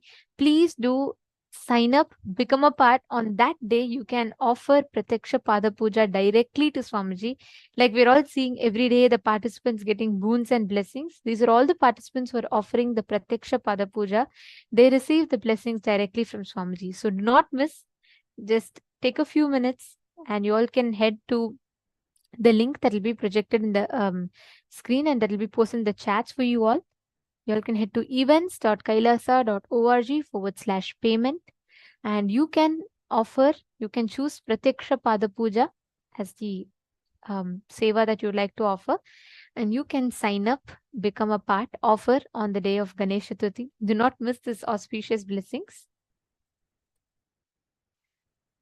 Now, right after this darshan, one of the most powerful ways to manifest this the darshan, to the manifest experience, is by digesting them and manifesting them as powers, which is what we are going to be doing now. Today, Swamiji initiated all of us into the power of being able to change the Vatavarana and being able to bring rain, which we've all been manifesting and which we've all been working on since morning.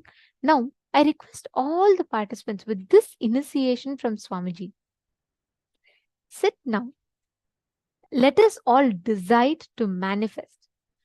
And you can have a breakthrough just now. Each of you can connect to your partner and choose any one place that you want, which is not having a prediction of rain already. And you can start manifesting the power of bringing rain in that particular place.